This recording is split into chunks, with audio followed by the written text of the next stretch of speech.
Hazer a sheni. Why does it seem from the Mishnah? Mishnah says, yesterday you shefted an animal, blood squirting everywhere, so we did, I don't know, they put a bunch of clothing in there, but there was blood like not shy. Mishnah says if there's zero blood, then the meat is not susceptible to tuma. So if you touch it with your dirty, disgusting, shady hands, nothing happened to the meat. Why? Because they didn't get any liquids. If they didn't have any liquids, they're not susceptible to tuma. And what if they did have liquid? What if it didn't bleed like our animal yesterday? It bled. So if you touch it with your shiny hands, it will become tummy. How in the world? How does a shiny make something tummy? That's the Gemara. What's the pshat? So the Gemara is going to introduce to us a new thing now. That's what's interesting about these sugyas. They're not difficult, but they're brand new to us. Things that we never heard about in our life. Here.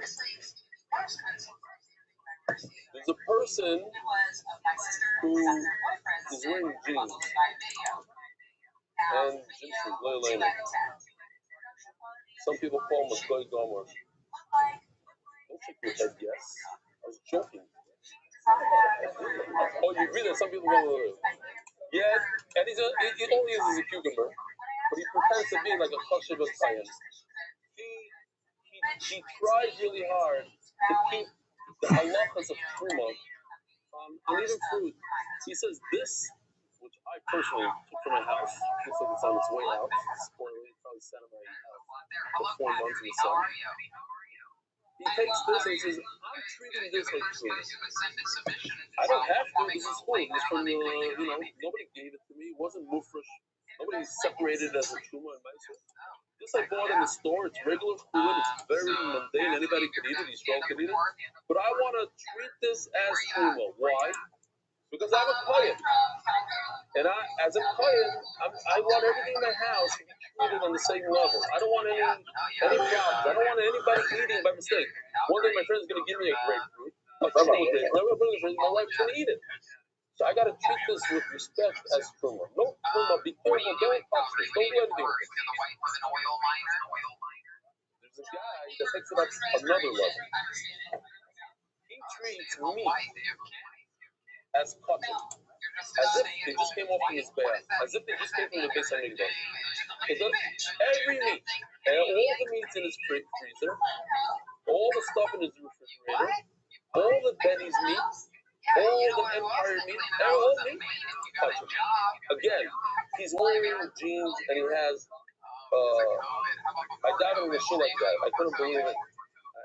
I'm serious. Guy gets yamo, and this pussy with a long guitar up to here, giant face, Shrine Shabbos. The whole thing, the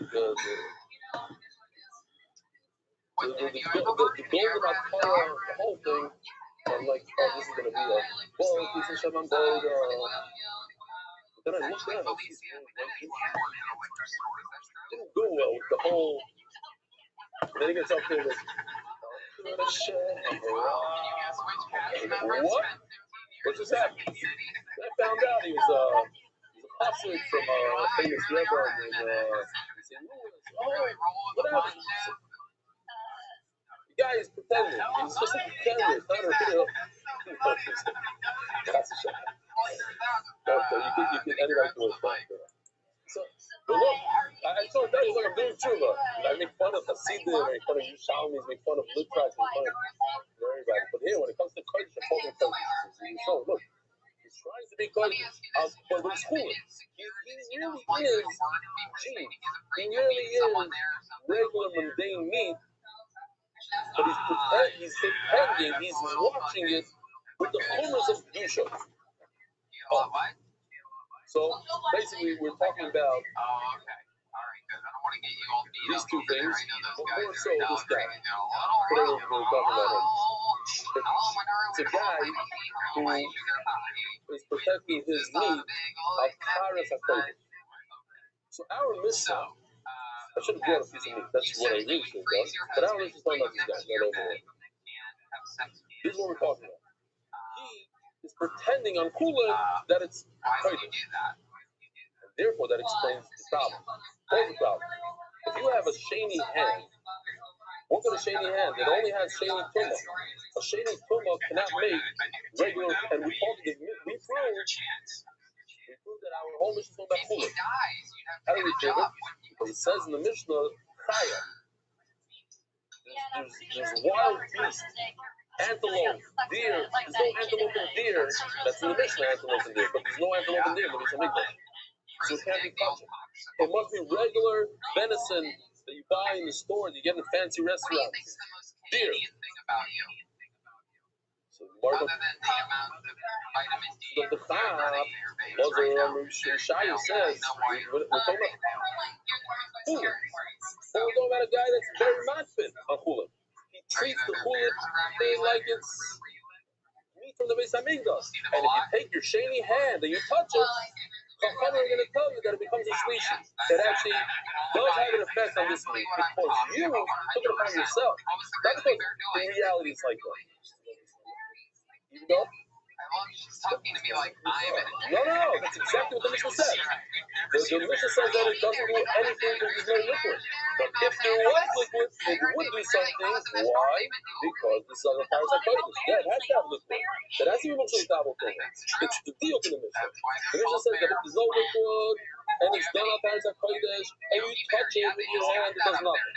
But if there was blood and then you touch it with your shady hand,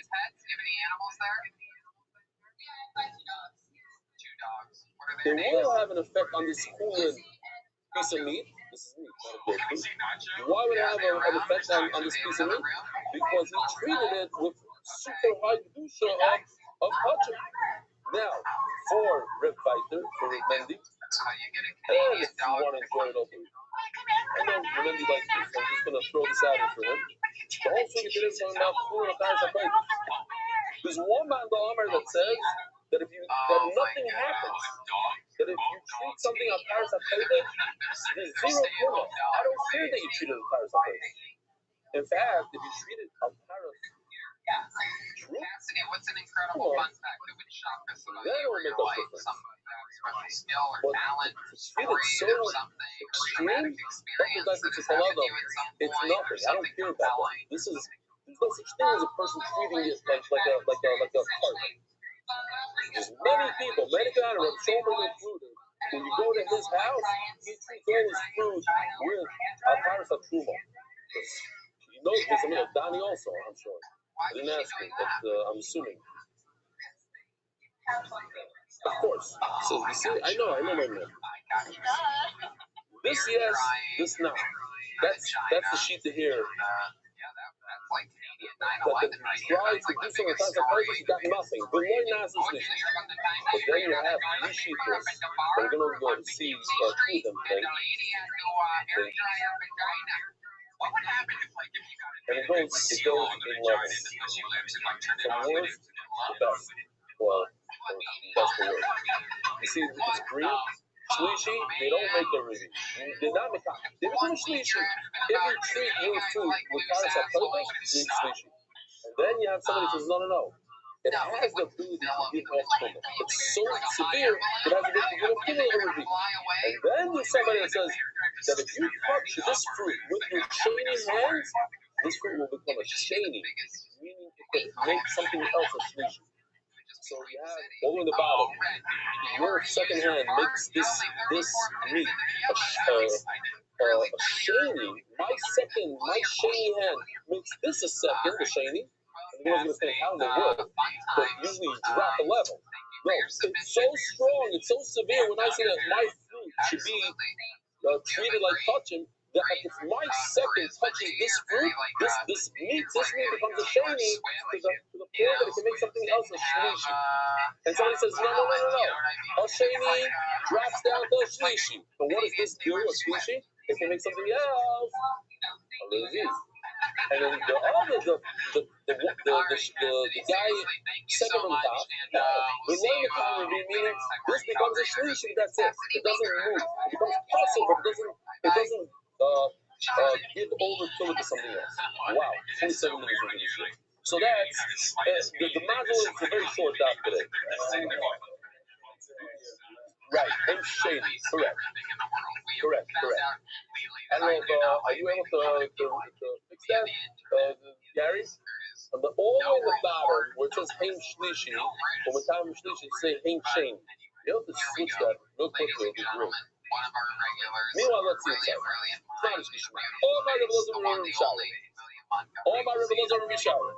We're talking about this piece of meat, not this. We're talking about a guy that's super mounted on his meat and he bought it in the store. He didn't get it from the Beis Hamikdash.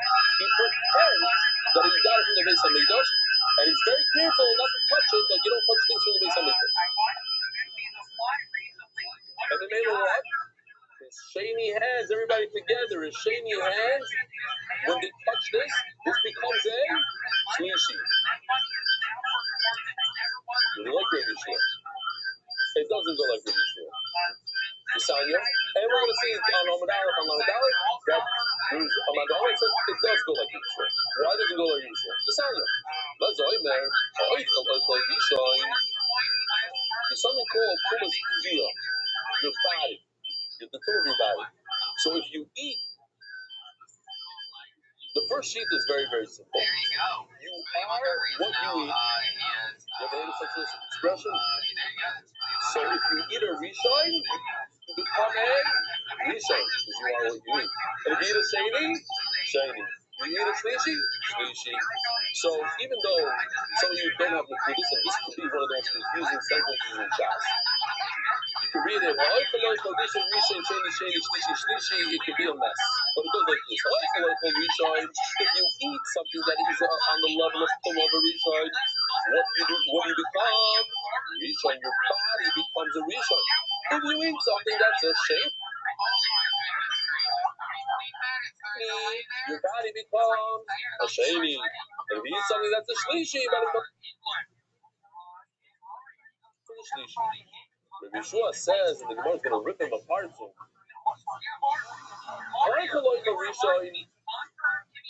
You're right. If you eat something, you drop down a level. So if you eat a rishon, you become a sheni. But he says, but also if you eat a sheni, you become a sheni. Huh? Does that make sense on both sides? What should happen? You eat a sheni, you should become a shlishi. But he doesn't say that. He says, the sheni. But here's even more confusing. He says if you eat a shlishi, what happens if you eat a shlishi? What do you become? A revi. If you eat a shlishi, you should become a revi. But he doesn't say that. He says if you eat a shlishi, you become a sheni. You go up. If you eat a rishon, again, if you eat a rishon, you drop to a sheni. If you eat a sheni, you stay on the same level. If you eat a shlishi, you go up a level. What is going on here? And he says, Ve'ein sheni l'truma, that you don't become, when you're referring to truma, if you touch truma, it doesn't become tameh. And what are we talking about? What is the case? And he says in the Furush, listen to this, and this is super important. Let's go back just one second before we read this time. We just established that our Mishnah is talking about a guy who's keeping Paris HaKodesh. And he says,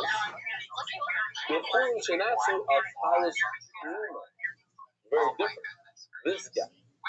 We're talking about a guy who keeps the halachas of truma on all his food, which would, I can infer a simple deal that it's not talking about this case. It's only talking about truma. This case wouldn't work. This is zero. If a person accepts upon himself to keep Paris HaKodesh, it wouldn't do anything. Says the Gemara. But then Shanat Al-Taris Truma is the only person who's very makar on his food like Truma. Al-Taris Truma in Al-Taris HaKodesh Loi. It doesn't work on Paris HaKodesh. And Memela what? Our Mishnah can't go like Rabbi Yeshua.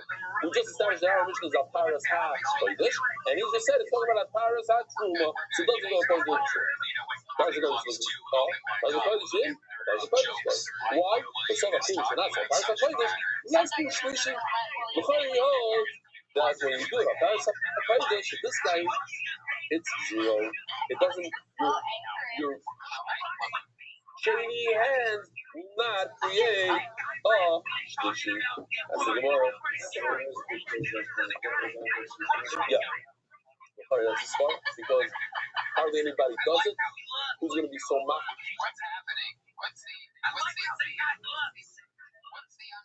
There's a lot of Kohanim, and they have to be makbid on Truma, and they're very careful. They don't want to mix up things in their house. But touch them, no. What are you saying? Correct. This is me situation. Well, we'll talk about that in 10 seconds. Ask the Gemara a simple question. Why do you have to say that our mission is not like your Yeshua? Say that it's with Yeshua. Who told you that the mission is talking about a guy who's super makbid on his fruit, on his meat? That should be maybe it's talking about a person that's super makbid that is fruit should be truma.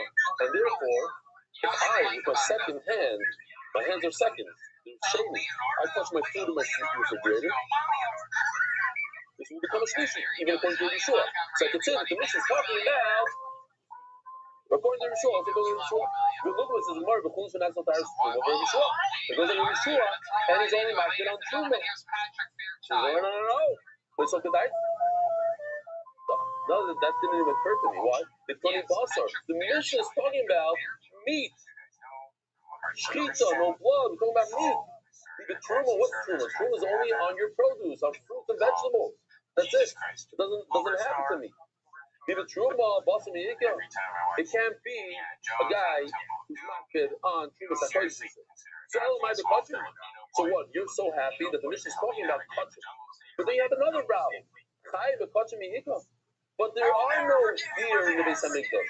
So why in the world would a person be makbid on a deer and say that it's super sensitive, like meat that came off the mizbeach? But there is no deer in the mizbeach.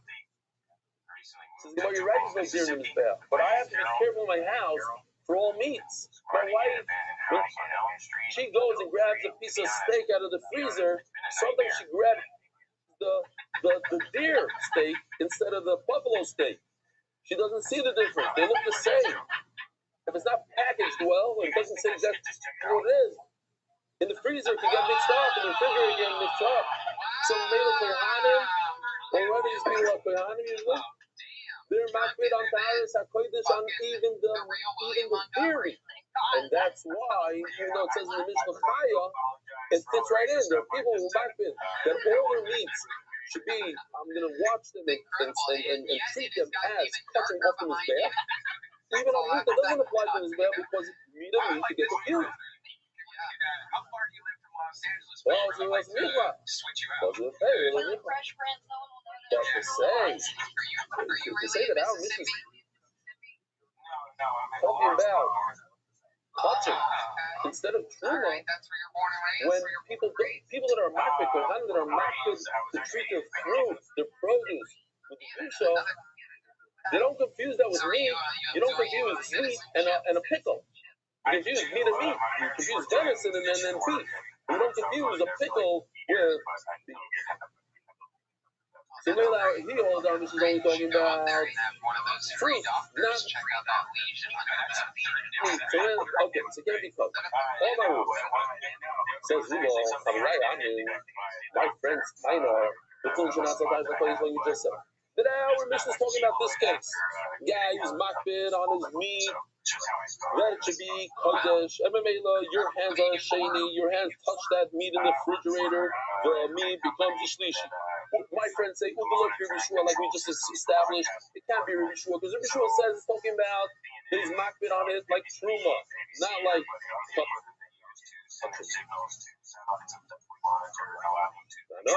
you should know, Yeshua, I hold that Mr. Goes with Yeshua. But wait a minute, we have a major problem. What do you mean I hold it doesn't Yeshua? We're saying that we established that the mission is talking about Taharas HaKodesh. The Mishnah says Mefurish is talking about Taharas Truma. And we said, it means not Kodesh. No, you didn't understand it.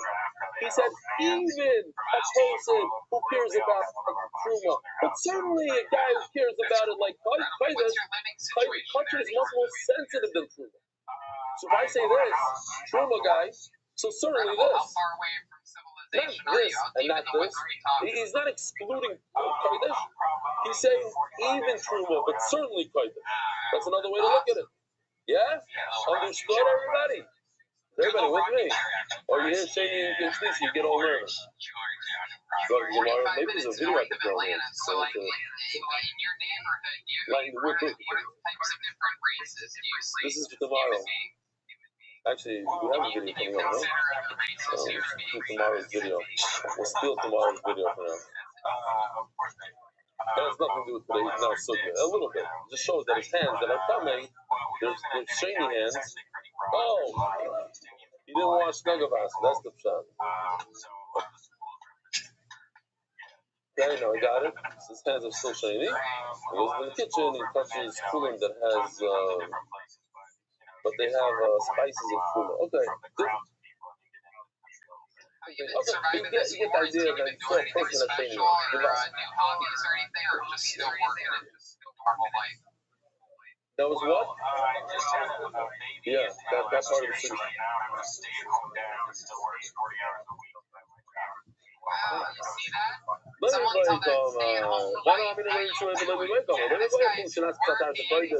Certainly the guy accepts upon himself to treat everything like touching, then the Hamir, this species, that you touch it with your second shady hands, then it becomes a shlishi. My kiddush is, when I said truma, I didn't mean only truma, I said even truma. We're going to have this far in the face, it'll be a freebie. Now we're going to say something super interesting. I want to figure out who's this friend of his. Who's the friend? Rana Rachani. We're going to prove that's Rana Rachani. How could I prove it? It's like a complicated raya to prove who the friend is. It goes to the bottom of the rabbit, literally. My algorithm lets there bring Yeshua Radon. But it's Geshmak to understand the behind the scenes. What was going on between the two of them? They were arguing, again, remind Arlon, the Rebbe says that if I eat, Tumas Gevia, it's a body tumor. If I eat a one, I become a one. It's you are what you eat. So I eat a sheni, I become a sheni. Shlishi. And Yeshua says, it's impossible to understand, like you need to remember what he says. He says, if you eat a Risha, you drop the sheni. If you eat a sheni, you remain a sheni. If you eat a shlishi, you pop up the sheni. What in the world is going on here? So he tells him,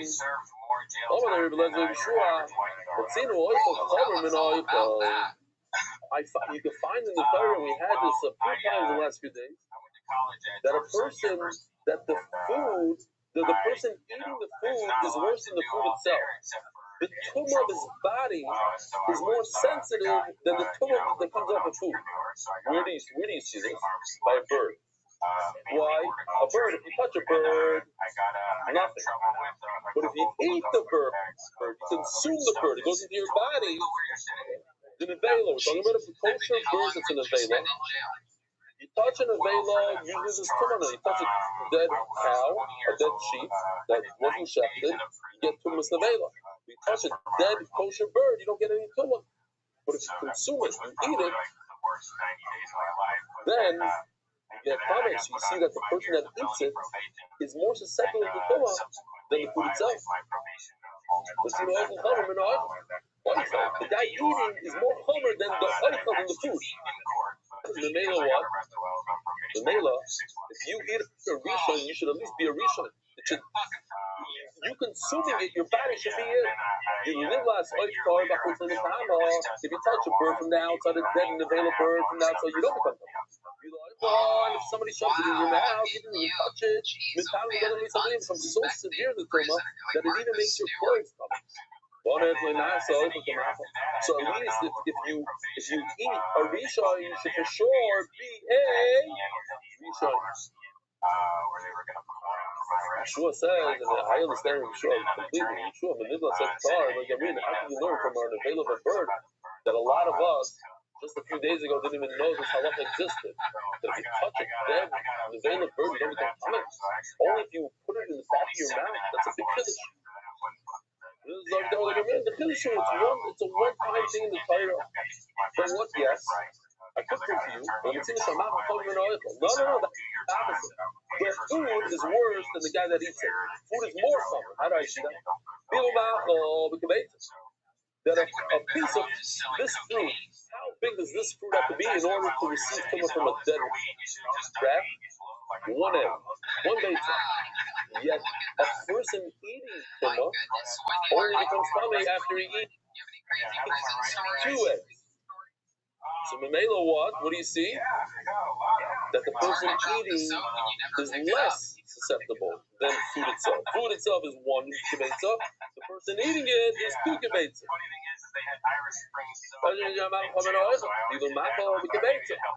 You have to eat at least to have a pras. Here we have a Gibalvika. It's very artistic. This is like MDY doll. A pras is a half of bread. So what's a half of pras? A quarter of a bread. A half of a bread. See pras. Pras means half. A half of that.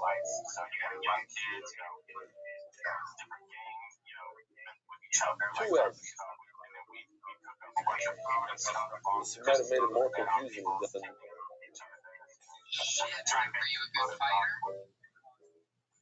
So, my dad was, he still is a high school wrestling coach. Were you paying attention? I never wrestled, but it was weird. I like them DY down. Maybe she put it on. Anyway, the sheer of the food becoming kameh is 1 egg. The sheer of you becoming kameh by eating is 2 eggs. You see that a person is less susceptible to natural food. No, if not, so if a person is less susceptible to food, so what happens? The Mamela what? It says in Yeshua, if you eat a rishon, what happens? You drop down. Your body drops down a level because your body is less than the food. So if you eat food that's 1, your body becomes up 2 because you become less. So what's the problem with that? The problem with that is 2 problems. And what happens when you eat a second? When you eat a sheni, what should happen? According to this, you should drop down to become a shlishi. So why in the world did you remain a sheni? The Lord says you can't bring any proof from how many eggs you have to eat in order to become kameh, and how many eggs. Because these different shiurim have different things, there's different reasons behind the shiurim. It has nothing to do with how tummy they are and how not tummy they are. It's how much fits in your mouth, etc.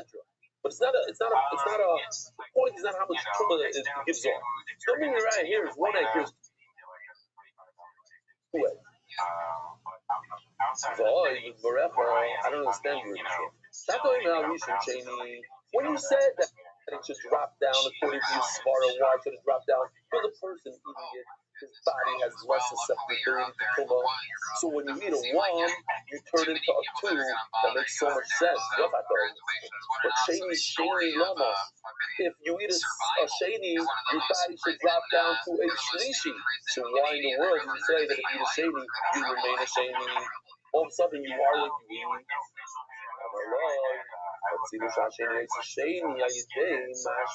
Check this out. This is mamish beautiful. I have water over here.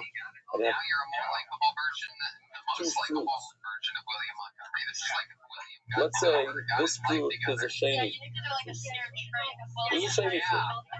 If this sheni fruit touches this fruit, if this is touching, let's say, this will become a shlishi. Check this out. If I pour water on this, like this, so let's just pop the water here. The water is on this fruit. This water becomes a rishon. You hear what's going on here? It climbs up 1 madrega. Here. This water becomes a rishon. So now I have rishon water. How did this water become rishon? Because it touched the sheni.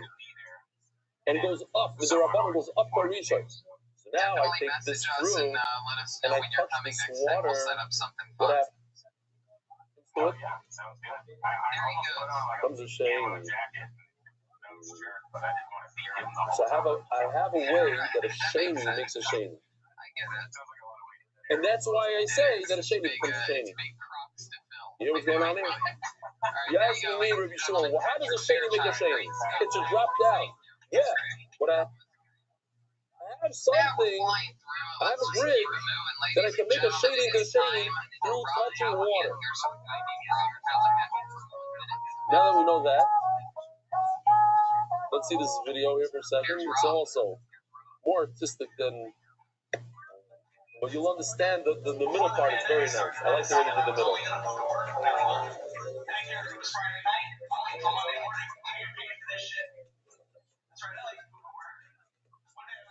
Luxurious handicap stall or bathroom, and the only line guy from my building came in with a seeing eye dog and stood by the stall door. So I hurried up, we got out of there as quick as I could. On my way out, I was like, sorry about that. It was like, no problem. How many chocolate eggs? Kinder eggs. MDY Kinder eggs. If you eat them, what's going to happen? Handicap stall door. I finished up as quick as I could. On my way out, I was like, sorry about that. I didn't want to know this thing again. Oh, it's the wrong one. Two black guys get an elevator at the same time. So much dumb. Imagine having to introduce two black guys to each other. I'm not going to be the guy that brings it up. What was this supposed to be?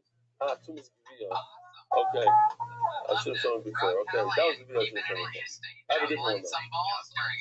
What I really want to show you is you're not in the mood for these, huh?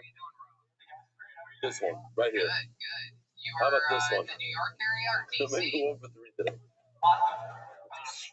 They're bad. I don't mind it. That's what I remember. I remember where that poster was from. Another incredible piece. Brian J. artwork. Yeah, that was a fun one. Big J. A banana that's a shady cannot make. Did you get up that night? What's how'd that go? What do we find out about you? Water. Himself, that if there's water, check this is nice. A shady banana that touches water, the water becomes what? A reshade. And now, how's your daughter doing? Now that it touches that water, touches another fruit, it becomes a shady. Questions after the video? Is there even high school now? You're in the high school. Your place is the high school, right? Schools are now online. What do you do for work? Like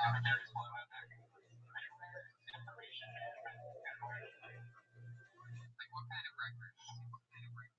Like from like lawyers, like clients, paperwork, file it, pictures of the home.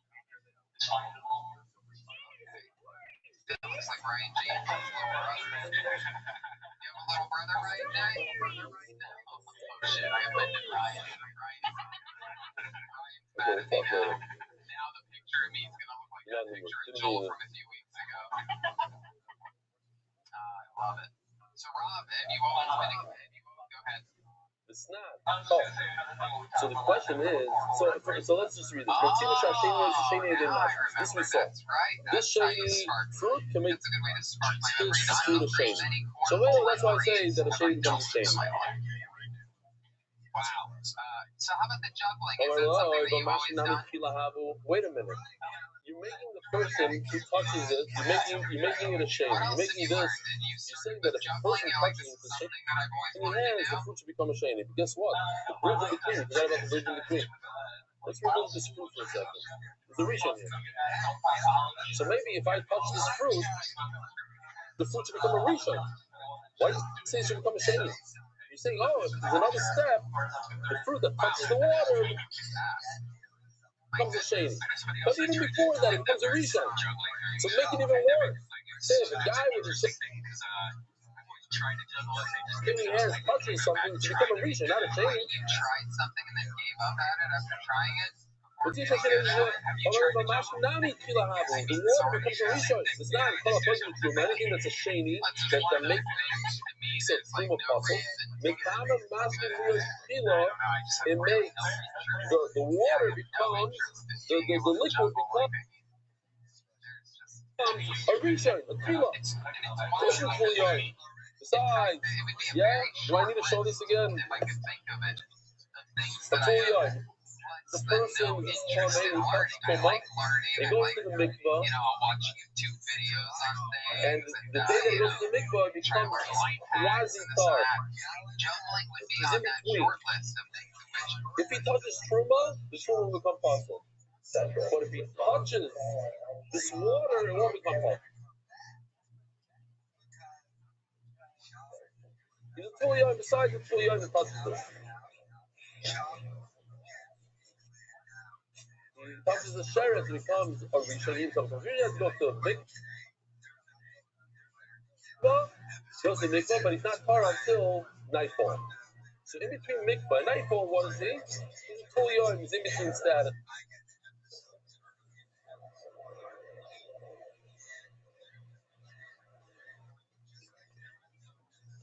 For today, he waits there until he's perfect. He's not a red tummy, and then when it comes night, he becomes green.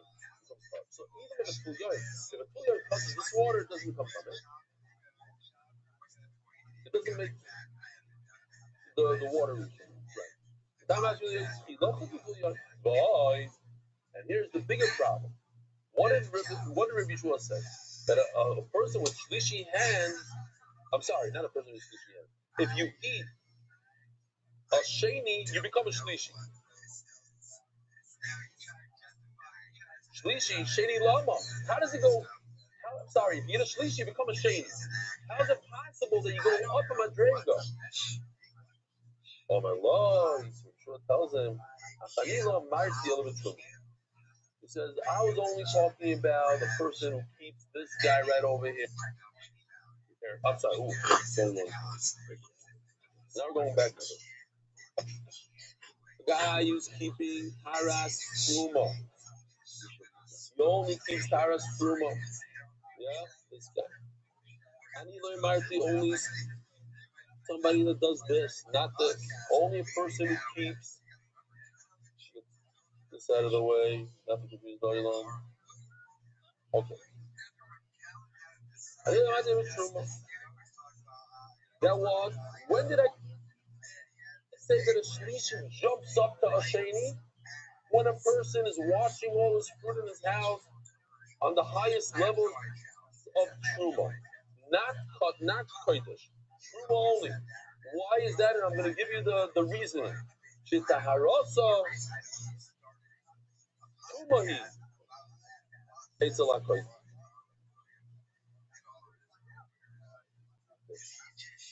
I'm going to treat, because when it comes to kodesh, I'm going to treat, even if you watch yourself, you were very, very careful and treated it like truma, because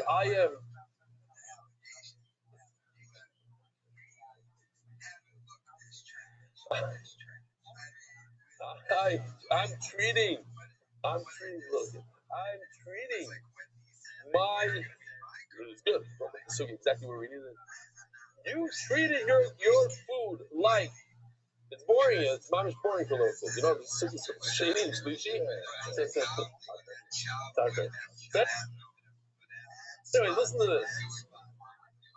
I'm a big tzaddik, I'm treating my fruit like truma. Guess what? But when it comes to kosher, it's a zero. I'm going to treat it like pumice. Memela. A shlishi. Your shlishi? I'm going to treat it so bad that it's going to go up in my drega to sheni. So nachama. We go through the whole sugi again. Just we're wrapping this in. Right here, it's the end of this. Just to wrap it up. What does Rabbi Yeshua hold? We're not talking about this guy. We had a shiloh. We're talking about that he mentioned truma, that he keeps truma, and certainly this. That was one story. No. Rabbi Yeshua says Mefurish now. I'm talking about this and this only. He keeps truma and he doesn't keep kodesh. And in fact, if he keeps truma, we're gonna treat it. When it comes to kachim, we're gonna treat him like a ice part, like a nothing, like he's coming. He's coming. If you have a third hand, you're gonna become a sheni. So Mela, we sure can't go like our Mishnah. We said our Mishnah says talking about what Taras HaKodesh. This guy. He says no. I don't hold like Taras. I hold Taras HaKodesh.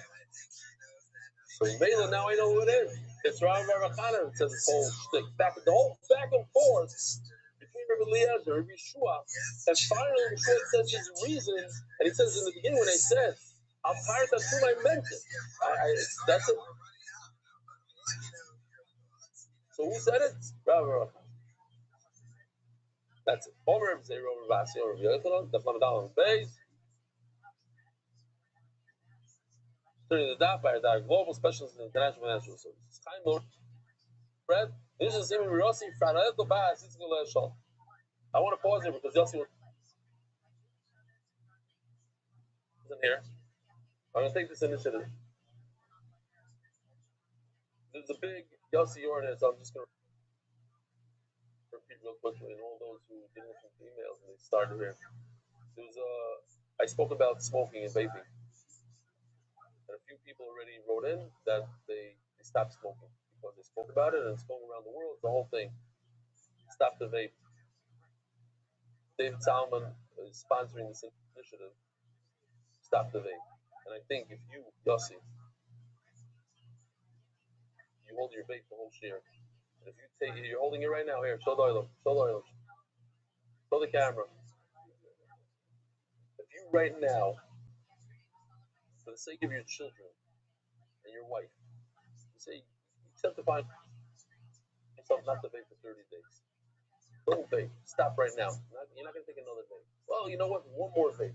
We're going to say you're not going to vape. So give because of many people in Klal Yisrael, and people are going to write in. Be'ez Hashem, they'll write in. I'll say their names. Whoever stops smoking, stop vaping, and you're going to be the first one. You do it. What? Not? Let's go. Let's try it. No. It says it's not. They're not good. Both not good. No. 95% worse. That's the shtusim of the people that smoke. Bad stuff. Don't.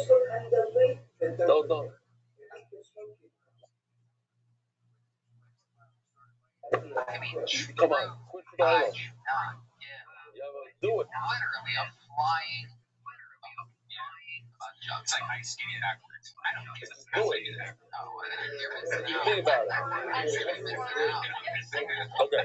Omer Zera. I think you know how to ice skate. I actually do know. Jamie Azulay The rollerblades that you get your will be the first one that I'm mentioning to just stop vaping right now. I don't know, smoking and vaping. Which one is it? Mark?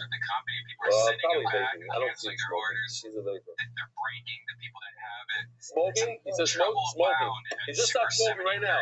Come on. Yossi, you can do it. Yossi, you can do it. Let's go. You can do it. Today. What kind you got? Says the Gemara, Omer Reb Zera. Just okay, a few more lines and we're done for today. Omer Reb Zera, Omer Reb Asi, Omer Reb Yochanan, Omer Reb Yana. Boicho shlishi shofuli shenaso acharis hakodesh. So now we're going back to this list, yeah? Does it make a noise? Let's see where he fits in on this list. What does it sound like? Boicho shlishi shofuli. A person eats a third, number 3 in chulin. No, there's a very weak chulin of chulin. Trying to get it's like a Tesla has like instant torque. These are the chulin. So you're not so high to 20 miles an hour because like it's a cargo. There's like a little way to hack it. So That's it. really fast. Shane Bro, look like has it. anybody ever His told you body that you look like an becomes angry white a woman shane. with a Your beard? Mela what?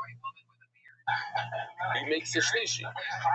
His body, if he eats a shlishi, his body goes up a level. Have you ever called the police on somebody who ate something?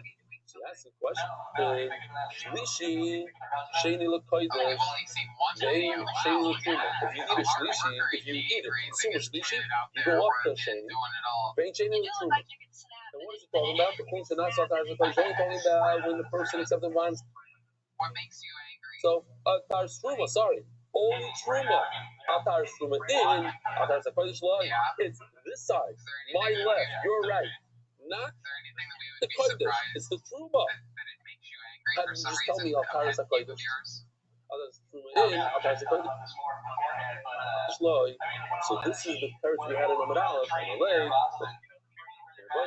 When I said Atar Truma, it means even Truma.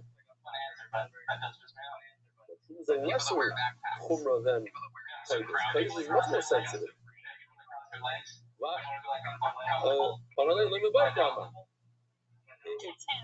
Not only Truma, it's even Truma. The two of them. It doesn't matter which one, but even Truma. The Truma is the much lesser one. It's less susceptible to Truma. Of course, the Kodesh, you treat it like a carbon, which is the highest level of Kedusha besides Par Aduma. Says the Gemara, or I don't know, maybe that was wrong with what I just said. Like a hobby, like you have something that you collect. You know what I'm saying? Susceptibility to Truma. The Gemara says, wait a minute, that's a great parent. But Achani might be Truma. He says before, it's only Truma, not culture. So the Gemara says, who said he said it? One Rabbi says that he said it like that, the other Rabbi says he didn't say those words. Amarayininu. We can continue for a minute, no? Let's just continue for a minute. The person needs a third level of Chulun. He treated it in respect of truth. So his body becomes a shlishi, but it cannot continue on. His body is not allowed to eat truma, but it doesn't give off tumah anymore. It becomes puzzle. Puzzle means it stops right there. Like a mashma, but once you kill it, then you don't live. Shlishi, the person eats a shlishi, he eats a shlishi. Shani, he becomes a shani in the Kodesh, shani in the truma. You don't go down a level of truma. Bills are not said that truma, and it's talking about when he respected it like truma. Shani will have his body does become possible. He's not allowed to eat any more truma. What does it mean? His body becomes possible. He's not allowed to eat truma. So it says, so what is Makabs? Doesn't it say this? What up, Sue? It's not 100%. It doesn't say unfortunately he's not a shady, not a I would say no. I thought it was pretty disappointing, to be honest with you. I just want to point out something. You know, I don't watch. I mean, like, I've watched maybe a lot of movies in the past, but I don't watch a lot of movies on the stream. For the exact reason that happened yesterday, where people come in and I don't want to be rude to them. I have to be able to focus on the stream. But I'm doing a podcast today, and I had the discussion with the woman yesterday, and I think that she might want to discuss it today. And I was on a podcast on Monday, and people were discussing it, and I hadn't had it, and I hadn't seen it. And, you know, if I'm like talking about UFO disclosure, well, then the movie Disclosure Day is an important thing to watch. So I started watching it the other day, and then I couldn't really get through it. I was too tired. And then I just rewatched it yesterday. So I've seen it like in some ways a couple times. Not the whole thing a couple times. The whole thing just and it is. I'm gonna tell you this story. Go see yourself. It's this strange start where it starts in like a World Wrestling Federation, the World Wrestling Entertainment ring, where these guys are fighting, and there's this random audience member who just like is there watching the match, and somebody like steals his backpack and pulls a gun on him, and they're like, "Give us what's in the backpack," and he's like, "No," and they're like, "Yes." And then they take it. Then they basically like there's this strange scene where he's interrogated or something, and his like girlfriend's there. You can tell there's like a lame love story. And then there's the Emily Blunt character, who I think she does a really good job. She's smoking hot, and she speaks like her English, or she's a British actress, but you can't tell that she's British. Her English and her American English is flawless. And she basically is this person who is like greeted by like this bird, and she immediately can speak Russian. When this kind of stuff happens, Zoo, I don't like it in the movie because it's not like super realistic to me. Like that an animal will come in and allow you to speak a different language. But anyway, she's there with her boyfriend or husband or something, and she's a meteorologist. So then the story is just like people chasing the guy from the wrestling thing, and it's really like another hour of just bland, boring, nothing really happens. And then there's this like gift that the Emily Blunt character has where she can like let's say you were to walk up to someone or she walks up to someone, when they look at her, she can like tell them all kinds of secret stuff about their life that they don't know. Like, I know that you have a daughter, and I know that your wife really likes red velvet cupcakes. Why don't you get some of those on the way home with pink sprinkles or purple sprinkles? They'll really like them. And then the cop just, like the person watching her, they just let her go. She like has this weird, but they don't really explain like the movie. I feel is very poorly explained. So then towards the end of the movie, literally this movie's like 2 hours and 20 minutes or something, and they don't talk about aliens aside from one time. Until the last 2 hours, or until the last 20 minutes, I should say. Like, they don't really talk about aliens. You're thinking, like, Disclosure Day, there's going to be a mothership, they're going to be talking, just for a moment, Zoo. I think I just cut out. Zoo, can you hear me? Benzie Freeman, who I finally met in Morocco. Zoo, just for Please use this, I skipped some words. Please use this traveling tourist. Zoo, can you hear me? Apologies, I just cut out. Can you hear me? Oh. Yeah, I did. No, I did. Okay, so there's basically like this for the movie's 2 hours and 20 minutes, and for the first 2 hours they mention aliens once. And for it to be a movie about disclosure, you would expect it to be like about aliens or more. It was really like about these gifts that these people were given somehow by aliens or something. So the last 20 minutes is about disclosure. So this woman is like she's a meteorologist who's also trying to be like an anchor on the television as well. So she has access to the news desk, and when like people try to stop her from going to the news desk, she can just like speak different languages to them. Like, where did she get this ability? From the bird that gave it to her, or some animal? No one really. It's not really relevant. So then she basically gets on the camera and she's like, I'm gonna do this. I'm gonna tell the world about aliens or whatever.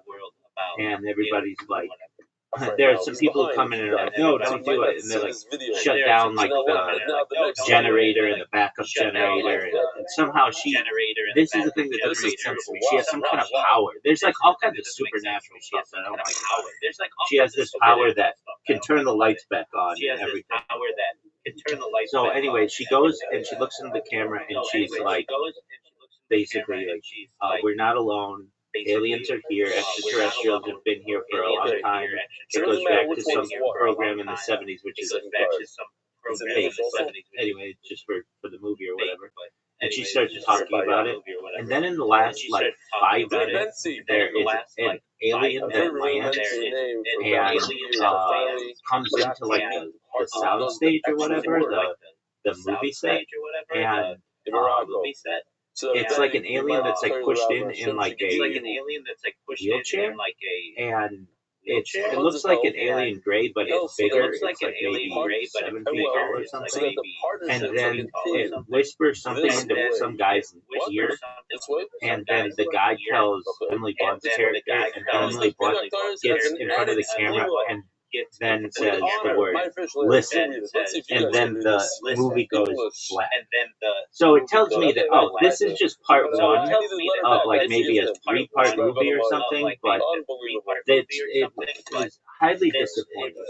I would say to Steven Spielberg, wow, you put out Jurassic Park, you put out E.T., you put out Close Encounters of the Third Kind, you put out Catch Me If You Can. He put out a lot of bangers, dog. You just mentioned movies make War of the Worlds and he make War of the Worlds. You know it. Alien movies. Well, That's not even an alien movie. That's not even an alien movie. Yeah, so he makes bangers. And this movie was just like incredibly disappointing. The people on Monday who I was on this with whom I was on this podcast said like it's not really about disclosure, it's about other stuff, and I wanted to like it. I really did. I wanted to fucking love this movie. And I wanted to be like, you know, it's got a lot of haters out there, but I actually like it. I can't say that. I saw it. Even the lady who I spoke to yesterday, she's like, have you seen it? And I said that I had because I'd seen some of it. I hadn't seen all of it, so I was just listening to what she was saying. And she's like, it's really not like about aliens. They're disclosing too much until it's like, you know, they talk about animals and stuff. And I'm like, okay, so I really had to get into it. But she's right, and the people who saw it are right. It was very disappointing. If I were seeing this in the theater, I would just be like, give me my money back. It was literally like 2.5 hours. At points of it, until the last 20 minutes, I was like, this is the worst movie I've ever seen. Or one of the worst movies I've ever seen. I'm not engaged. It's not really believable. Like, what makes it not believable? Like, imagine some. Okay, here's a scene. There's the scene where Emily Blunt is in the hospital, and she's like, they're like telling her that she may have, I don't know, like Parkinson's disease or something, and she looks out the window and she sees these guys in government uniforms. Hold on, let me finish. And then I'll finish. So these guys are in black government uniform. She's in the hospital and there's a doctor there. And the doctor's explaining to her like all of her signs look normal, but they might do some other testing. And then Emily Blunt goes, like, who are those guys in the black trench coats? And the doctor's like, they're the FBI. They're going to be in here once we're done. It's like, that's not how the FBI works. They don't wait for you to get your medical clearance or whatever, your medical diagnosis, and then they come in. They would just be like, we don't have time for your bullshit. We don't care if you have super gonorrhea or whatever that virus, hantavirus, anything like that. We don't care. We're gonna just fuck you up, or we're gonna arrest you, or do whatever. That's how it is in real life. Or like the FBI figures or whatever will have like they'll have like two characters in custody or whatever, and one of the character like breaks away and is able to like free the other character. It's like that doesn't work that way. They will just dogpile you and like arrest. Like it's just. And then there's all kinds of like stuff like it's absolutely fake where she's like driving a car and this was so hard. She's driving a car at a train intersection and she's waiting on the train and somebody comes up behind her and pushes her car into the train and the train like begins dragging her car in one direction and she's able to climb out of the train in one direction, jump onto the train, and then somehow, somewhere like she jumps in between two trains and then jumps into another train. It's like, dude, this is. I understand that it's Hollywood and I understand this is a big budget movie, but like they could have made this movie for like $1 million, like easily, in my opinion. It has a huge budget. It had absolutely massive media, media to it, where like Steven Spielberg, who doesn't normally do that much media, was doing it and talking about disclosure and what he knows and this reminds me of this podcast I was on, like a week or two ago, where the person asked me, they're like, do you know who XYZ is? And I'm like, because I didn't really know who the person was. And I'd heard the name, but I didn't know exactly who it was. And they're like, oh, they're this They're basically like this kind of small person in the media who said that government came to him, and the government agents came to him and said, "Hey, you're gonna do this movie, but you're gonna do a show for NBC, and we're gonna leak information to you about how we want this show to go. And if you want to do it, it's gonna be really successful. If you don't want to do it, then you're clear." I don't know if they threatened him like that, but he's like, "I don't want to do it." And so it made him think, and it's true, that there's something called predictive programming where perhaps different agencies come to individuals. Steven Spielberg might be one of them. Apparently this happened after Jaws. They saw that Jaws was a big hit, and they were like, "Hey, we're going to give you information for Close Encounters of the Third Kind," and then eventually E.T. It's a Gavaldic store.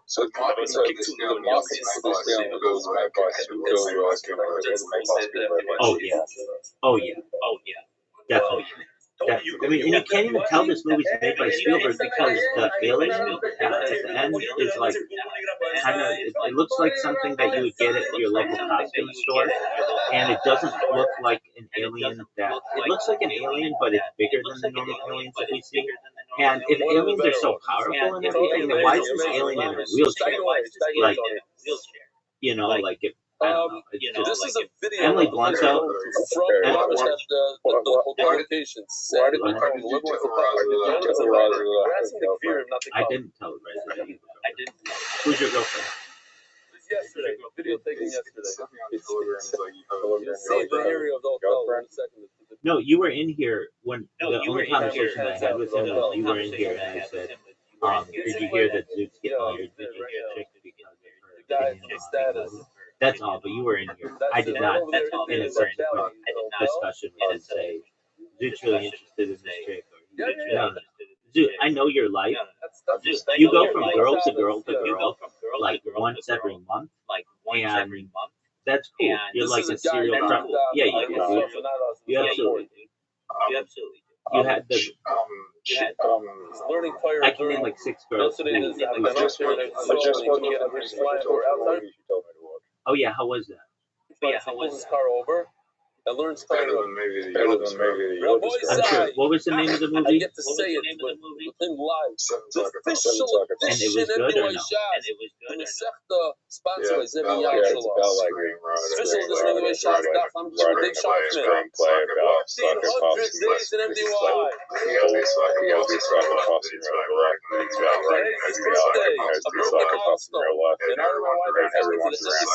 Day after day times 2.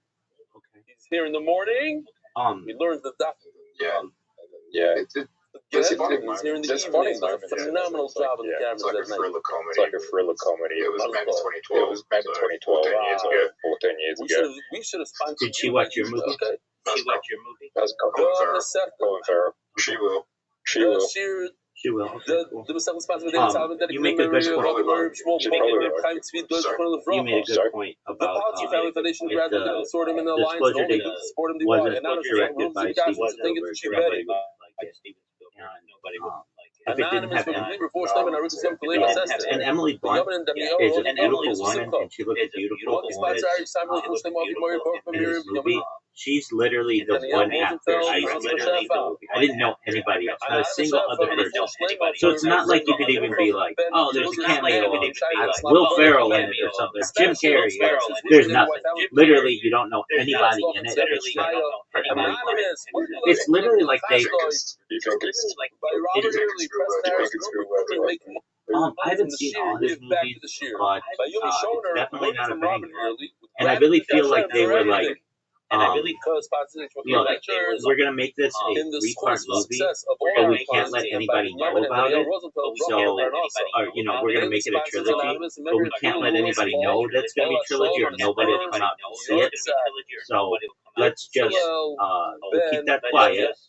And then, like, literally how they end the movie, it leads up to a perfect opportunity for a part 2. Like, they could have literally said, "to be continued," or something, I was very disappointed in it. Even the special effects of like the alien ship. The alien ship didn't look like normally what you think of alien ships to look like. Do this a new thing, a new concept. They're just very They didn't ask me fake to speak as well. about cloud, but I know it's them, Very so I'm gonna boring. mention it. I see it in the Very boring. I kept looking at how much time was left. Like this felt like homework, or it felt like a punishment. Of men And that's not how and movies women, should. and that's not how movies shove honey in the middle, and just makes it different. So it's a medical device. So the people working on the photo was better than Shit the plan. because they were trying to set up a sequel. What do you think they're just trying to make? It seemed like a money grab, which these people don't need. They're all very well. It was. But do I think overall that it was positive to? Well, let's answer your question. Do I think the people working on it felt like it was just a money grab? The merit of good annual I think that somebody said, "Hey, we need a movie called Disclosure Day. We're gonna have Steven Spielberg. We're gonna give him a bag to direct it, and we need like at least one actor in it who's gonna act for Nancy. So we'll put Emily Blunt in it, and then everybody." Came up with the story.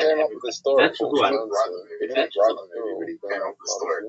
Okay, the story sucks. I would tell him that if he were sitting on my bed with me right now, I would say, "Dog, your story sucks. You know what would be a cool story if you like anything with that." I'm not a big Supernatural fan, like where people have like special powers. I'm just not. I like realism, like intense realism in movies. It's really special to me. So I would say to him, like, how are these birds talking? And how is it that the aliens are like, you only bring them in at the end? And it's just like one alien, and nobody's like freaking out that there's an alien in a movie studio or in a television studio. Like, nobody's like, "Dog, this is the wildest thing I've ever seen. There is literally an alien in a wheelchair who just made it through these double doors, and it's now like." There was just no reaction out of everybody. So it was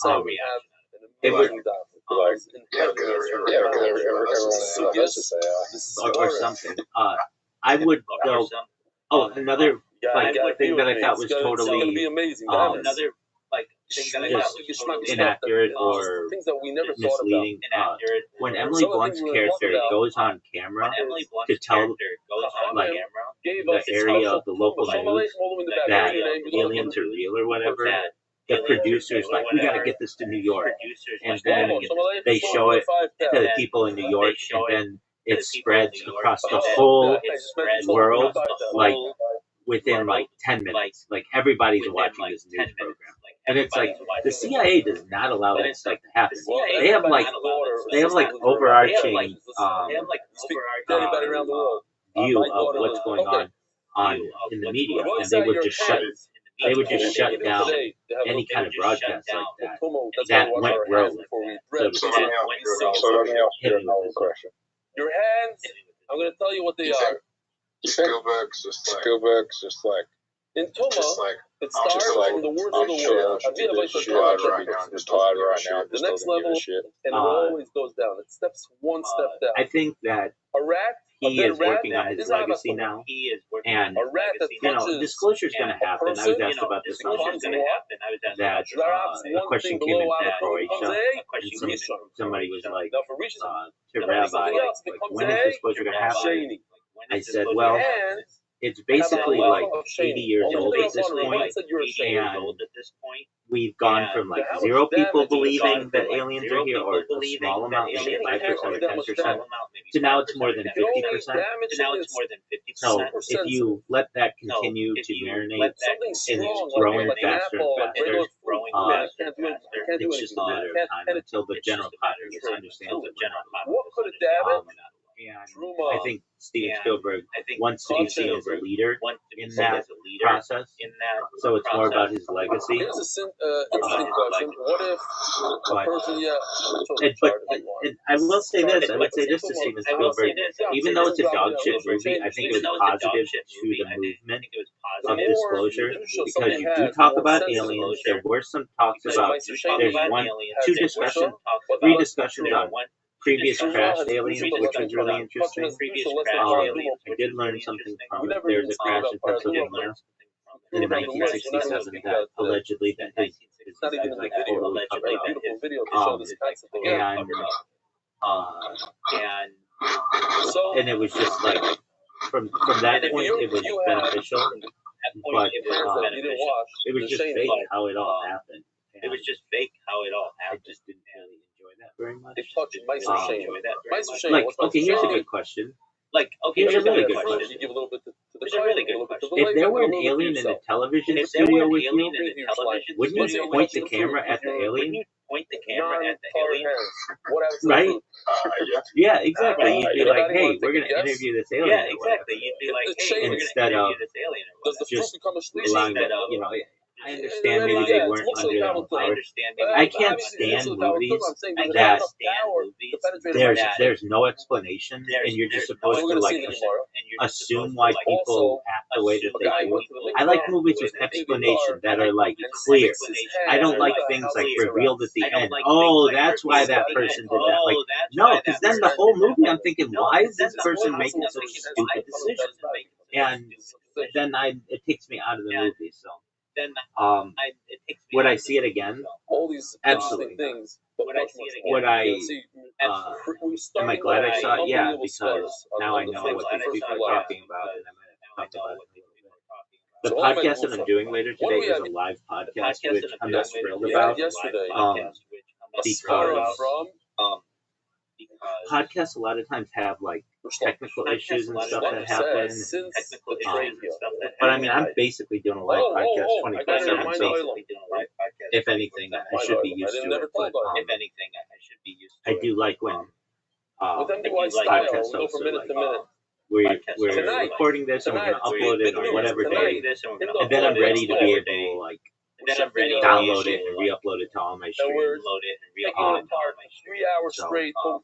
I'm excited to do it. I had another one scheduled today, but the guy emailed me this morning and was like, 6 hey, o'clock can we tonight, do it it's a 3 Tuesday? hour deal. Hey, can we do it Tuesday? I got sick 20 shekel after per some kind person of just family to vacation felt or the, something. So I'm like, yeah, that's fine. Very rough. And The new thing. what else?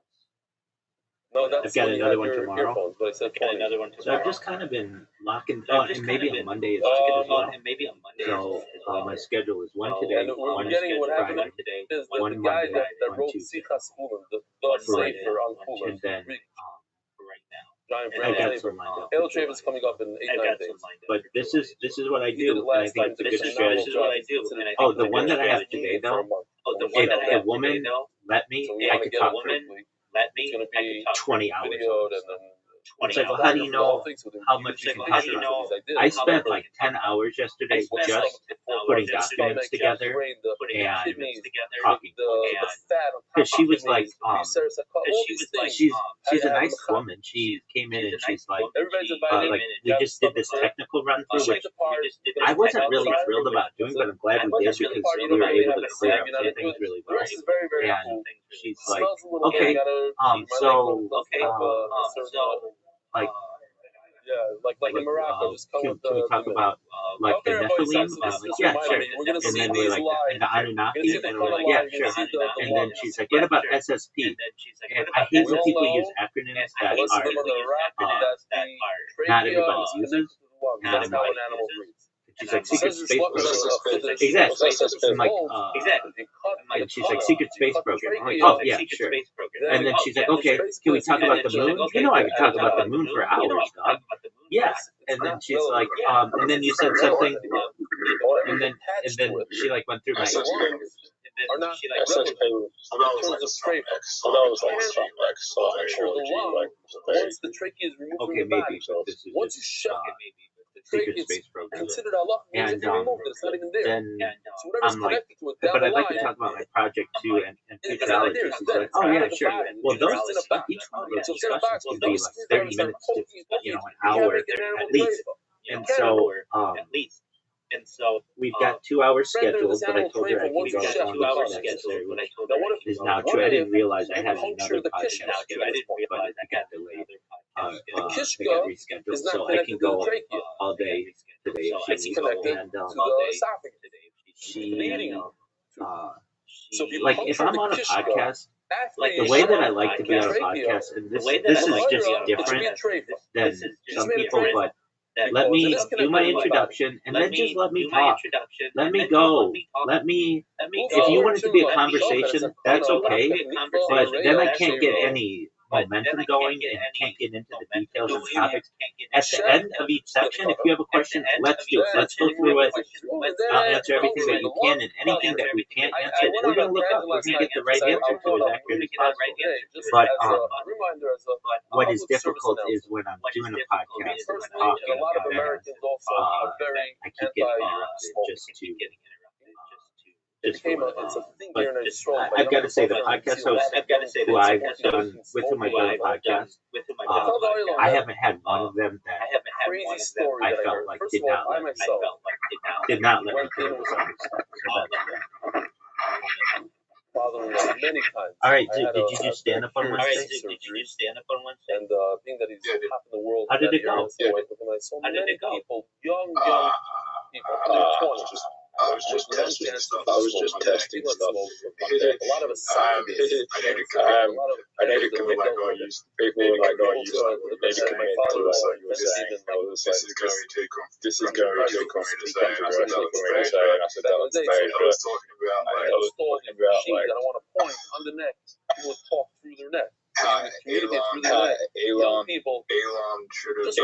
should have. And vaping is the same thing. He said that he was a Nazi. And it's very Nazi. dangerous. Okay. And He wasn't a lot of people he wasn't they're in funded denial. by the I just went. I got a checkup. SPLC. My lungs You are can't be a numb. newer You than can't be a numb. better than new. SPLC. My I said he should have gone to. He should have gone to. Tweeted I am a Nazi. That's why I wrote it. Epstein's Island. So to get rid of pedo allegations. You're a billionaire. You choose to be a Nazi or a pedophile. You smoke too much. Okay. The lungs are gone. Okay. 30 days max. That's all you And I have, bet 30 nobody days. laughed at it. And I bet nobody laughed at it. No, people laughed at that one. Guy. And then I said. And he told them, he says, Then I made. like I committed suicide. I Then I made a joke about Rihanna going to PDD parties and how like terrible Chris. If you found out, committing I don't suicide. think you found out. So I want I don't to think Chris Brown was going to pay out. Girlfriend was going to pay out Diddy parties. Oh, man, I don't know how to do it. you're swinging and But I missing, feel dog. that it's my fault. It's stick with I your was Tweety told Bird not to stuff. smoke and I didn't listen. That's committing suicide. Yeah, Deliberately it committing was suicide. a bit controversial one. Yeah, well, I mean, at least you're. People laugh.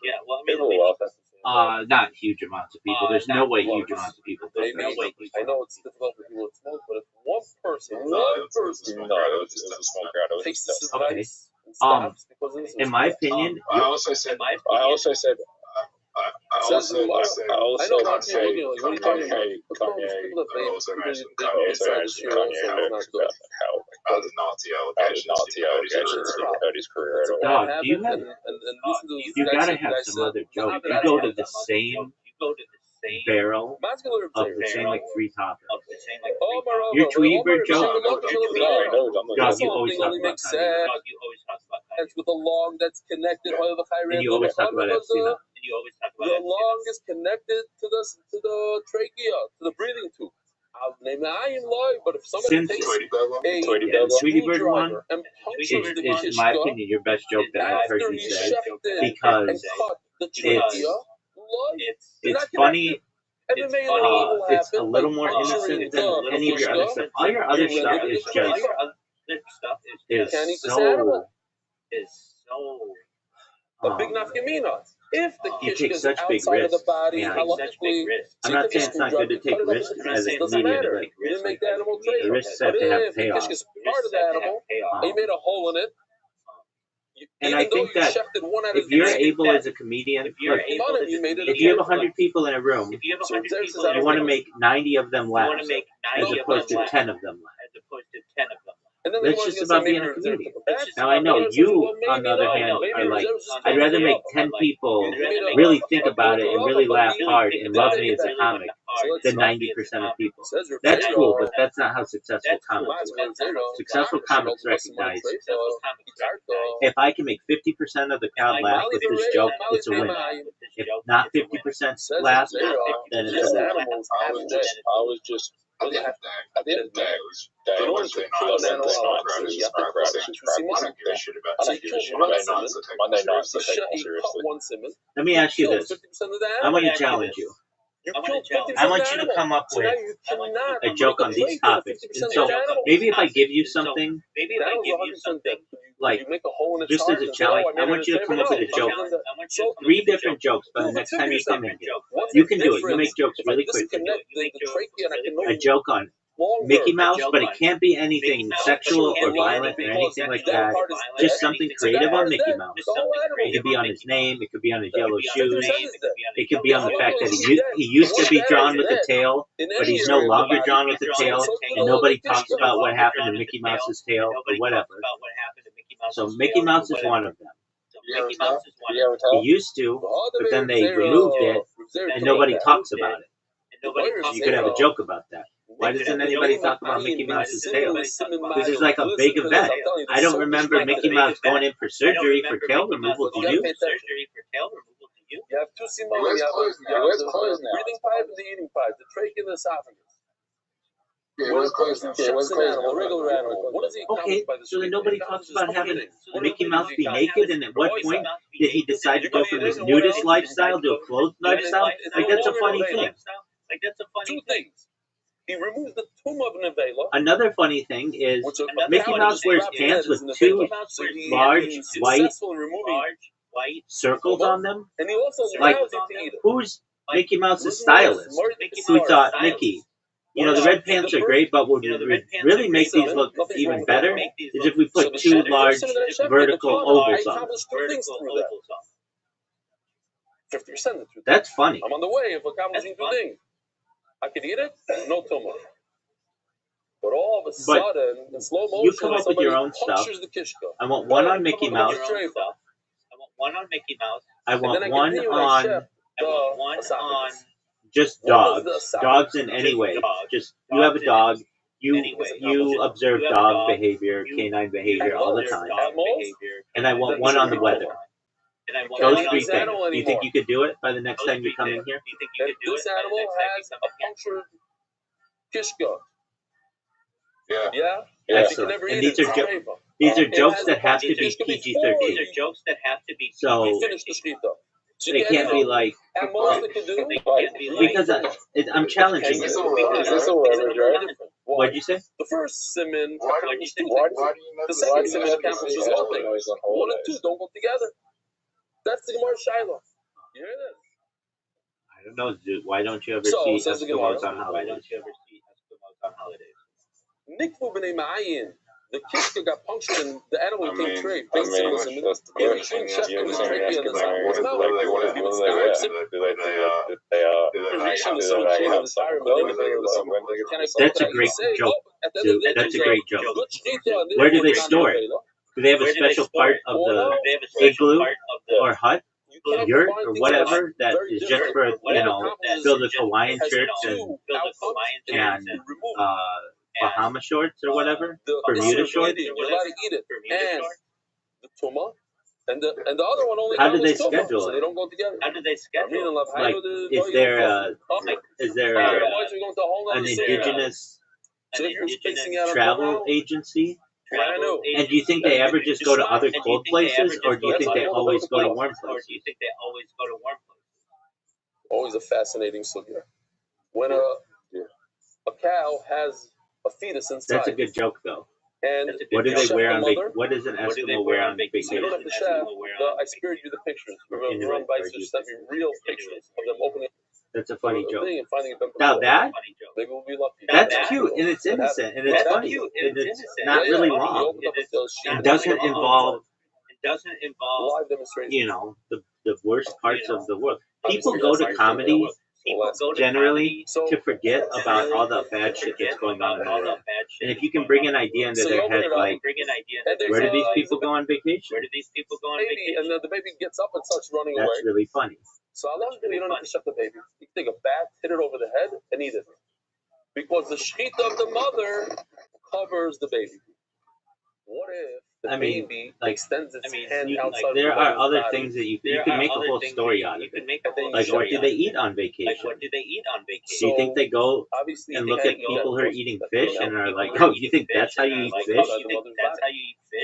Or But do you it's think not they an really event. enjoy Not an event. cotton Because the candy sheet of the mother and covers that. candy apples or whatever? Like, What if it It's a good extends? question. Listen to that. I'm telling you, it's geschmack stuff today. What if it extends its foot in between the two simanim? Chef or Simon 1, is a and vacation then for it them sticks its hand going out, to like and then Simon 2. So that's the Southern exact question that we Canada just asked. or So like Simon 1 Southern Russia, accomplishes like more than Simon 2. anything more than that So is maybe they don't combine extreme together. heat. Different type of, now they're different. Before we said it accomplishes two things versus one thing, so maybe they don't combine. Over here also. Another funny The joke first would Simon, what does be it accomplish? How many Eskimos are there in the world? enough, like Crazy. tens of thousands. Another one would be, I have a proposal for a It television is show. cool. It's called Eskimo Wife Swap. So, Can you that's imagine crazy. I thought about it when I was here. somebody Sitting right living in in a front of me. suburban house has to go live in an igloo, and someone who's living in an igloo has to go live in a suburban house, and then they could just, you know, when the person comes back, they'd be like, do you know there's a thing called heat? Like, just pissed off at them. And I know anybody's watching this, not like they're you picking into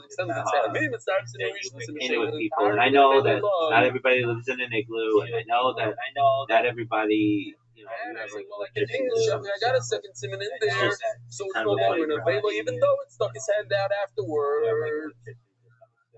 I can't. Oh, or no. That's a really funny premise, Sue. It would be called, you know how they have like extreme makeover? Why don't they have extreme wife swap, where you take someone from a tribal village in Africa and someone in an Eskimo igloo and switch them? Like, this wouldn't be like, oh, we're gonna switch like you who live in this suburb or you who lives in this suburb. Anybody can do that. This is extreme. It's funny. We take an Aboriginal family and swap them with this family in who lives in a teepee. There's one question: Can this animal have? That's a really funny premise. And it's got a good name, Extreme Wife Swap. This animal is 100% Ossetin. Why is it Ossetin, Rabbi Isai? Because it became a treifa. Extreme extreme. Well, yeah, because there's something known in the United States at least. It's called Extreme Home Makeover. It's a really popular show. And so you use the extreme makeover idea. And then there's another show called Wife Swap. And so you just do extreme wife swap. And instead of it being like a lady who is swapping spots with another lady in two different suburbs, in two different comfortable homes, it's like really intense. It's like somebody lives in a teepee, swaps with somebody who lives in an igloo, or someone who lives on an Aboriginal plain with someone who lives in a yurt. Does this animal give you trauma? Of course he understood that It's a really funny premise. Even though I'm not saying it's the funniest joke in the world, but it's funny. There's a lot you can do with that premise. Even after you cut the first seven. And if they really did make that a show, I think it'd be super popular. People would love that. They took it back. Maybe Rosario holds that you can't make anything treif. Can't make anything treif. Once you start. All right, so I've got to prepare for this podcast. Can you come up with a joke on Mickey Mouse, the weather, and dogs? Can you do that? It's got to be PG-13. They don't have to be PG. They don't have to be G. They can be a little naughty, but nothing too wild. Okay, you think you can do that? Okay, and you come back tonight and you let me know what you came up with, and we'll hear it. But I want to pause for a second. There's a proud Dachshund wife. Shout out to Extreme Wife that sent me many emails that her husband loves the dog and her kids love the dog, and it's birthday. His name is David Chai. So Mazel Tov to David Chai. Don't get ideas if you send me many emails. I'll say this. She's the Chana. Chana is one thing. Okay. Omar Abaka, listen to this halacha. You're not going to believe this halacha. Listen to this. My voice, I check this out. Let me be back in like this. Huh? You asked me what the last name is? Yeah, what? No, it's not gold. No. No, guy from America. David Chai, yeah. David Chai, seriously. It's another, it's not David Chai gold. No. I said his kid. The whole house. I mean, how old is David Chai's kid? 4, yeah, no. Check this out. If a person surgically goes into an animal and detaches its kidney while it's alive, can you eat this kidney? Right now, can you eat the kidney? No, what is that called? Every goat is chai. Let's say you left the kidney in the body, in the cow, and then you shepherd the cow. Can you eat the kidney? Silence. But it's detached. Huh? Shchita doesn't help her. Once something is Ever Min Chai, it's Ever Min Chai forever. So you detach a kidney inside a living animal, and then you shecht it. I got you guys. You see? I'm telling you, it's the gishmak stuff today. So I have a question for you. Now let's take the same exact thing. Talk about the kishka. Mamish kishka. People used to make kishka from the real kishka. Now in their it's aser. If anybody wants, I found out a guy in Bay, 2 people, they sell it in black market. I'm not joking. Wherever they sell it, If anybody's interested, I don't know the number, but we can find out. They said they made it illegal. It's dangerous. It's whatever. I don't know. Something. It's too much something. I don't know that it's dirty. It's just not healthy or something. Fine. Rashi and Shabbos. Daf Kufman. I asked the Belzer. Yeah. Rashi Daf Kufman Beis and Shabbos. I didn't check it out. You guys check it out. He says it's muktzah. I was on the phone with Noam yesterday. We asked him what's the source because Noam said that the sound of the. So Noam was all frustrated because I said it's the voice, and he remembers as a thing. We called him Menachem Defensive. He told us in seconds. Shabbos Daf Pezayin, Krisos Daf Vav, and no, but it's a Rashi the reason why we couldn't find it is because Rashi in Shabbos and Daf Pezayin does the Daf. Over there, Rashi says that the sound is good. Increases this. Noam almost fell off his chair. I have it every day. What? I'm in office. And we saw those. We knew the 2 because we looked that up before, so we knew 2 dapim, but we didn't see the. We knew he knew from somewhere it was a Rashi, not a Gemara. Rashi and Shabbos. So in seconds, and he says. So Noam tries to fair him, but who said it over there? I don't know. It could be it's Rabbi Yochanan. It's Rabbi Yochanan, but it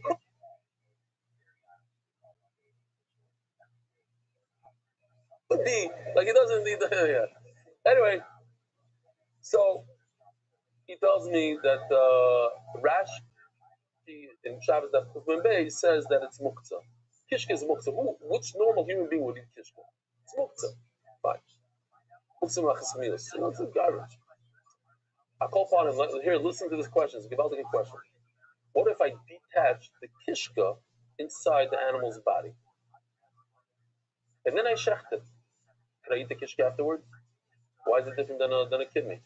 Same exact thing. So it would be also if I detach the kidney, the kishka, while the animal's alive, then it's Eber Min Chai, and then I go ahead and I shech the animal, can't eat the kishka. What if I shech? I cut the esophagus, I cut the trachea, I detach the kishka. So for that moment that I detach the kishka, the animal's alive, not halachically, but halachically for a goy. A goy cannot eat an animal until it's 100% dead. A Jew can eat an animal even if it's moving around, as long as you shechted it. Because a guy doesn't have shchita. A guy has nechira. He has halacha, kill it. However you want to get, but kill it, making sure it's dead, dead, dead. If it's moving like this, it's not dead. So listen to the kasha. Beautiful shaila. Guy chef, he severs the kana. I'll make it even easier. The way I learned it, I saw in the art school this morning, they didn't learn like me. Okay, I'm learning, you can go with the art school. I'm learning that you cut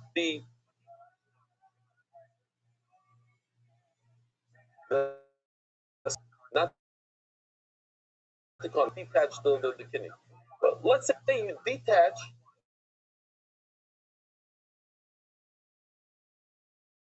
the esophagus, it goes into the intestine. So for that moment that you cut it, it's Abram and Achai for a guy, because the animal's not dead. 20 seconds for the animal to die. So for 20 seconds it's alive with a detached, and a guy's not allowed to eat Abram and Achai. Then it died, it's too late. You have a kishka that was Abram and Achai for 1 minute, it's Abram and Achai for the rest of its existence. So it comes out that a guy cannot eat kishka ever if you shepherd it.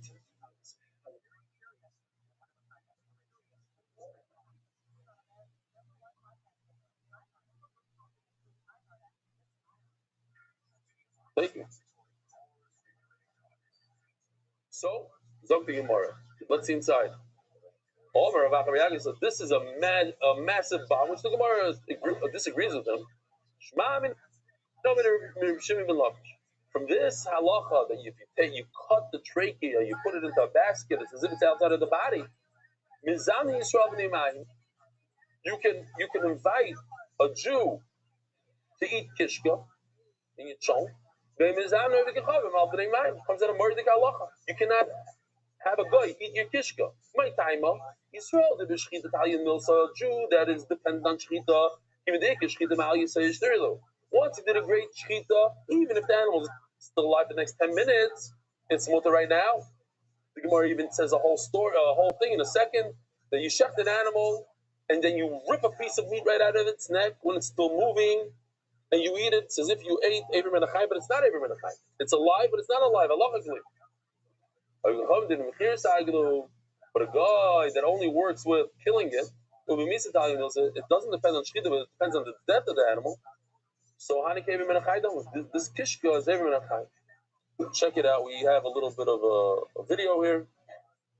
It's a little bit on the edge. It's one of these videos that I would have advised him not to do the ending, but it just gives an opportunity for people to vent and to send emails. Here we go. For 20 years, I have rated the world's top restaurants. Nothing excites me anymore. I heard about a certain Cholet cooking all night somewhere in Israel. His name Salman. I took the first flight. But a small crumbling stab, one bite, and the whole world opened. His meat melted, the aroma drove me crazy. 5 stars without a second sweat. Then I sweat. The kishke. I asked for a piece. Salman looked at me. What for you? You're a god in my country. It's ever 20 years. No one dare fix it. I could not get it out of my head. There is only one way for a god to taste. Rishmila. To stop my god. Any serious critic would do. I converted in half a year.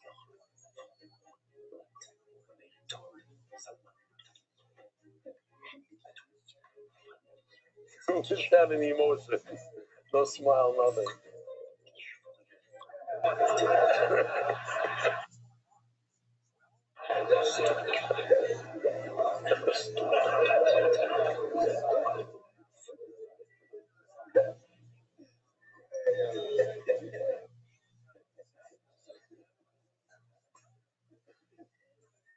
On the edge over there. Okay. 2 things. The bris There's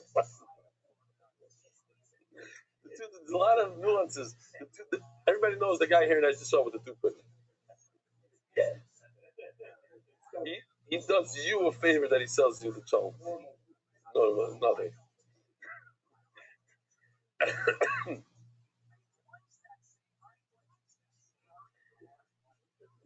You'd expect. I got a bris milah just to eat your chum. Something. Give me a stick of smile now.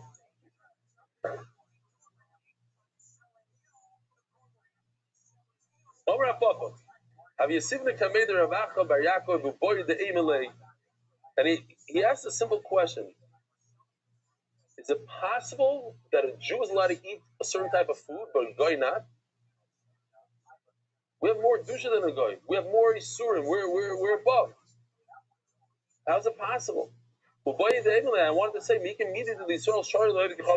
is there such a thing? Well, and I didn't say anything to him. Why? He used logic. How am I going to fight logic with a question?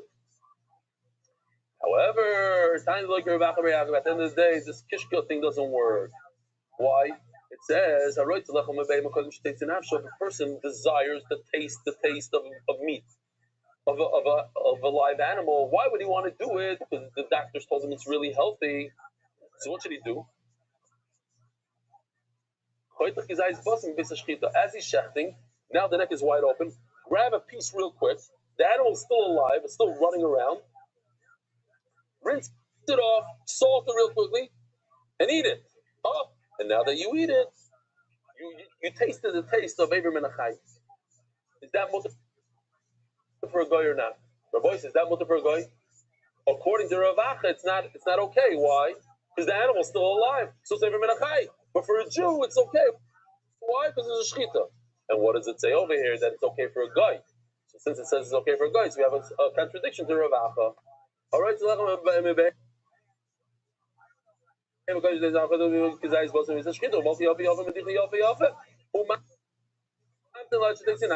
you should wait until.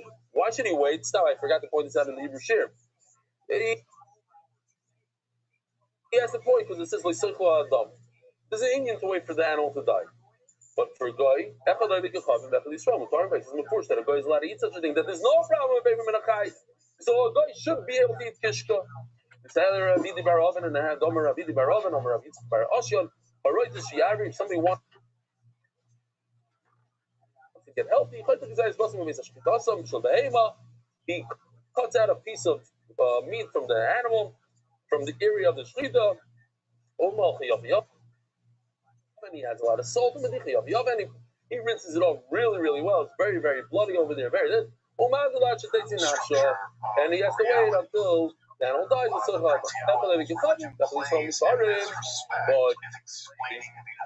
here's a shita that says that there's no such thing as Erev Menachai as you shechting the parts, the kulu remain. Okay. Says the Mishnah, brand new. Yeah.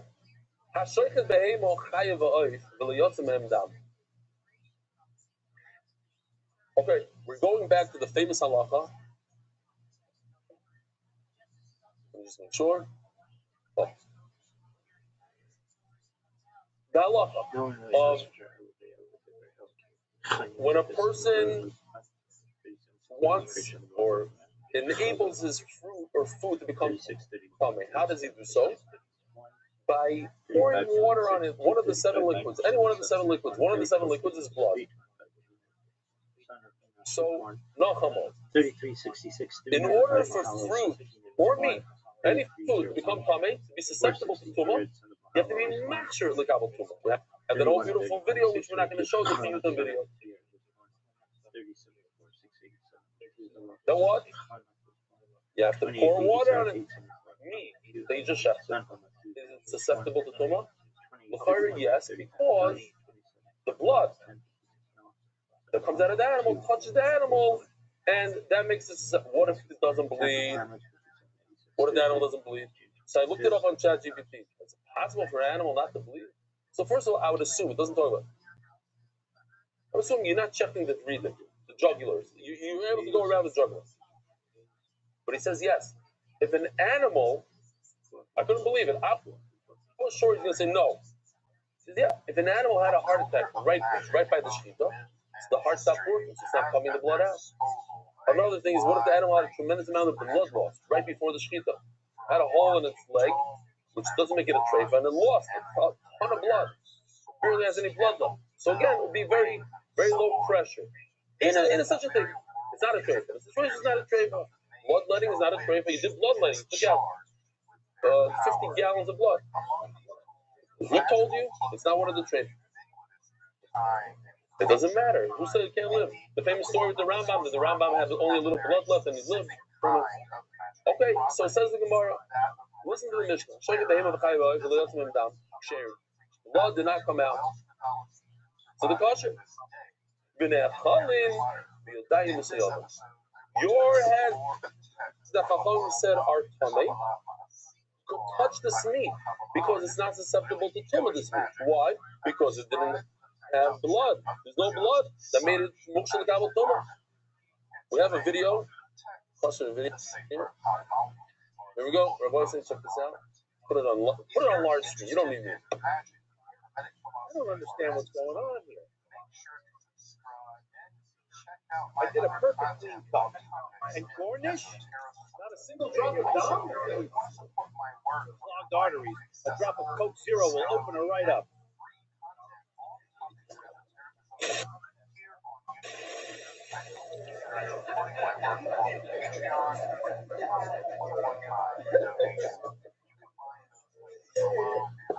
That's why I didn't show it last night. I was about to show it, and Benny's like, "Don't show it. You're gonna show it to him first, okay?" The voice. Halavai, we had your voice. It would be mama's perfect. A little Coke. Me, whoever was on, it's an inside joke, but the man loves the Coke. So, but not what you don't like. You like zero. You like which one? Which one? No, don't be such a tzaddik. Which one do you like? Yeah, honestly. Really?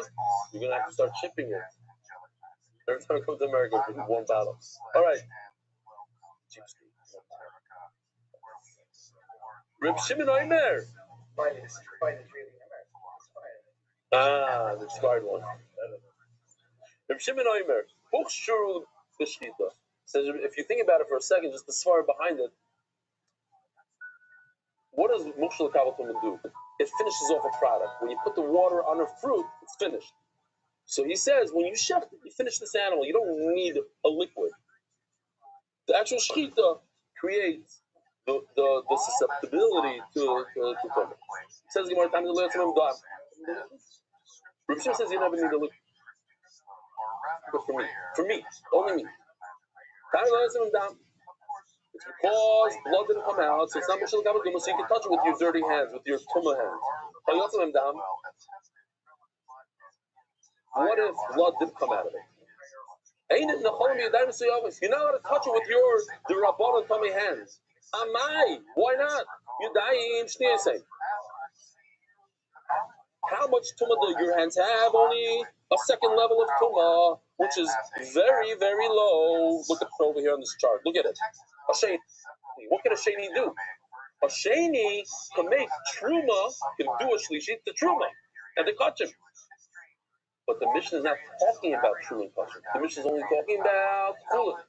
Chulin does not become tummy. I got to show you this video. It's very, very important. Take a look at this. Beautiful how they did it. Basar chulin. You have meat that's chulin that was touched by a dead rat, so it becomes a rishon, a one. A one can make a two tummy. That's it. Could a two make a three? No. It's chulin. What could a two do? A two could walk off and touch truma, and the truma will come a shlishi. Could a shlishi a truma touch another truma thing and make it tamei? No, it stops there. But what could it do? It can walk away and touch him. They touch him and they have a Beis Hamikdash hat, and they can make touch him tamei. So that just gives us a basic idea from the top how it works. So says the Gemara, but this he's a sheni. We saw all the way in the beginning of the video that a sheni, Right over here, a basakulin, you can't do anything. Look at a two do nothing, a two is stuck. In this case, you can't do anything. You can't make another chulin tummy. Oh, right over here, pause. Great. Doesn't work. You're saying your hands are shiny. Ben shani is shlishi b'chulin. It can't make it shlishi. Says Gemara, and now I'll prove it to you. We're going to go on a tangent here. Then we get to the sugya. I'll prove to you that our mission is talking about chulin. Easiest proofs. 4 proofs. How do I know our mission is talking about chulin? In the Mishnah says chaya behema chaya v'oif. Could you bring a deer on the base of Mikdash on the mizbeach? No. So must be talking about chulin. No, be the kachim. Chaya v'kachim yika. Pursue another raya. The kachim can liyatzim dam kshera. What if there's no blood in the base of Mikdash? It's kosher. What's the dawutzar? What's up? Point of having a carbon is to sprinkle the blood on the mizbeach. That's the number one reason. So you need blood. Pursue the kachim liyatzim dam can be makshir. Blood doesn't even help in the base of Mikdash. Why? The blood in the base of Mikdash is not one of the 7 liquids. You should spill the blood like water. Only blood that spills like water. In the base of Mikdash, it doesn't spill like water. I catch it. I receive it in the vessel. It's not water. It's important. So another if there's no blood, it's not much in Kabbalah Tumah. Why not? This is something called the love of the Hakadosh Baruch Hu loves Kachim. So in that love, the Chibah of Chodesh, it should become Tamei. And where did I come up with something like this? The Chaim Elam, we already passed it. Chibah of Chodesh, I don't need blood, just the Chibah itself. Says the Gemara, you're right, you're talking about chulin. But what did he do with the chulin? He purchased Meiser Sheni. And Meiser Sheni has tremendous kedusha. It's like truma almost. When your Sheni hands, touch Meiser Sheni, they become tamei. But only according to Raman Amar, who do like your mayor? Raman Meir disagrees with that. Where do we see that he disagrees with that? I'm giving him a base. Tell him be a smayim medibri sovereign. Anybody has hands that are tamei,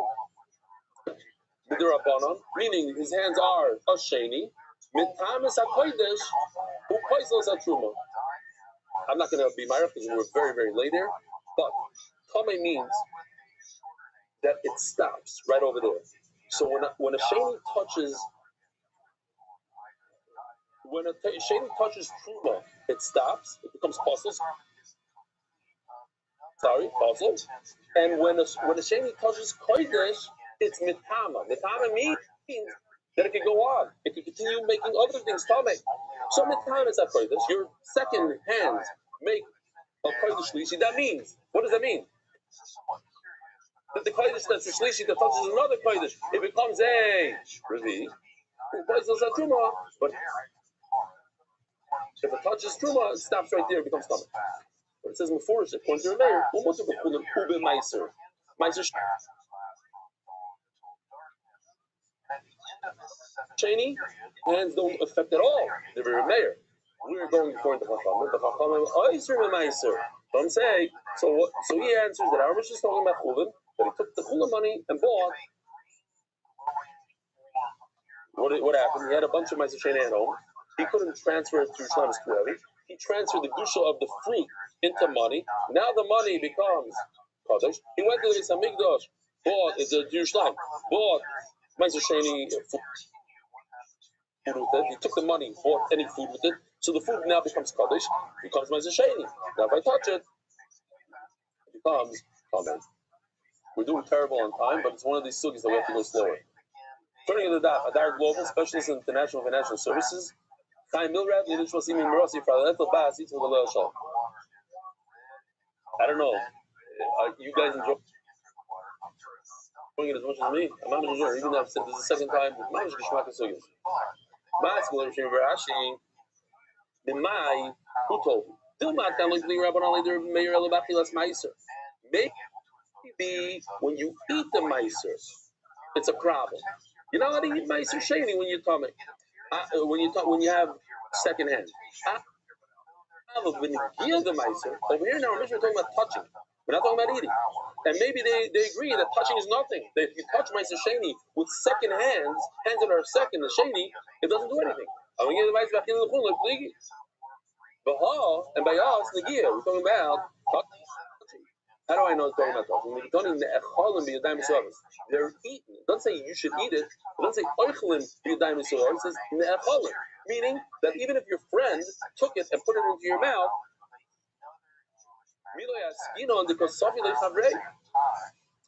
and that wouldn't be a problem. I'll give you a mushal. A very good mushal would be hamaitzi. If I give you a roll to eat, do I have to wash my hands? No. But I'm touching bread. The eater has to wash his hands.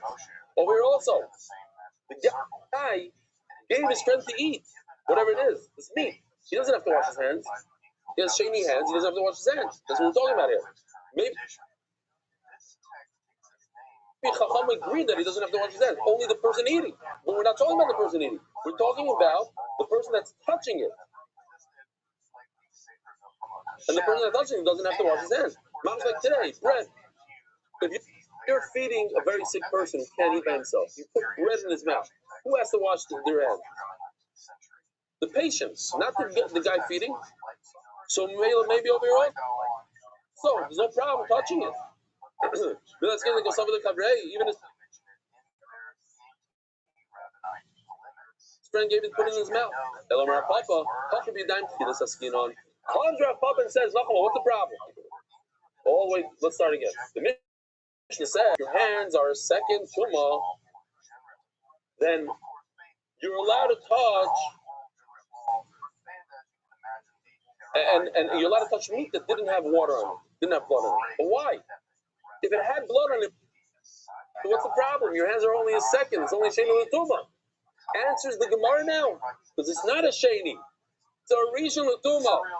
We're talking about hands that have the highest level of tuma possible for hands. A rishon. How? You put your hands into a house of a mitzvah. You stuck it through the window. So now they got a rishon tuma, maybe. And now, if the meat had blood on it, you're going to make a problem. You're going to make a boo-boo. You're going to make it a what? A sheni. It's going to go down one. Your question was your hands are only a sheni. A sheni doesn't affect regular chulin. And our whole mission of proof, more proof. I was talking about chulin. You're right. A sheni can't do anything to chulin. But a rishon could. We're talking about the hands that are tila. What's tila? A rishon. Reb Shimon Elazar, he goes according to Reb Shimon. This only is according to Reb Shimon Elazar. And you dive tila for chulin. Hands can never become a rishon. Shimon ben Elazar, Shimon Meir. He says the name of Reb Meir. Who's Reb Meir's Rebbe? Reb Akiva. He says the name of Reb Meir. You dive tila for chulin. Shniz l'truma. Hands could become a rishon. And a second for truma, which makes no sense because truma is much more sensitive than chulin. So the Gemara right away asks, "Shniz l'chulin in, do truma light?" No, you talking about kilos after chulin. Shniz l'truma in, the chulin light. No. It means, of course, for truma, but l'chulin is not a sheni, only a rishon. When we echo yadayim kilos.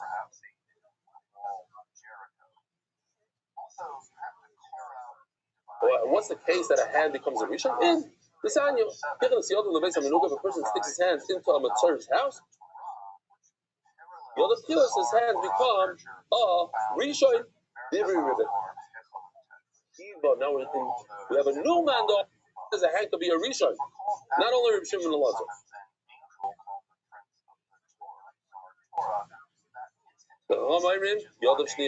Stick your hand into a beis hamenuga. Your hands become a second. If you stick your hands into a Mitzvah house, your whole body does not become tummy. It's an interesting chiddush. Only your hands. Imagine. Only part of your body becomes tummy. The question is, do I do it? Am I going to the hands because of the body? They made his hands a rishon. I didn't invent the new category. I'm just going to say, Rabbanon. What did I say? Right. Oh, Shavina Rabbanon. he holds that what? That it's only a sheni. A hand at maximum could be a sheni. Okay, so now come on. Whereas we're saying an answer, our mission is talking about a guy who had Rishon hands that touched the meat that had blood. If it had blood, it would become tummy. How do you have Rishon hands? Because he stuck his hands into the Mitzvah's hand. Says Gemara, but look at Reb Akiva. It's much better. Why are you telling me it goes like Reb Shimon ben Elazar when I have a Reb Akiva here? Reb Akiva, look at Reb Akiva, all my other kilos. Now Reb Akiva happens to be Reb Meir's Rebbe. All my other kilos have him. Reb Akiva is Reb Meir's Rebbe. Reb Meir is the one that we brought before. Reb Shimon Reb Meir. Where did Reb Meir get it from? Reb Akiva. So just go to the source. Say that Reb Akiva holds that your hands can become a rishon. Reb Akiva, and immediately the true of a kachim, the chamir, maybe only said as halacha by things that are very sensitive, like truma and kachim. I want somebody that says specifically about chulin that your hands become a rishon. That's the Gemara, a bomb question. But what are you telling me? That according to Reb Akiva, maybe when it comes to chulin, your hands are not a rishon, your hands are only a sheni. Guess what? Reb Akiva holds that a sheni hand could mess up meat that became wet. The Hashamina letter of Akiva, the Amar Sheni ois shlishi b'chulin. He holds that a sheni makes a shlishi in chulin. This nan, why bayoim darash Reb Akiva? That very day, what's the very day? The famous says in Rashi, the day Reb Elazar ben Azariah, Harei Aniki ben Shimshon was saying the Seder, that day that he took over from Gamliel to become the Nasi. So they added 400 benches in the Beis HaMedrash. Imagine thousands of new Bachrim come into the Beis HaMedrash to learn, and they're all asking all the questions they had their entire life. So that day, a lot of new Chidushim happened. And one of the Chidushim was this, that Reb Akiva had to get up and say, it says everything. Let me show you the video real quickly. It's perfect for now. This dead mouse is Avatuma. Wow, it's super late. Unbelievable. Okay. Kli Cheres, the reason where it only comes Tameh from the ear space. So the entire oven becomes a what? A rishon. The food inside the oven become a sheni. Could a sheni make a shlishi? Says Reb Akiva, yes. This bread, if it touches another bread, the bread will become a shlishi. We didn't know that before. That's only Shidas Reb Akiva. Okay. So we stop over there. Let's see it inside. Yitma. Tamilu Nemar Eli Yitma. It says it doesn't become tummy. It has the power to give off tuma weiter. The tama chayrev. The sheni has the power to make a shlishi. Limit al kikar sheni teaches us about a bread. Mamash, you just saw it on the video. A bread that's a sheni. Shuas a shlishi. Bechulin. And here we finish off for today. And that's Reb Akiva. So just say it's a Reb Akiva. Maybe it's referring to the Raisa, the Rabbanon loy. Oh, we were talking about hands. Hands are only coming with the Rabbanon. So that the Rabbanon Tuma doesn't have the payach and the power to make a shlishi, a sheni, a shlishi. Rabbi Sai have a wonderful.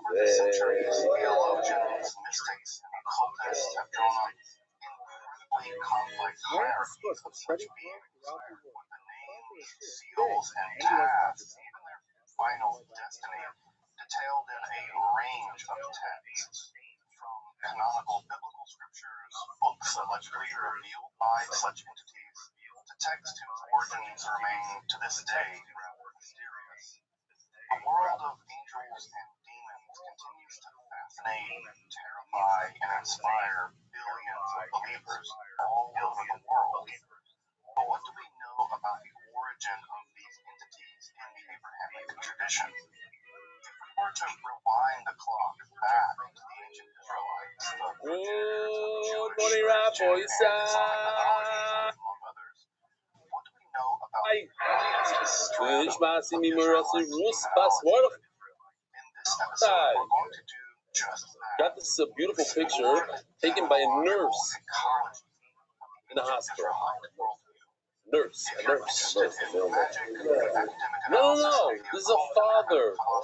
This is a father with his baby learning Torah and a nurse. So it wasn't a staged picture. Dear Rebelli, my wife and I wanted to take a moment to express our deepest gratitude for everything you did to make our wedding in Jerusalem so meaningful and memorable. Having you walk me down the aisle and read the Kuba was something I will carry with me for the rest of my life.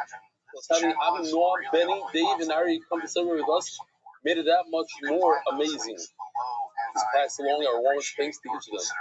But so many of them who ever showed up, said everything about the kind of community of built around you. It was a profound reminder that Yom is not just a learning program, it's a brotherhood, and I felt that fully on one of the most important days of my life. I also wanted you to know, and I don't say this lightly, that the daily practice of Yomi has had a real and lasting impact on me.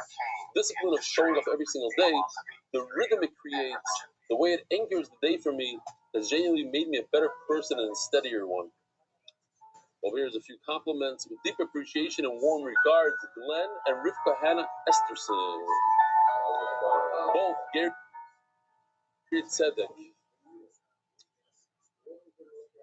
Wilmington, North Carolina. And she's from Brazil. By Yaakov Gross. Oh no. Sender Gross. Dear Belly, my name is Sender Gross, Canby Island, UK. Sponsor of something else. I would like to express my sincere gratitude for everything you and MUI has done for me. The impact that it's had on my life has been tremendous. Before becoming a part of MUI, I barely learned Torah regularly. Listen to this, you barely learned. But today, I try to learn between 4 and 5 hours every day. Attending various shiurim on the phone, online, and of course, the first is MDY from the beginning of Sanhedrin. Things I'm truly thankful. Well, look, the daf brings other stuff.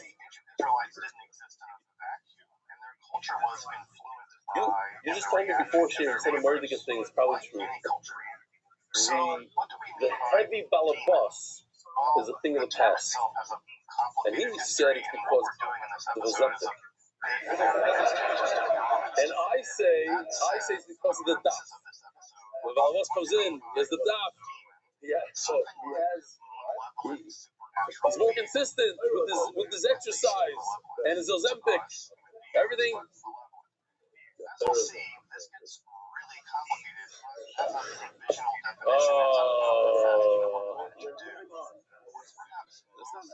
That's not bad. It's not bad. Egyptian and Mesopotamian religious cultures is just the dirt of such beings. We just don't see in the way of supernatural. Last Thursday, I received a call from Yeshiva London. Listen to this. Last Thursday, I received a call from Yeshiva London asking if they could host a Rosh Hashanah barbecue home. My wife and I are delighted to host their children for the family learn. We also seen by one of the dedicated learners on the Sefes Menachos that was learned by two Bachar, and one of the staff with MDY. They learned it in Yeshiva by night Seder. The Nel Shishi was attended by around 50 Bachar and staff in Yeshiva's Mesikas HaTorah. I love the name, Mesikas HaTorah. What made it especially meaningful for me was that I had spots in Menachos, and then married to host this beautiful Siyum in my own home. It felt like a special gift from Hashem. I wanted for a moment of encouragement. Thank you again. All that you do, your work is making a real difference, and I'm deeply grateful to be part of it. With appreciation, Send it Gross. And the Island UK. You like it? Yeah, I like to remember though. So, do me a favor. Send me an email. Dear Rebbe, quick note. I started the daf video at the beginning of Purim. Thank you for the physics. I like where he's from. Also, very, very out of town. This is his inspiration, humor. I look forward to meeting you in person someday. Phil Bogart, Baltimore. You guys know Mephi Overlander? He's Staten Island, exactly.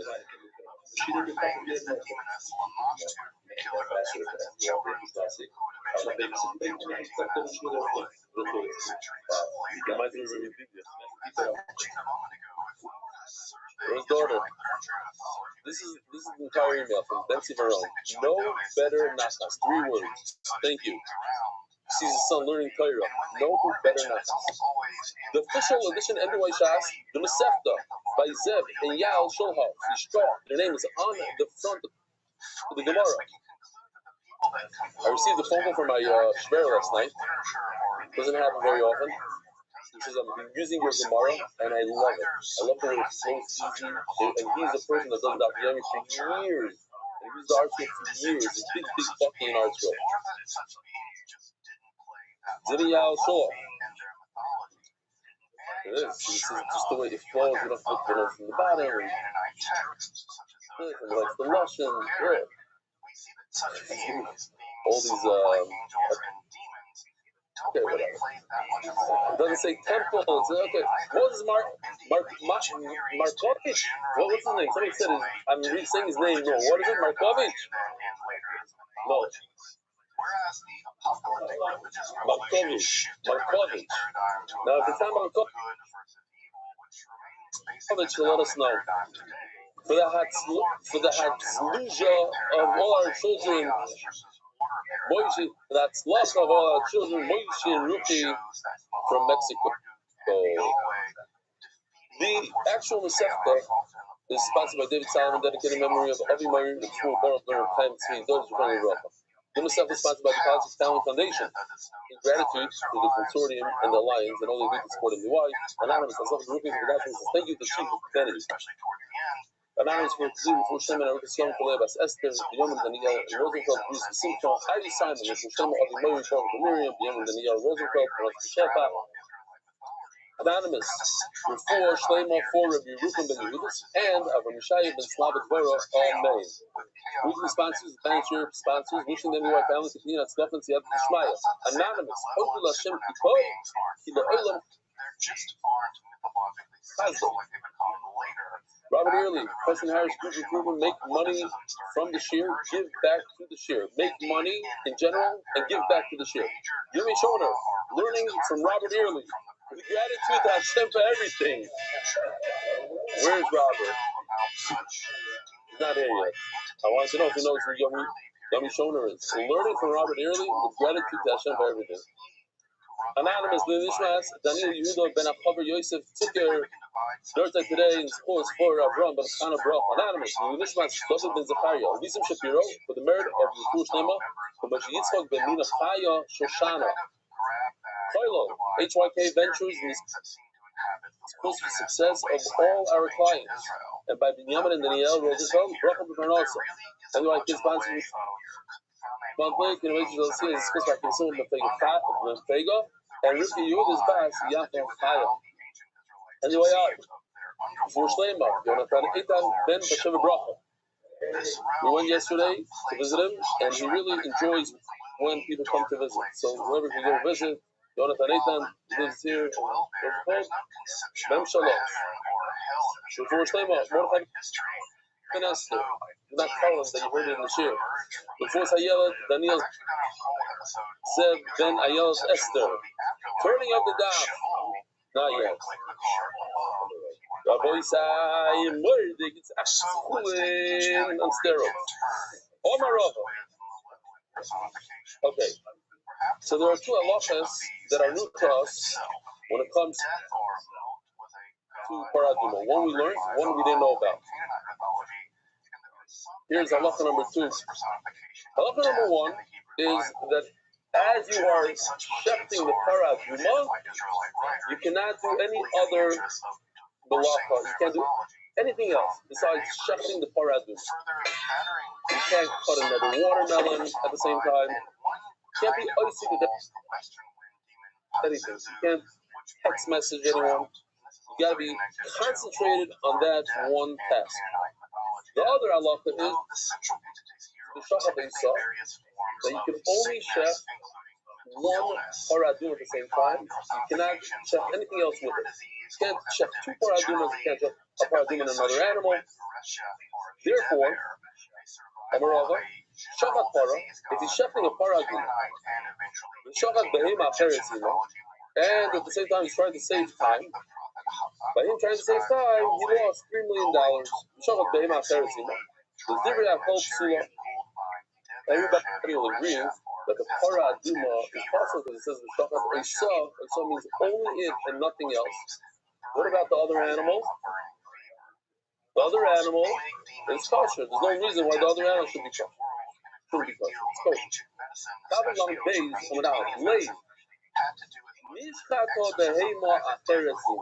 Now you have to put in with the pencil. If you shefted another animal without intent of the other animal,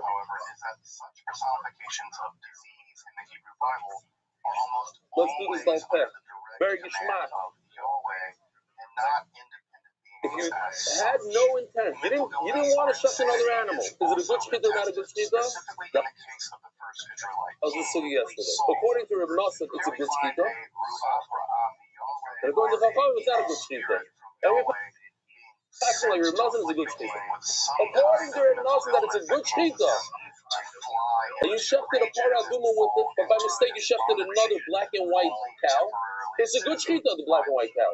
So what happens to the para aduma? Also, because you're not allowed to sheft two things at the same time. But according to Chachamim, the black and white cow is not a good shechita because you didn't know about it. So you didn't shecht another one with the para aduma. You only shefted the para aduma by itself. Then I sliced into the other. And what about the fact you're not allowed to slice a watermelon?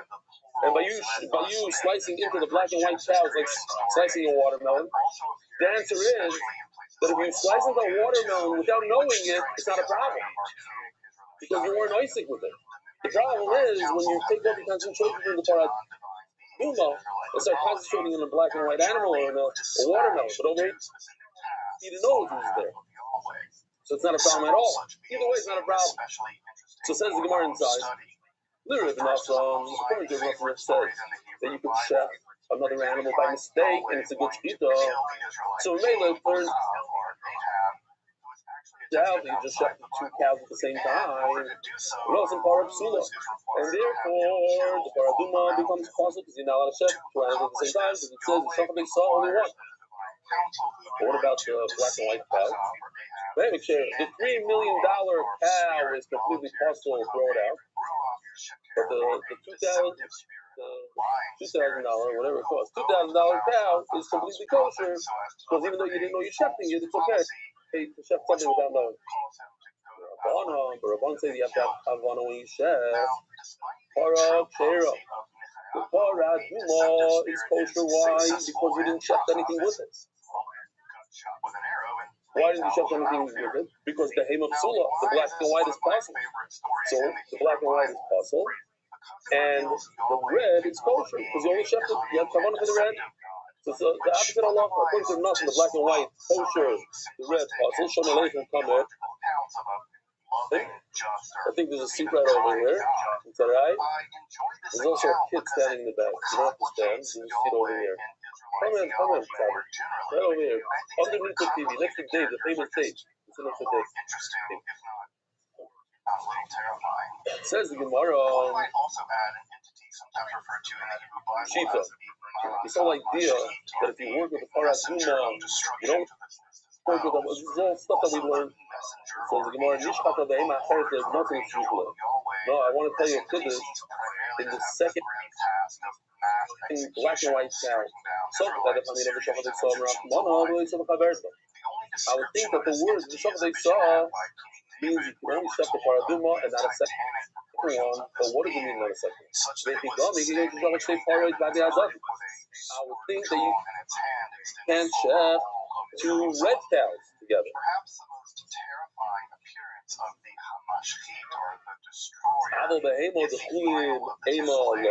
But when it comes to a black and white cow together with a red cow, it shouldn't affect the red cow. The red cow should be close.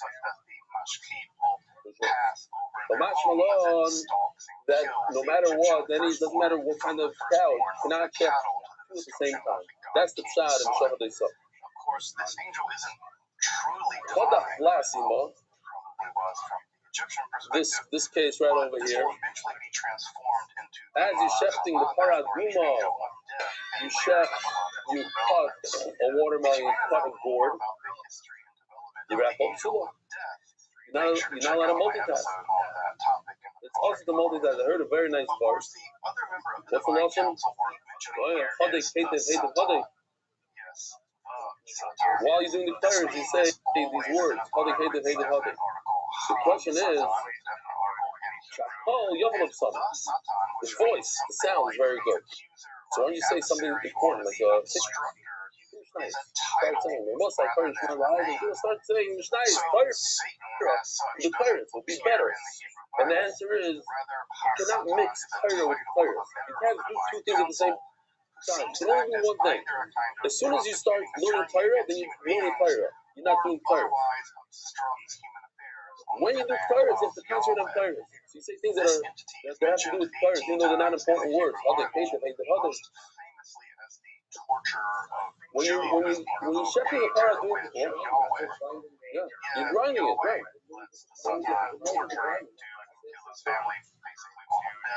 No, the noise of the thing. You say these words. Yeah.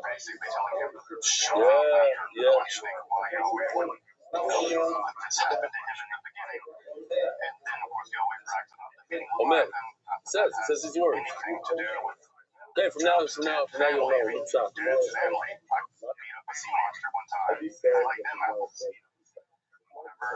Satan also walks the way of the prophet Laban, but is never linked with, for instance, the talking serpent in the second Genesis creation story. Nor was he Yahweh or the angel of the Lord, which, as I mentioned a moment ago, kind of sometimes goes on a rampage and kills a bunch of people for stuff like taking an unauthorized census. No, the saying is that's not a question. He says Shoimer. He says it. But they thought that the coil is not the same. They call it Satan or the devil, especially in Christian and Islamic mythology. Kodab, Lasimo. You're going to go to that. Master Kod Lasimo. It just happened to be cut as you were cutting the thing. You didn't have any intent. That doesn't ruin it. The Rabbi Church. We're learning what the problem with doing something else is. Doing something is not the actual physical doing.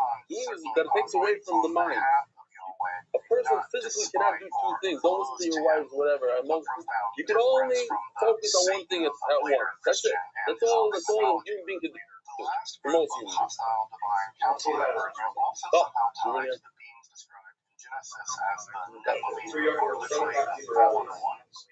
These beings seem to have been members of the divine council who come to earth to mate with human women.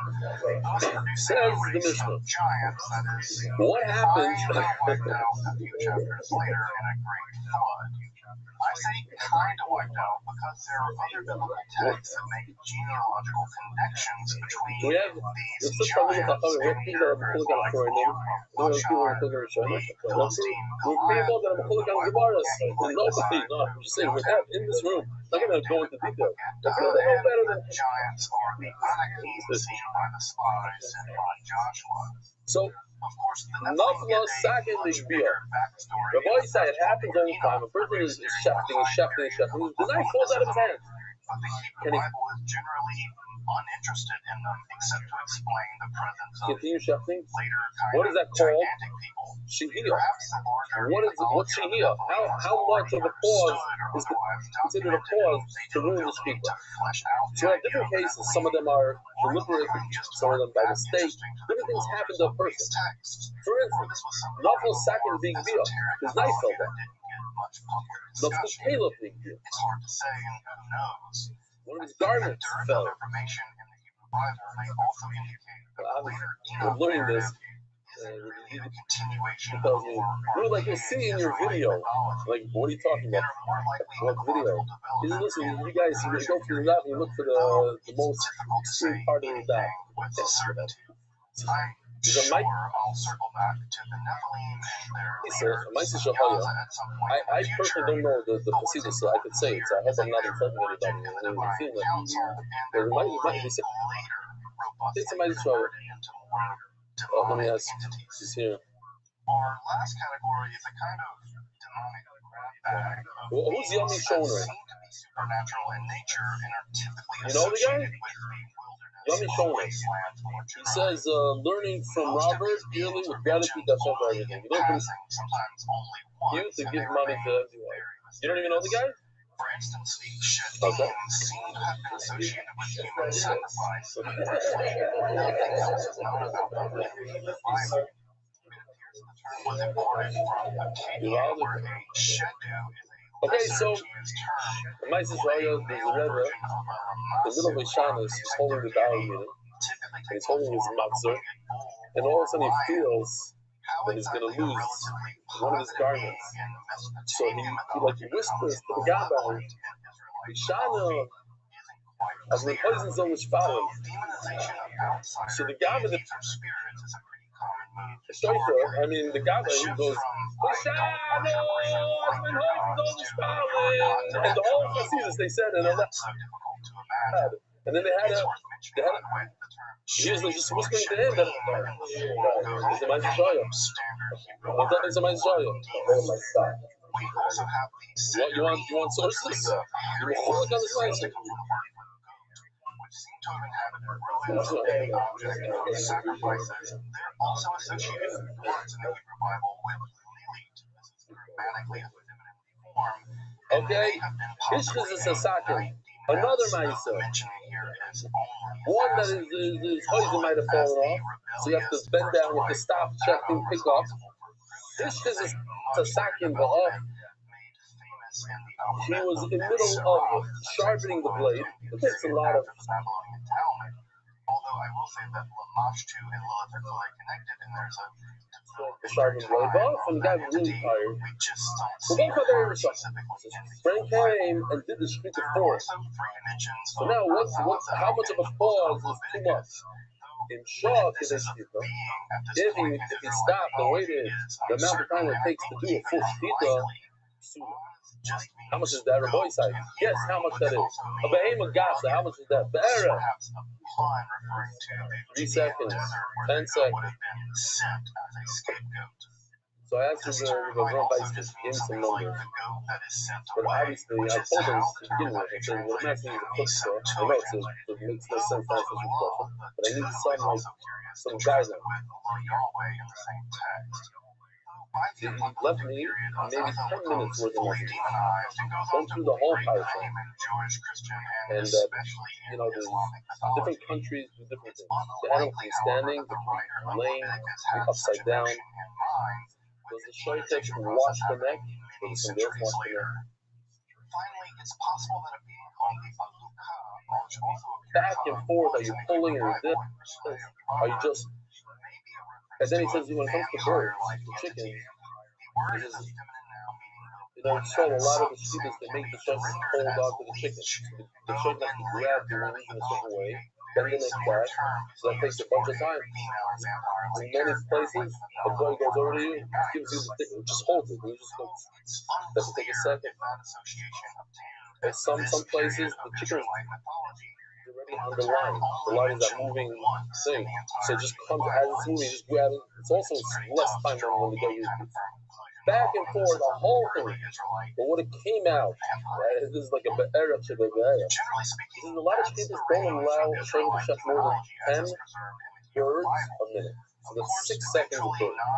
Some allow 15. The real market ones, like the Badat, whatever, they're 10. You have Rabbanot that's closer to 14, I think it was. Whatever it is, different number.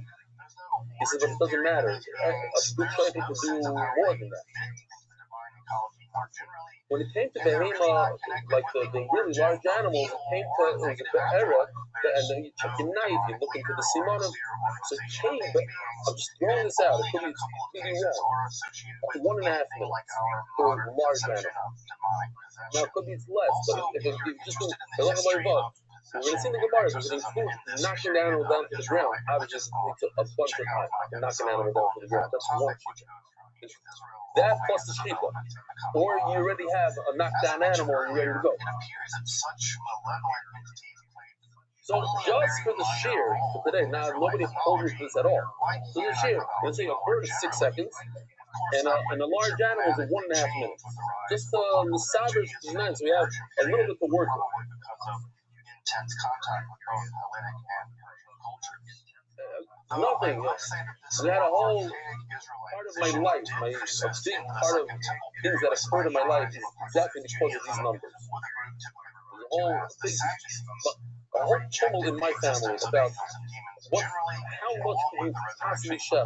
It took up a large part of my life, seriously, this idea. Without going into detail. Traditional Israelite concept of My Kedei Shechita. in some sense, the Sadducees actually maintain a much more traditional, if one might use that word. So Rabbi Shimon Omer not going to make it to the book. Rabbi Shimon Omer, in Shana Machlokes, a real Machlokes, because of just this idea. Rabbi Shimon Omer, in Shah Kedei Bikur. Bikur means to check the knife. How long does it take to check a knife? I forgot to ask Rabbi Shimon. I'm assuming that it's less than the shechita itself. It's going up and down with your nails, and you do it pretty quickly, and you set on the sides also. I think if you're good, they can do it in, let's call it 30 seconds, but it's now 1.5 minutes. Thanks for watching Esoterica, where we explore the arcane. Yeah, and also the Taisus also points out that it depends on the size of the knife, right? There's a small knife. Look at this knife. This knife is, where is it? This blade is tiny compared to the gasa. I mean, it's a third of the size, so to do a big on this, this is a third of the time. Okay, now I'll just show you this video. Here we go. Rabbi Isai. This is the whole Mishnah tied into one.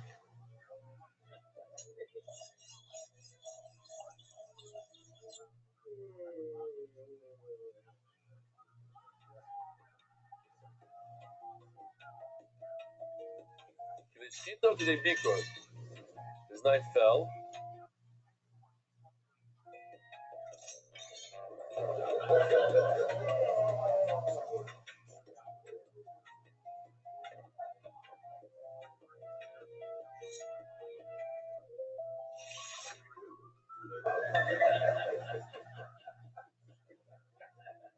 So, if a guy could step in there as he's taking a nap, it says va'af. It's a sack, and he got tired as he was sharpening the blade. Va'af, and he got tired. Another guy came and shot. So it depends how long it took him. If he moved in quickly, within a minute and a half, let's call it for the Behema Gasa. So it's good. If not, it's possible. If Shimon Omer Shaki Bikor, let's call it a 30 seconds. If he's able to get there within 30 seconds, then he did it. How much is it shchita? In order to shech another animal from beginning to end. So we'll call it 1.5 minutes. Honor Rav Kahana of Ravasi to Rav. So Rav Kahana and Ravasi told Rav, while you're shechting animals, I understand it's 1.5 minutes that you get to pause and take a nap. But when you do birds, but if it only takes 6 seconds per bird, so maybe you only get 6 seconds. Maybe when you're doing birds, you still get 1.5 minutes. Because there's a shear. There's a shear. There's a kasuf. It's a shear. It's a lakam mishmesina. You get a shihiyah is 1.5 minutes. How do you know how much it is? The time it takes to shech a behemoth doila. But even when you're doing birds, you have that 1.5 minutes. So Rav says, it's unbelievable. I wasn't in a good mood with my uncle. We weren't in good terms. My uncle, me, Rav, and my uncle Reb Chia. Okay, the uncle wasn't. One of us wasn't in the proper. We weren't in good terms then. He wasn't. In other words, I couldn't ask him the question because of one of our moods.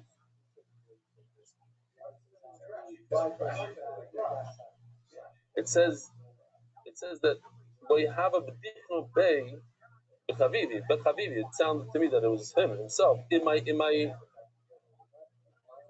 So what he says different than Yeah, Rashi. he says,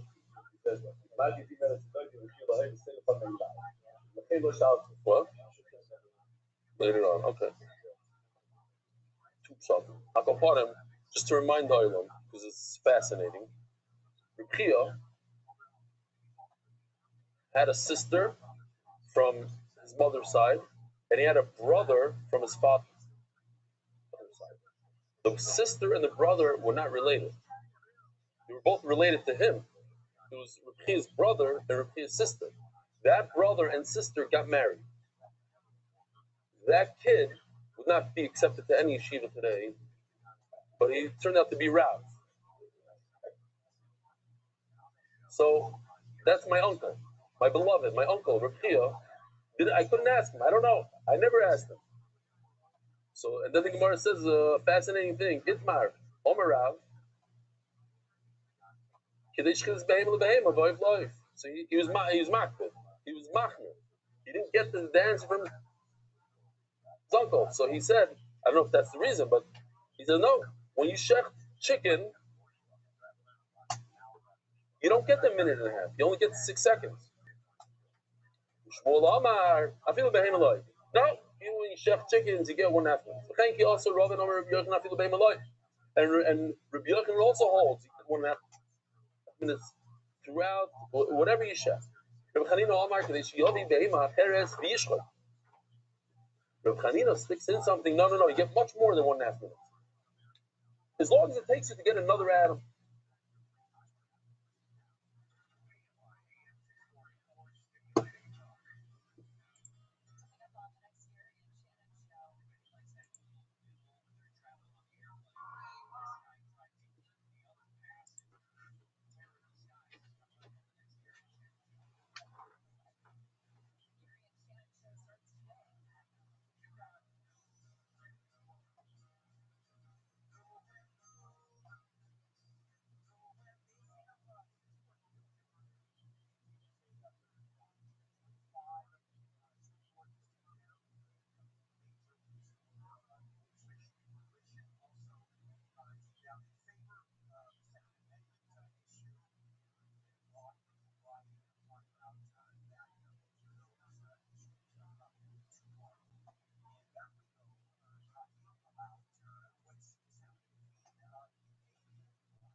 I am, Missy. How are you?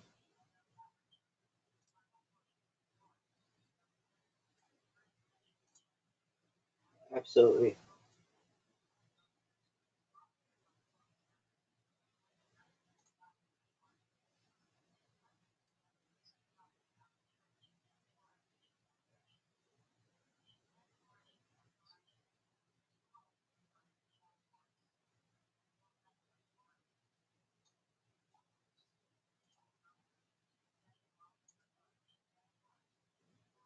Um, I have seen a plasma ball, but in terms of like, have I been abducted or anything like that? That that's absolutely correct.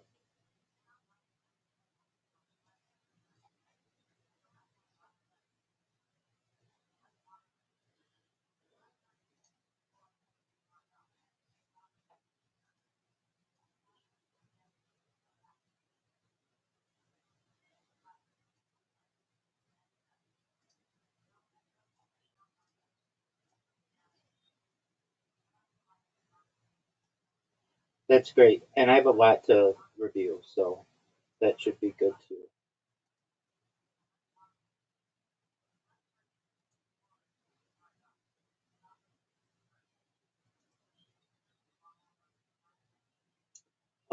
Yeah, I'll give you an overview of just what I'm thinking, and you certainly can make me aware of what your thoughts are. Um, just one moment. Let's see, my camera is uh, perhaps needs to be flipped. Let's see.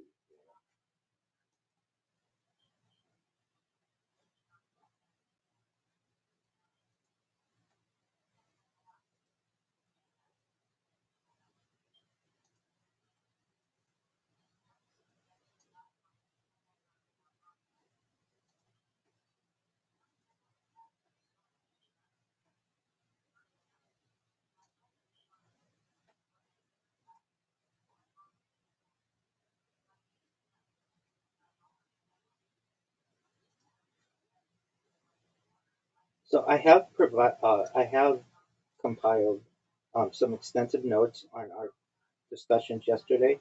So I'd like to start with an introduction of myself, who I am, what I do, a little of my background, and then I'd like to talk about why my project's important, uh, this continuous media history that I'm creating. I'd like to talk a little bit about some emerging technologies and hypothetical technologies that are of interest to me. And then I built some outlines on the discussions that we had yesterday for reference. Things like an Anunnaki overview, what are Anunnaki mentioned in the Bible, things like perhaps the Nephilim, the Chaim Eshed disclosure that we talked about, the ufology in the Bible, and just basically a chronological timeline of UFO related interpretations in the Bible, some ideas on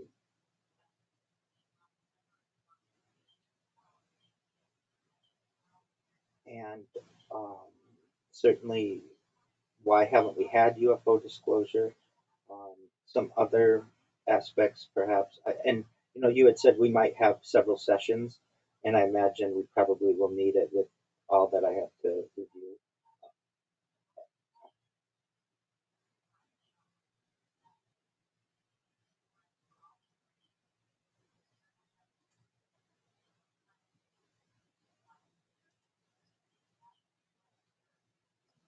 That's okay.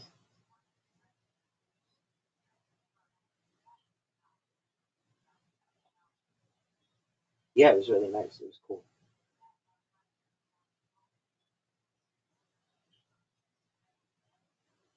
Yeah, within YouTube, you right click on their name, and then it's add as moderator. And then you had also had interest in the secret space program. So, um,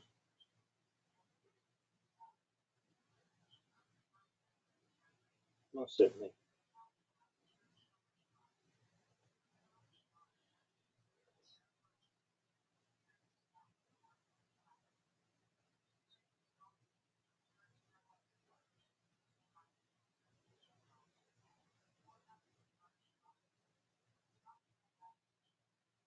Absolutely.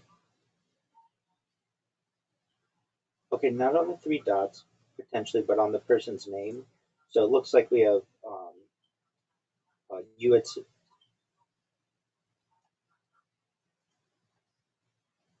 okay, and you're on a tablet.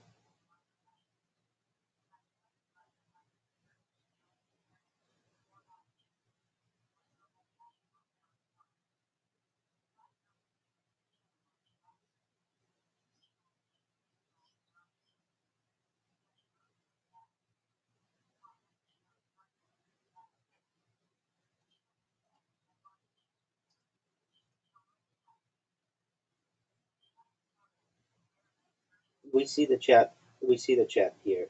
Anchor Haven at 8:37 my time said hi everyone, and then you wrote a little later. Hey Julia, how do I make you a moderator?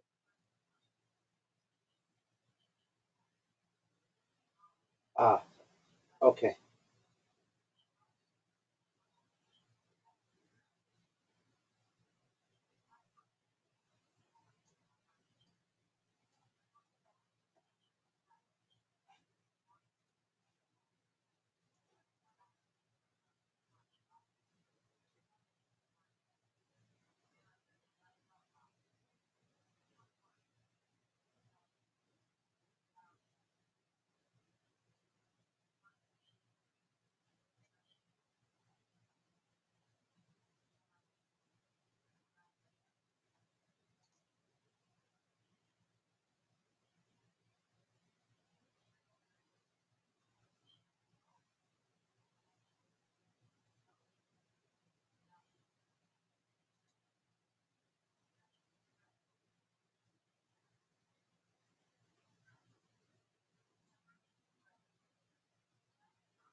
Yes, ma'am.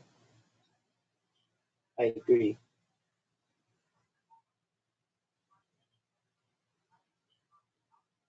So I'm sure we're not going to be able to get to everything, so we may obviously need to plan another session after, and we can. But I'm going to just go through as much as possible, and then if any,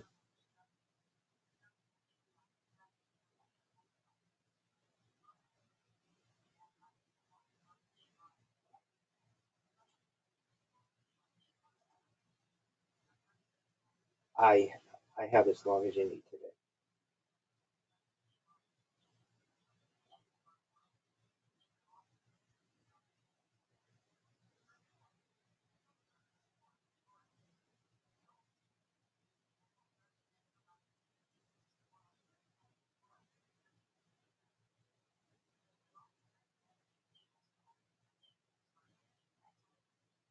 Okay, most certainly. I'll help you.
Well, thank God. Thank you for the opportunity to be here with you, Missy, and to be with your audience. You're absolutely right. I am Rabbi Michael Moshe Rothschild. I'm an Orthodox rabbi. I'm additionally a certified project management professional. I've successfully launched apps on the App Store and Google Play. Moreover, I'm a futurist. My work focuses on the intersection of spirituality, technology, and humanity's long term future. I've been an active participant in both modern Orthodox and Hasidic Jewish communities, including Chabad, for many years, while exploring how the principles of postmodern Orthodox Judaism may help bridge traditional Jewish thought with contemporary technological, social, and global challenges. I became an Orthodox Jewish rabbi in 2021, a process traditionally known as smicha, or laying on of hands, following years of immense and immersive religious study and practice, including daily synagogue attendance, extensive learning with multiple rabbis, Chumash or Torah study, Daf Yomi or daily Talmud study, Gemara classes, additional Talmud study, and an ongoing study of Hebrew, Yiddish, Aramaic, Ladino, along with traditional Chavrusa, which is paired study learning.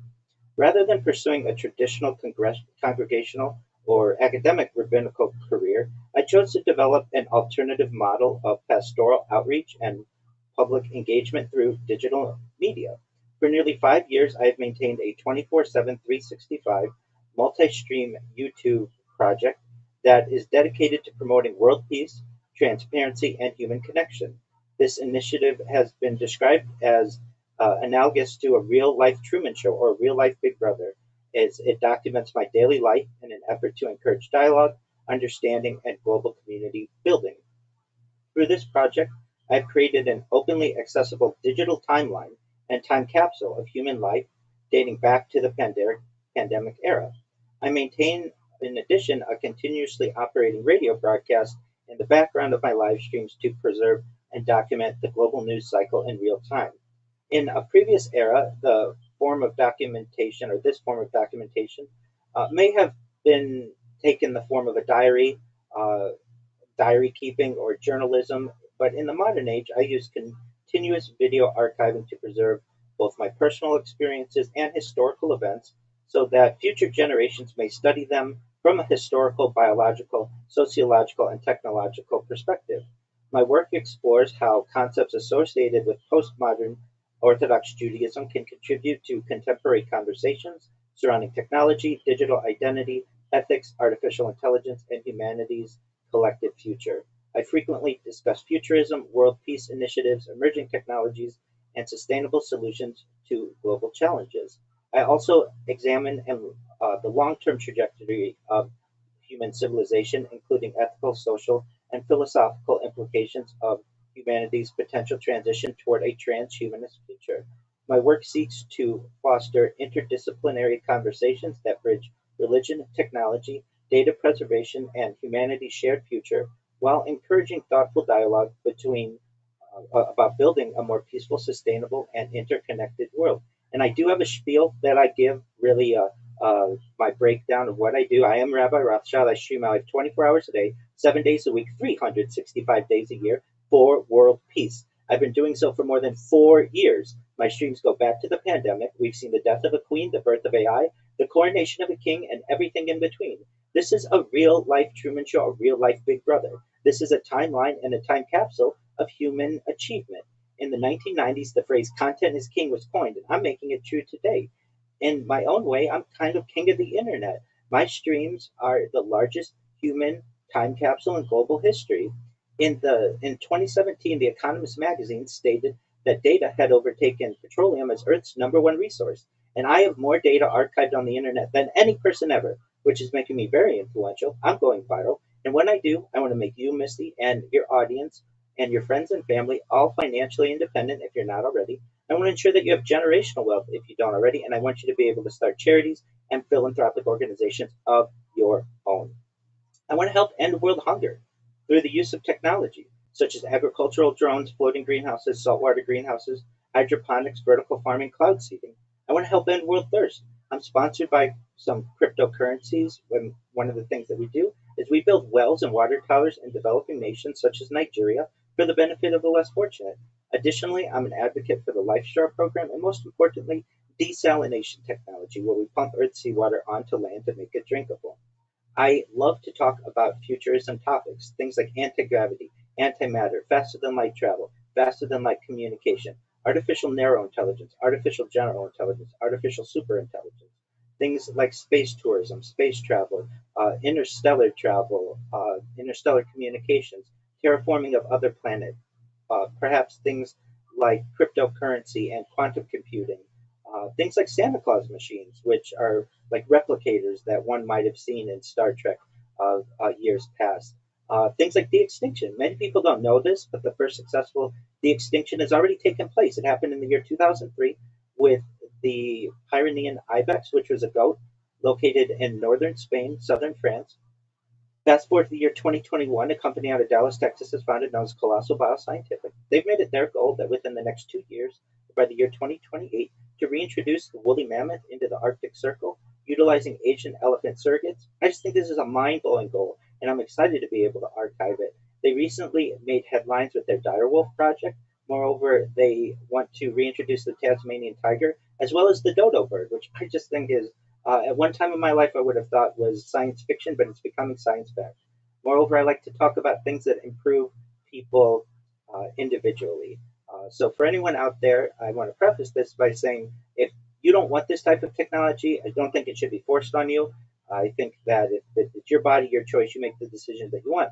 But for those of us who are interested, I want to give them, through my stream and through the monetization of it, the resources to be able to live longer. Most of the audience probably has an average life expectancy, or when they were born, of about age 80. And I'd like to increase that if they want to age 100, 120, through the use of technologies such as oxygen therapy, human growth hormone, stem cells, cryonics, cryogenics, cold shock therapy, nootropics, peptides, red light therapy, blood transfusions, testosterone replacement therapy, whatever people want to be able to extend their life, to be able to move into a future of perhaps being able to utilize age reversal techniques.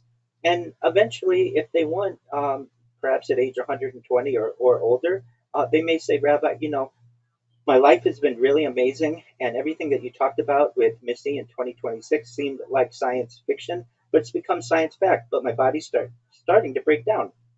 What are the next plans? And this is, again, with your consent, with people's consent. If they want, they may be able to utilize a type of technology known as mind uploading technology, where with someone's consent, we scan their brain into a computer like a CAT scan or an MRI, knowing where every atom is in their central nervous system and their peripheral nervous system, for later download as an android, an avatar, a cyborg, a cybernetic being, a clone of themselves, a robot, an ethereal being, whatever they want to be. But essentially, what I'm saying to you and your audience is that there may be a future in a generation or two of some type of immortality, or at least digital immortality. And I find that to be of extreme excitement. We're really transitioning from your typical Homo sapien that had a limited lifespan into at least a being that is able to extend its lifespan and may be able to prevent death indefinitely or delay death indefinitely. Moreover, other types of technologies may be utilized, like revivification technology, where we can actually bring back people who have once died, which certainly would be an adaptation that wasn't previously utilized by Homo sapiens. And really, I think that the sky is the limit in terms of where we're moving into the future as humanity. So, with that, that's a little introduction about me. Um,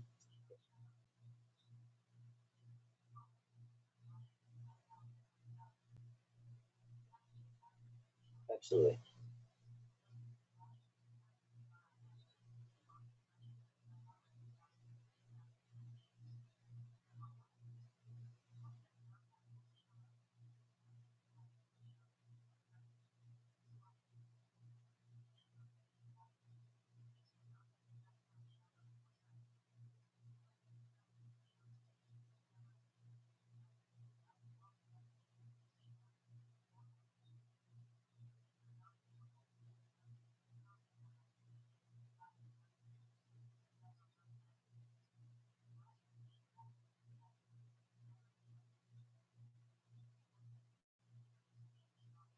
Most certainly, yes. So I had plans to move to Israel around the pandemic, and then of course the pandemic limited some major travel opportunities, and then due to conflict there, just not necessarily the safest of places. So I make the United States my home, with perhaps a future of living abroad. In terms of how I got started with this, I was your traditional black hat Orthodox Jew attending synagogue every single day, multiple times a day, for years on end prior to the pandemic. And it was during the pandemic when my position as a certified project management professional went virtual or remote. And I had to shift a little bit from going into work every day in the commute within Southern California of the daily grind to being able to be at my computer and be at work with this remote role. And I found that much of my the classes I was taking and even some events that we were having within my religious life also went remote. So I had gone from really having no digital presence, no social media presence, to being on camera anywhere between 8 and 12 hours a day. And that reduced my anxiety in terms of, I would say, live streaming my life.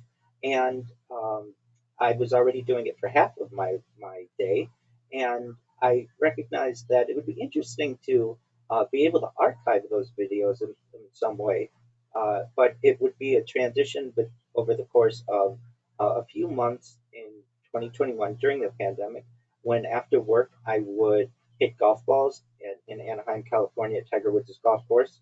And I would be on the driving range and I would make little jokes to myself about if I had hooked the ball or sliced the ball or topped the ball while archiving my golf swing because I really wanted to see what my golf swing looked like.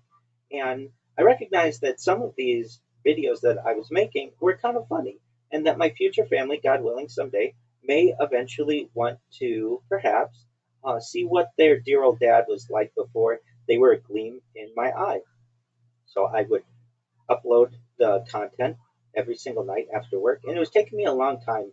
I would get throttled by ISPs, and I had to have multiple devices, and it was just very cumbersome. And in fall of 2021, I thought to myself, you know what? If I'm gonna continue to be on camera so much, it's kind of a waste that it just is streamed and it doesn't archive anywhere. No one can learn anything from that or generally it's more difficult. I want people to be able to study it in the future. And I had seen the movie The Truman Show, and I had seen the television show Big Brother. Thought, well, wouldn't it be interesting if I just kind of became one of those characters, uh, basically who live streams their life? And in fall of 2021, I created my first YouTube account and my first Twitch account, and began to link them. And as I was live streaming my life from one device originally, or maybe just a couple of devices, I thought, you know what? If I'm going to do this, I want to do it better than anybody's ever done it before. So I bought 33 different devices, everything from laptops to iPhones to Android devices, certainly things like Chromebooks and tablets. And I put them around myself in 360 degrees, and that's basically how it started.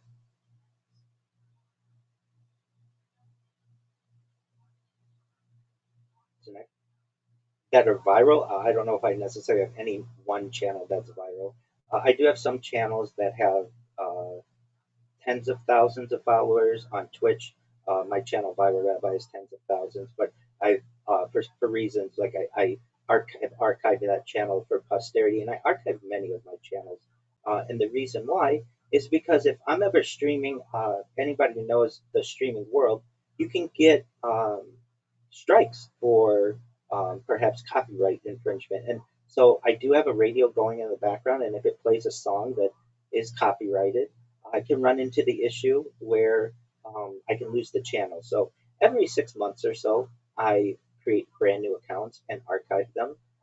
In terms of my social media, I have more social media than any person on earth. I have over 100 YouTube accounts. I have over 200 Instagram accounts. I have over 500 Twitch accounts. I have over 1,000 TikTok accounts. I want to be uncancelable. I want redundant streams. So every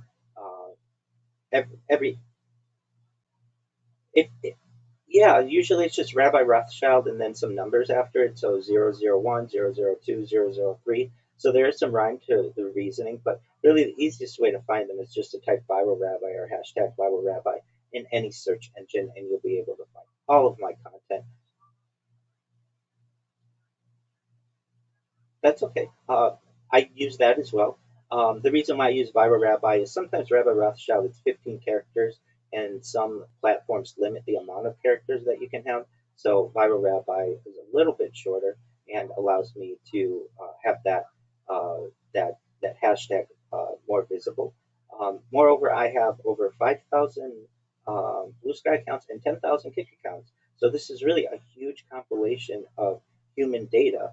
In terms of the question, where are my biggest channels that I have like nearly 50,000 on under Viral Rabbi on Twitch.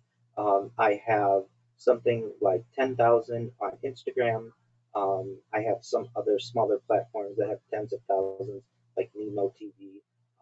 But really, the biggest channels that I have thousands on TikTok. But what makes me different than other streamers is I have multiple accounts. So I might have 50 TikTok accounts that have over 1,000 people on them, which gives me the ability to be able to archive much of my data on different platforms and really just do my best to be uncancelable. It's very easy to cancel someone if they only have one account. So it would take a very prudent, very determined individual or group of people to be able to wipe my presence clean from the internet, which is what I want. I want this to be something that is redundant, that has backups of my backups, so that all of the data, when I go viral, is eventually able to be discovered.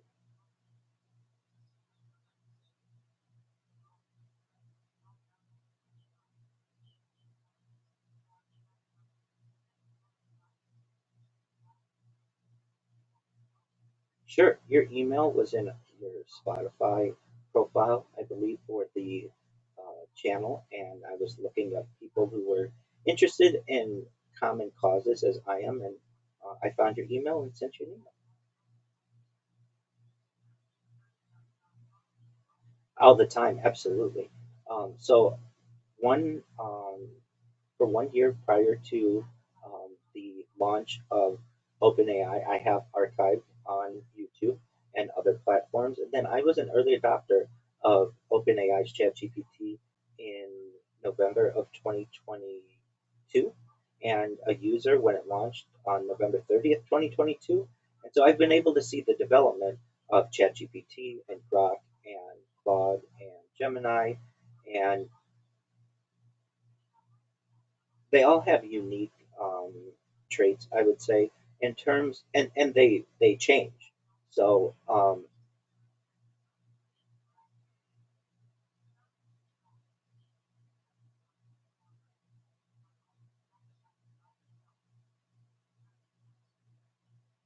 that's unfortunate, most certainly. I would say that I am somewhat biased toward ChatGPT just because it's the one that I've been using the most. However, in terms of the image creation, I do like Gemini because Gemini gives you, I think, like maybe 30 credits a day to be able to create images when ChatGPT, I believe, gives you like free, something like that. So, whatever one of the platforms gives me the most amount of free opportunities, I generally utilize them. One thing that I do, I write a blog. It's rabbirothschild.medium.com.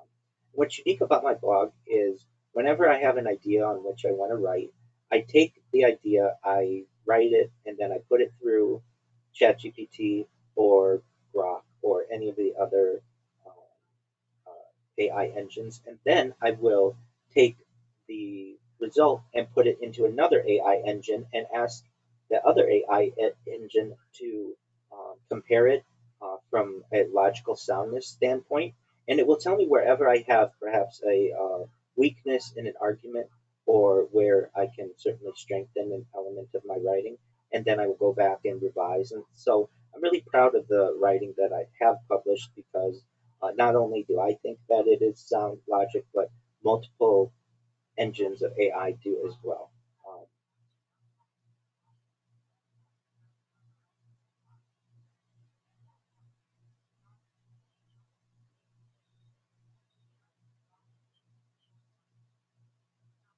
yeah, certainly.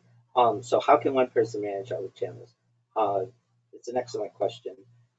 I keep I keep a large spreadsheet that has much of the information of what channel is managing what device is managing what. So that's probably the easiest way that I am able to manage individual channels. Additionally, I multi-stream on my devices, which I think makes it a little easier because then generally I only have to log into one main account and the streams are multi-streamed to different platforms. So just to give the audience an idea, on something like there's a platform known as Rumble Studio that allows for free multi-streaming, which I think is great. And I advise if you're an influencer, you should multi-stream. Why waste your time on just YouTube or just Twitch or just Kick or just Rumble when you could be utilizing all of those audiences at the same time and basically compounding your influence? And so I use Rumble Studio to live stream simultaneously from YouTube and Facebook and Kick and Twitch and certainly Rumble itself. So each one of my devices is compounding the amount of data that I'm creating, but I generally only have to log in with one account and remember the credentials for that one account. But it does get complicated, and I do have some channels that I've just completely forgotten how to log in, and I don't know. Basically, one day I hope to be in the good graces of a company like Google or Twitch or TikTok or whatever it may be to be able to get in some of them. But if not, then they're just archives for humans to be able to study in the future. In terms of monetization, I do not recommend the process that I have gone for monetization. The best way to do it is to have one account per platform and to read the terms and conditions beforehand. Um, that's really important as well to know what you can and can't do on different platforms and to know what the expectations are to be monetized on each. So perhaps like on YouTube, you need a certain amount of subscribers. You may need perhaps a certain number of watch hours. You may need to have an established account. In something like Kick, there's the Kick Creator Program that can pay you a certain dollar amount per hour for you to be able to stream, but you have to stream a certain amount within every 30 days or so. In terms of Twitch, it's a similar program that they have. I personally think Rumble has a great program where you start earning the minute that you start streaming on there. which I think is really cool. The idea is that if you create a brand new Rumble account and start streaming, you'll make a few cents. I'm not saying that it's enough to retire on by any means, but it's nice to see that your account is, you don't look at it and it's got 20 bucks in it. And if you have enough accounts, you might, just off of Rumble, be able to do whatever it is you may wish with that money.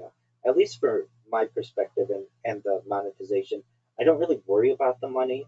I don't worry about the amount of views that I get because I am in so many different platforms with so many different accounts that it's hard for me to just focus on them. When I first started, of course, I just had one account and on each platform. But again, you'll find that, like in a case like mine, I may fall asleep during a stream because I do sleep on stream. And when that occurred,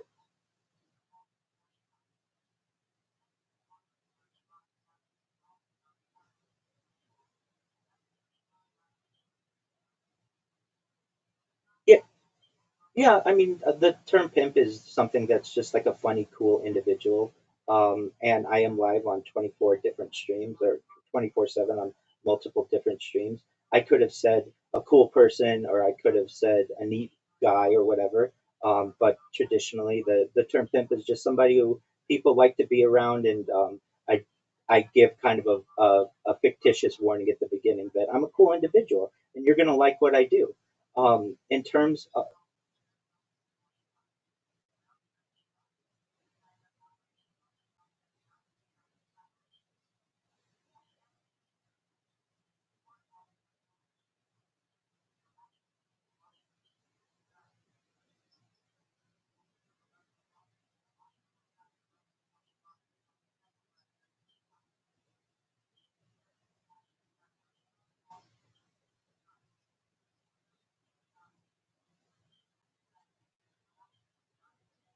Most certainly, and as we have discussed offline, I'll help you in any way that I can.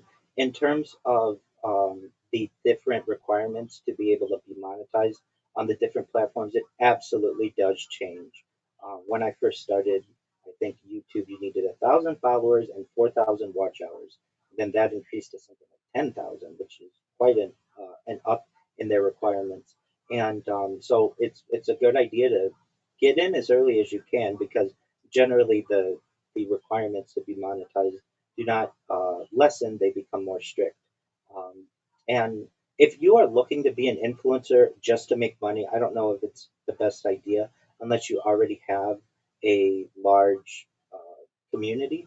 I can tell you, at least on Discord, I have about 3,000 people in my Discord, and these are people who are quite loyal to me, some of whom spend 24 hours a day with me. They live stream their lives alongside of me. And that's what gives me joy. When people come in and connect with me directly, I'd much rather have that than just a random comment on one of my numerous videos or one of my numerous channels. So I invite anybody who wants to connect with me 24 hours a day. Join my Discord, discord.me/rabbi. You'll be part of a community of thousands of people, real people. We watch movies together. We play games together. We watch sports together.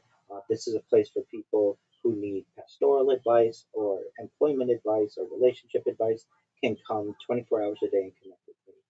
So in terms of the monetization aspect, it's not that important to me. In fact, it's not really at all important to me at this point. I know that the monetization of my channels will be immense in the future. If you don't mind, do you mind if I explain how I plan on monetizing this channel?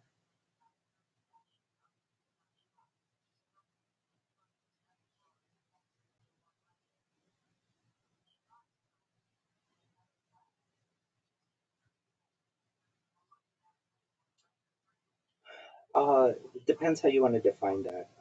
At one point, about 13 years ago or so, I saw a plasma ball. If you're familiar, there was a plasma ball flap that occurred okay, excellent. That occurred not just in the United States but globally. And so I did um, see a plasma ball that flew. I was driving my car. It was in the United States, and about it was in the evening, about close to set, but not yet sunset, and I knew where the sun was, so it definitely wasn't the sun. And basically, something the size of a beach ball or so flew over my car about 50 feet or so. It was bright orange, and I was traveling about 20 miles per hour, and it was in the United States. I don't want to say the exact location. And it flew over my car, and I felt this intense intelligence from it. That there was like it felt not um, artificial. Well, I should say it didn't feel man-made. It felt intelligent, like you could almost communicate with it, though I did not. It flew. Um, it was traveling about 20 miles per hour, and I was traveling about 20 miles per hour, and it went into a suburban area.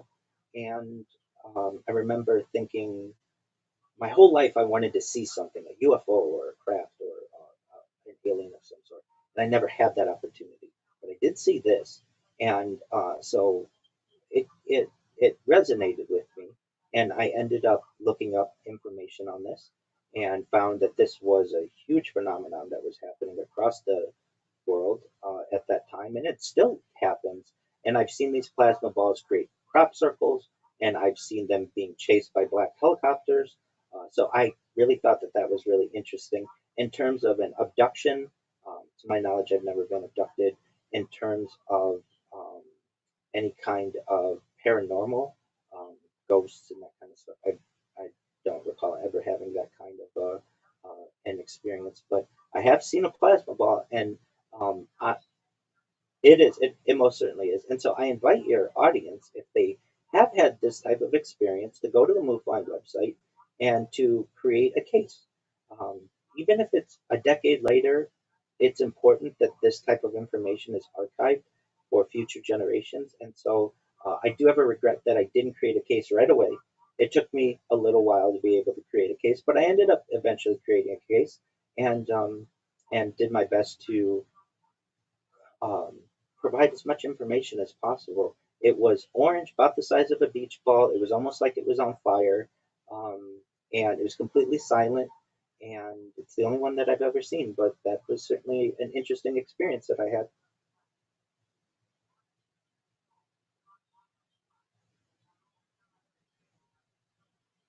Yes, I did. Would you like to have that discussion now? Most certainly. So I did have a chance to see Disclosure Day, and for anyone who hasn't seen it, I would just give the spoiler alert because we probably are going to talk about some things that were within the movie that I don't want to ruin for you. So I personally had a great amount of excitement for this movie. Um, Excellent, and so having the opportunity with we had um, Steven Spielberg having doing a huge press tour in terms of it, and it having a leading lady like Emily Blunt.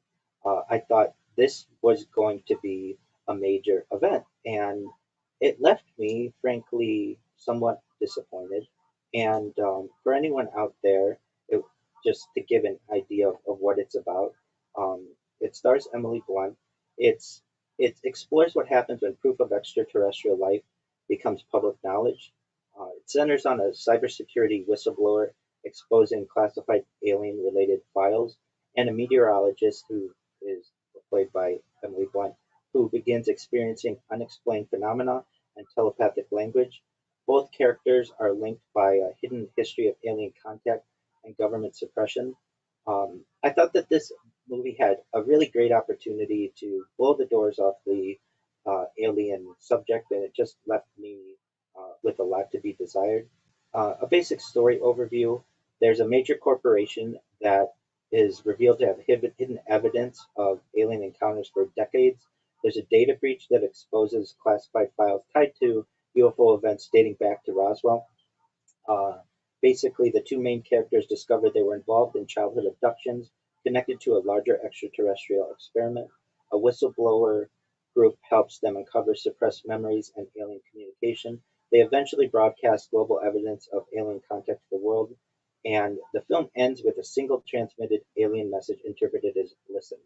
And I don't know what you thought, but to me, it seems like there's going to be a disclosure day too, just based off that. There was a huge opening. There's a huge opportunity here, which was somewhat disappointing to me because I wanted to get to the bottom of this.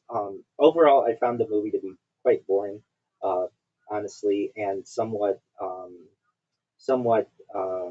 unrealistic in many ways. But I understand it is Hollywood. I found as well that there were some interesting aspects of the discussion of Lyndon Johnson at Homestead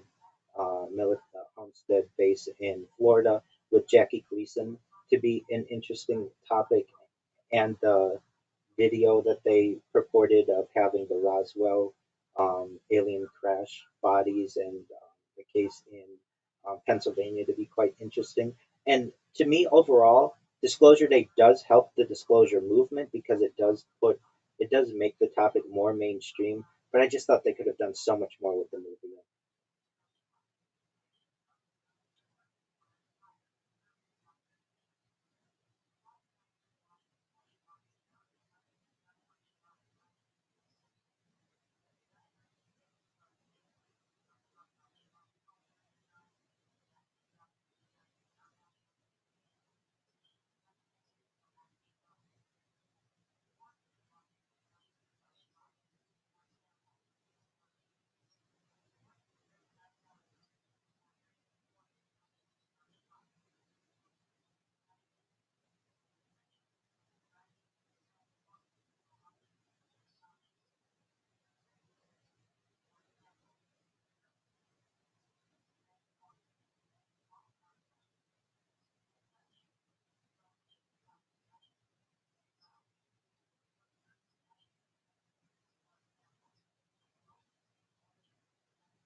Oh, excellent. Okay, great. So I have heard some people who have enjoyed it. I've heard people who have not. The idea of the car chase with the on the train and everything, yes, absolutely is a Hollywood creation, which I do understand. So the parts that you really liked, um, we might have kind of had opposite opinions. I found the end to be much better. So the ending,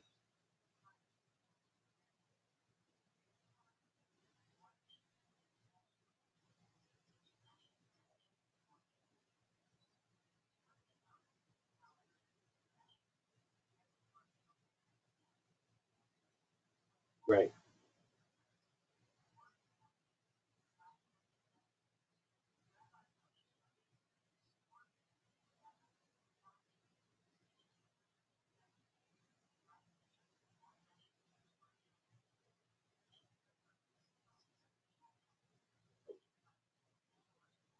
Yes, yes.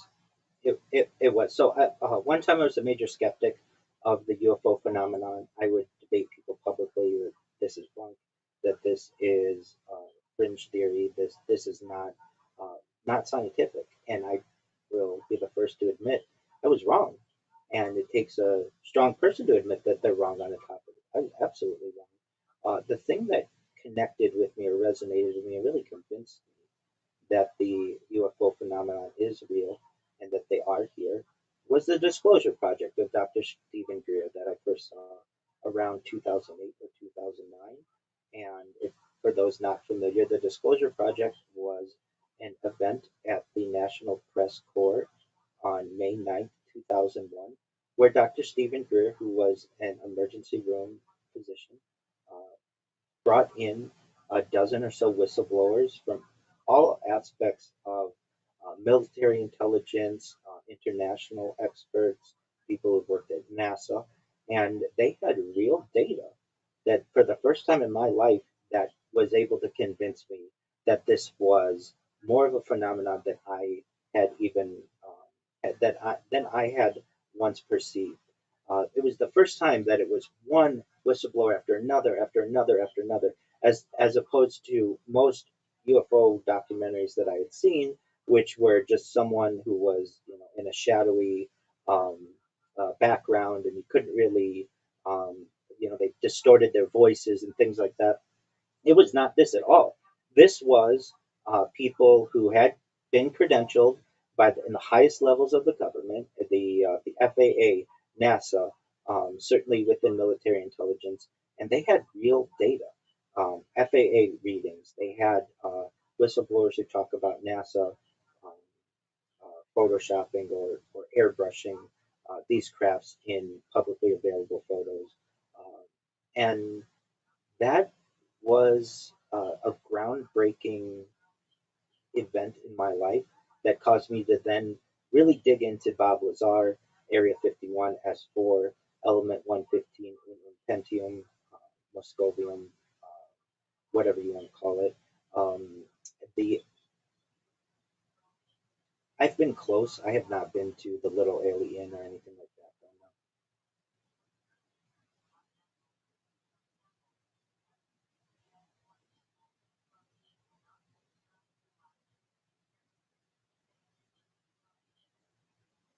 Oh, okay. There you go.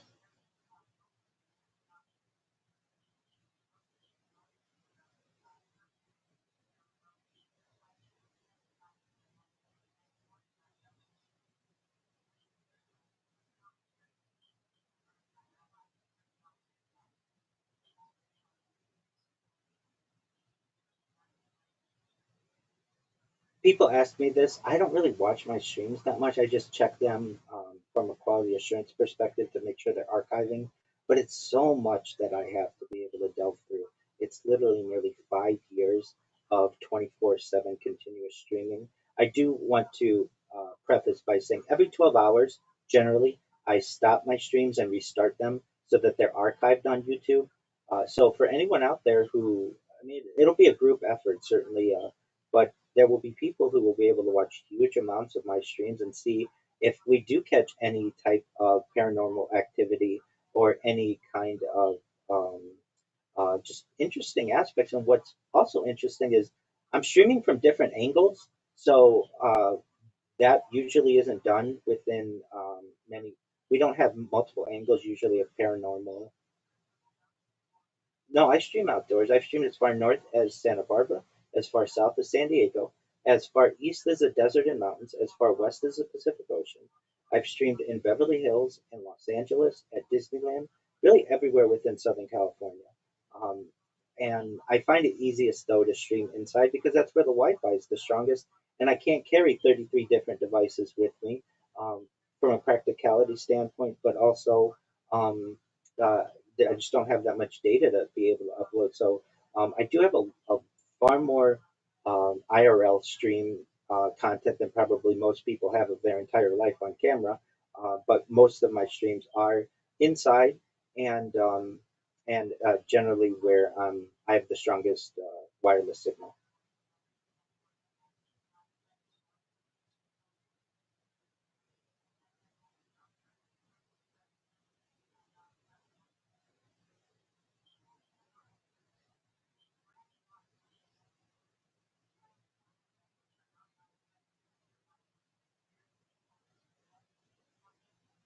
Most certainly. So let's talk about. I want to make sure that we have addressed the topic of the monetization, and then I'll get into all of that. Is that okay? Excellent. So, within what I do, this continuous digital human and historical media engine, I feel that it could be the biggest event in global history. And I say that because I cover so many different topics, including alien disclosure. And there's a really important aspect of being able to monetize this as a live broadcast layer, the real-time attention capture. There's a massive archival layer. There's the viral distribution layer, a monetization layer with ads, sponsorships, subscriptions, and stuff, the potential AI training layer, and a cultural timeline layer. So for anyone out there who may doubt that this has the opportunity to make not only me but the audience extremely wealthy because I want to help everybody with that. I did want to ensure that there are a lot of ways that we're going to be able to make money on this when it goes viral. In terms of the discussions that you had with DUMS and alien abductions and such, um, so at least my understanding of look, with the alien abduction phenomenon, really we have some major cases that I started to study over the course of the decade or so after I became a believer in alien um, in the alien phenomena. And every single night, yeah, yeah, 100%. I've called into Coast to Coast multiple times um, to share just predictions and things like that. Yeah, so anybody who is a Coast to Coast fan, every single night for 7 hours a night, I listen to Coast to Coast. There's on KFI AM 640 Los Angeles. There is a 4 hour show, then they replay the show for another 3 hours before the morning broadcast. So uh, you don't have to necessarily, if you don't want, subscribe to the Coast subscription because you can listen to every show on my stream. So I'm a huge Coast to Coast fan. I used to be afraid of Coast to Coast AM. Um, just when I was a little kid because it seemed really scary and they would talk about things that maybe weren't so focused on children. But as I got older, I would listen to Art Bell and some of his archive, and then of course George Norrie, and get really excited about this was a place where people could be able to connect, share their stories, share their experiences, and I found this to be very scientific for anyone out there. I mean, we're talking about advanced propulsion and advanced particle physics and anti-gravity and antimatter and really things that uh, many people do consider to be scientific, but just because it's not always the most mainstream of a discussion, people have some doubts about. But in terms of the coast to coast realm, I'm a coastie. I love it. Listen to it every night. In terms of the alien abduction phenomenon, I find these cases to be of extreme interest because this is where we are able to derive a lot of our understanding of firsthand encounters with aliens. And so, to just go through a few of the ones that I have found interesting, there's of course the Antonio Diaz Boas case from October 15th, 1957, near Sao Francisco de Sales in Brazil. And the background is Boas was a 23-year-old farmer. He was working late at night plowing fields in his family's farm. And because of the summer heat, he was working late into the sunset. He noticed what appeared to be a bright red star. The object seemed unusually bright and appeared to move toward him. As it approached, he realized it was not a star. The object descended toward the field. He described the craft as egg-shaped, metallic in appearance, rested on three legs, had a rotating red light on top, emitted a bright glow. The capture was he tried to flee on his tractor. Four humanoid beings emerged. They chased him through the field. They physically grabbed him and carried him aboard. His description of the beings, they were roughly 5 feet tall, they had gray coveralls, helmet-like headgear, blue eyes, no understandable speech. They communicated through barking, growling sounds, which is different than some of the other cases that we have, which I always found to be interesting. I always find the inside of the crafts to be just extremely exciting. This craft had metallic corridors, strange red symbols on the walls, a strong chemical odor, bright lighting without visible light fixtures, and a medical examination was conducted, which is pretty common of these. His clothing was removed, blood was drawn from his chin, his entire body was inspected. There were strange instruments used, and then this has always been mind blowing to me. A female humanoid approached him. Uh, there was an encounter. Gas was released into the room. He interpreted this female to be attractive. She had blonde hair, blue eyes, high cheekbones, large cat-like eyes, and I've also heard interpretations that this was just how he interpreted the being, that the being could have been an alien-looking uh, species as well. He claimed that they engaged in sexual intercourse. The female afterward pointed to her abdomen, to him, and then to the sky, which he believed was indicating she would bear a hybrid child. He was later released to a field several hours later. The craft descended rapidly, and it disappeared into the night sky. Of historical importance, this is often considered the first modern alien abduction case, and it introduced the reproductive themes later in other abduction cases. Of course, there's the Betty and Barney Hill case, September 19th to 20th, 1961, in the White Mountains of New Hampshire. The background is that Betty and Barney Hill were a married couple returning from vacation in Canada. Something that's unique about them in this case is that they were an interracial couple, when interracial couples were not considered to be normal. They were driving in rural New Hampshire at night. The initial sighting was that Betty noticed a bright light. It appeared to move independently of the stars. The object followed their vehicle for many miles. They had a close encounter. Barney stopped the car. He viewed the object through binoculars, and he claimed he saw a large disc-shaped craft, rows of windows, humanoid figures looking directly at him. One figure appeared to be the leader. There was missing time. They returned home much later than expected. Approximately 2 hours were accounted for. Their watches stopped working. Betty's dress was damaged. Barney's shoes were unusually scuffed, and they had hypnotic recall. Years later, they both underwent hypnosis.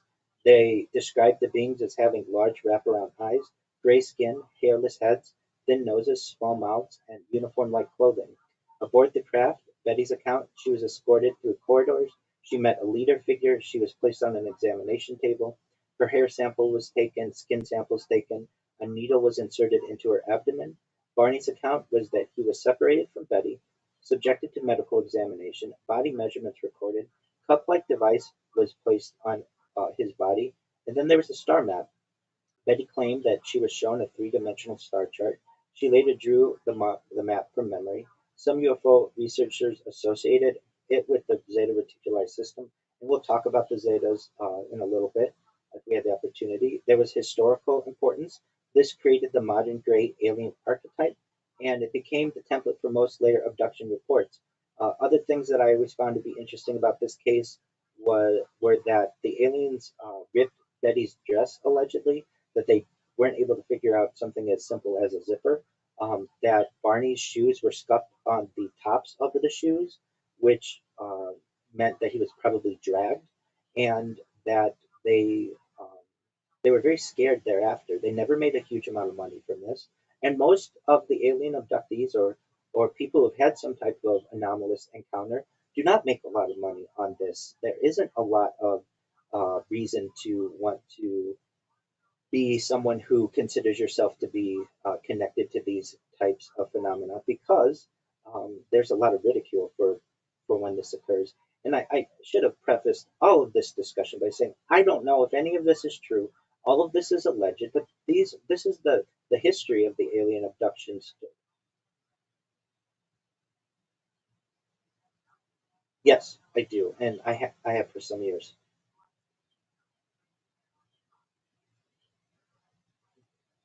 Yep, we'll get into that in just a moment. And as for David Paulides, I think he's doing a really great job of trying to get to the bottom of what's going on in um, national parks. I don't know, frankly, but there are some amazing stories that he has of disappearances.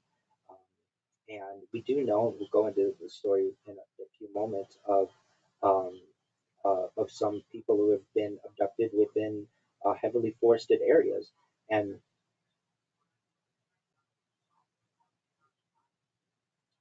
it most certainly could be this. That would be a really great opportunity for people to be abducted. It provides my lab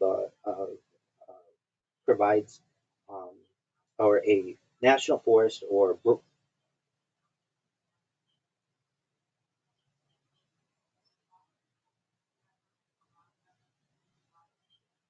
no. I agree. No, consent is very important in this, and I don't agree that somebody should be taken ever against their will. No, what I'm saying is that a military abduction encounter it would it's much easier to do one of these in a rural environment than it is an urban environment. Exactly.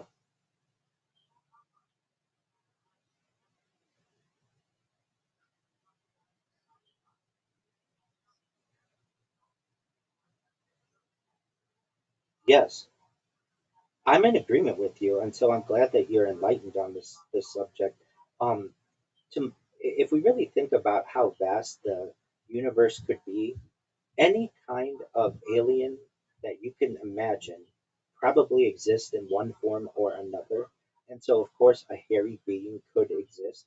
We have heard in the on the Bigfoot subject that there may be some type of connection between UFOs and Bigfoot. What one person may consider to be a Bigfoot, like a great ape, could be extra dimensional, um, could be interdimensional, I should say, or extraterrestrial.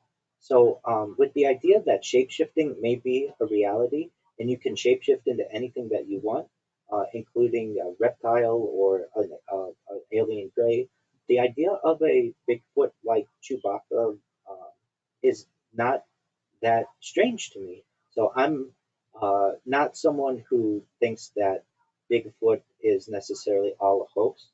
I do have questions like why don't we find dead ones and how do they reproduce and why don't we ever really get really great film on the matter? Yes, that's that's right. And I believe I've heard discussions whether these are true or not. I don't know, but the Patterson Gimlin film is one of the top five most viewed clips in global history. Whether that's true or not, I'm not sure. But you're absolutely right. It is.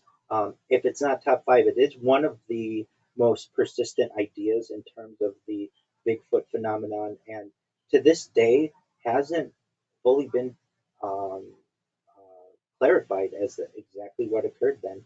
There have been discussions, oh, there were deathbed confessions and there perhaps was some malfeasance going on.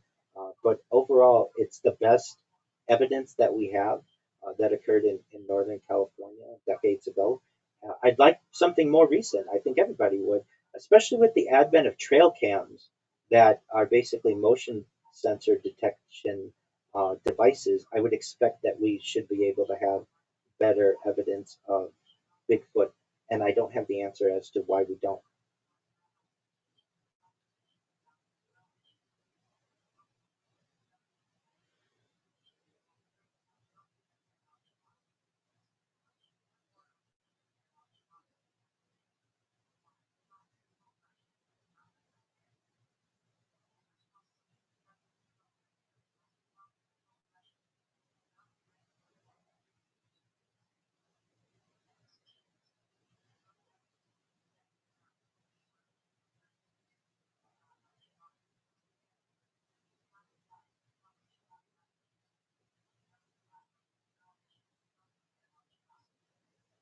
Uh, I don't know if I'm the best person to say which one has broken it down the best because I haven't seen them all. And I'm more of an advocate of documentaries in terms of the alien phenomenon because a lot of Hollywood can take um, make some connections that aren't always there. However, for anyone who hasn't seen Close Encounters of the Third Kind, I feel that that's one of the classics, and really most certainly, and E.T. E.T. to me brought the idea of the phrase extraterrestrial into the mainstream um, within the mid 1980s, and there's a certain nostalgia that I have for that. I think Independence Day really put aliens as a blockbuster event that it was just such a huge budget and huge summer release that it was one of those movies that forced everybody to see it. That I don't know if Disclosure Day has had. The movie industry has changed since in the last 30 years or so in terms of what gets people excited. But those are some probably more conventional, more mainstream movies that I think bring the idea of disclosure in multiple ways with um, Close Encounters with the idea of the different connections that one might have to extraterrestrials, with ET and actually having a personal relationship with aliens in a way that we hadn't really previously seen in a big way, and then Independence Day, where we have these crafts over every major American city, and we're starting to see every single television channel focused on this phenomenon. Those are some of my favorites.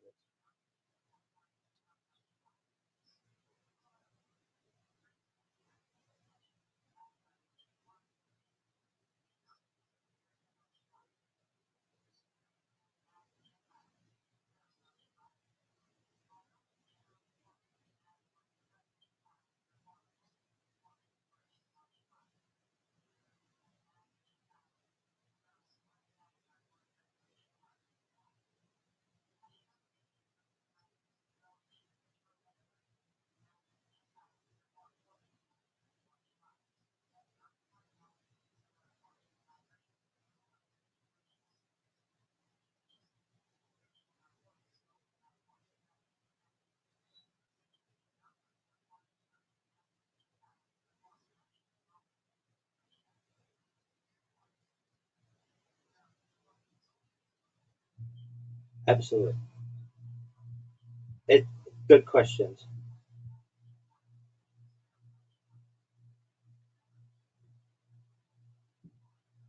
That's correct.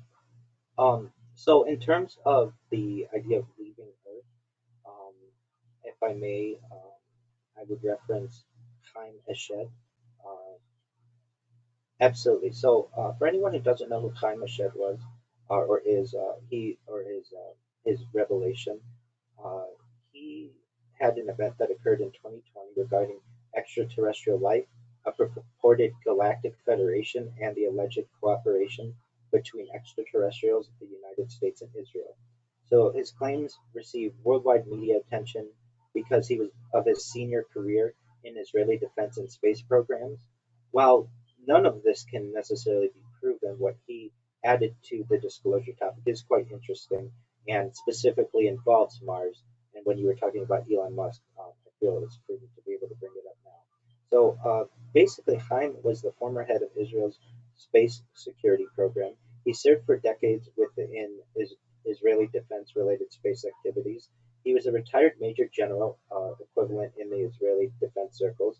He received numerous Israeli security awards, and he became internationally known following the statements he made in 2020. Why this story became famous in terms of disclosure: in interviews promoting a book, he stated that extraterrestrials exist, a galactic federation exists, the United States knows about extraterrestrials, Israel has interacted with extraterrestrials, humanity is not yet ready for open disclosure, a secret underground facility exists on Mars involving humans and extraterrestrials. These claims were widely reported internationally, though there's no documentary evidence accompanying just these statements. There were no government confirmed the allegations, and of course this remains unverified. But basically, his career from 1981 to 2011, he directed the Israeli military space program, was one of the leaders of it. He oversaw satellite-related activities. He was involved in national security space projects, and he became one of Israel's most senior space security officials. In December 2020 is when all the international attention occurred. The story spread globally after publication of interviews discussing his claims. News outlets worldwide reported his story. The interest surged in UFOs and disclosure communities. Mainstream media covered the allegations because of Eshed's credentials. What he talked about, and I found this to be of extreme interest, was the Galactic Federation. He claimed that there was a galactic federation that exists, that multiple extraterrestrial civilizations belong to it, humanity is being observed, contact is limited because humanity is not ready. The alleged purpose is to prevent premature disclosure, according to his narrative, to monitor humanity and study civilization development.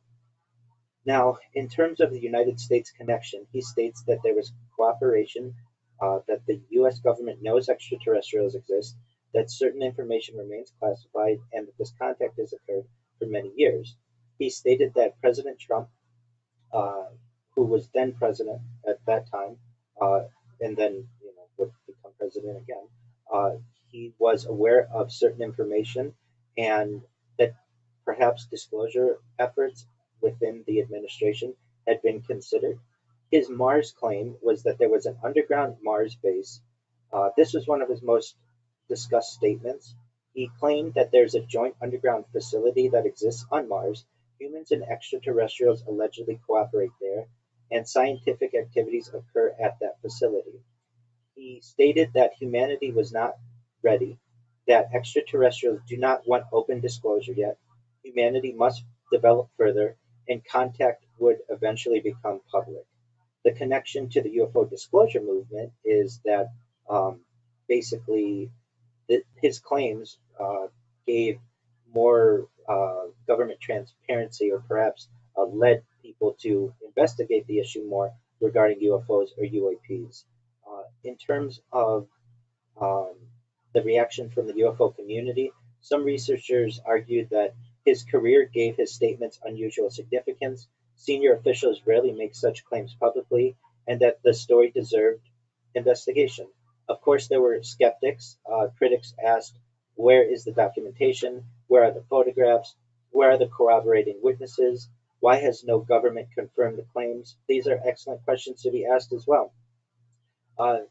This was a comparison, or the comparisons have been made to other disclosure figures like Paul Hellyer, Edgar Mitchell, David Grush.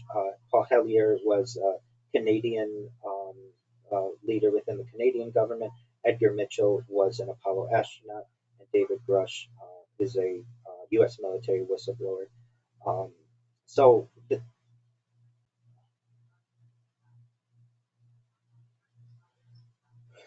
correct. So common themes within the narrative of the Galactic Federation, that they are an interstellar organization, that there are multiple civilizations, and there's an oversight role. It's been described like a United Nations of space. There is controlled disclosure perhaps occurring that humanity is not ready, that this information will be released gradually, and secrecy is maintained. That this is basically known as soft disclosure. He described advanced technology from highly advanced civilizations who have been involved and interested in the long-term observation of Earth. His Mars operations, their secret facilities, human extraterrestrial cooperation. Really, this was just something that he wrote. There wasn't necessarily much evidence or really any evidence of it, but he certainly claimed that aliens exist. He claimed that the Galactic Federation exists. He claims that there is a Mars base, uh, but the government has not confirmed any of these claims, and no evidence has been produced. So, in terms of Haim Eshed, if you have to remember anything about him, he was a highly placed Israeli space security official. In 2020, he publicly discussed extraterrestrials, a galactic federation, and the Mars facility, and these claims attracted worldwide attention but remain unverified and unsupported. With that being said, you brought up another point regarding humanity's development into a Type 1 civilization. Is that correct?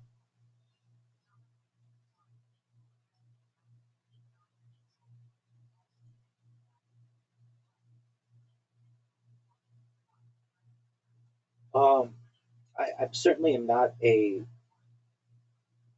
yeah. I'm certainly not an expert on on all aspects of these these disclosures, but I do think that um, he he he helped to promote the disclosure effort, and the Three Eye Atlas. Um, as I understand, it's the third interstellar object discovered passing our solar system. He theorized that it had unusual anomalies, including its huge size, trajectory, um, and uh, basically there was a huge amount of abundance of high deuterium and to hydrogen ratios, um, and as I understand now, by in the current time, the Three Eye Atlas is well beyond Jupiter. It's speeding away from the sun and back into interstellar space. Um, but even without being able to prove what this was, I think Avilov helped to promote the disclosure topic by bringing in some new evidence of some type of anomaly and forcing people to take this subject more seriously.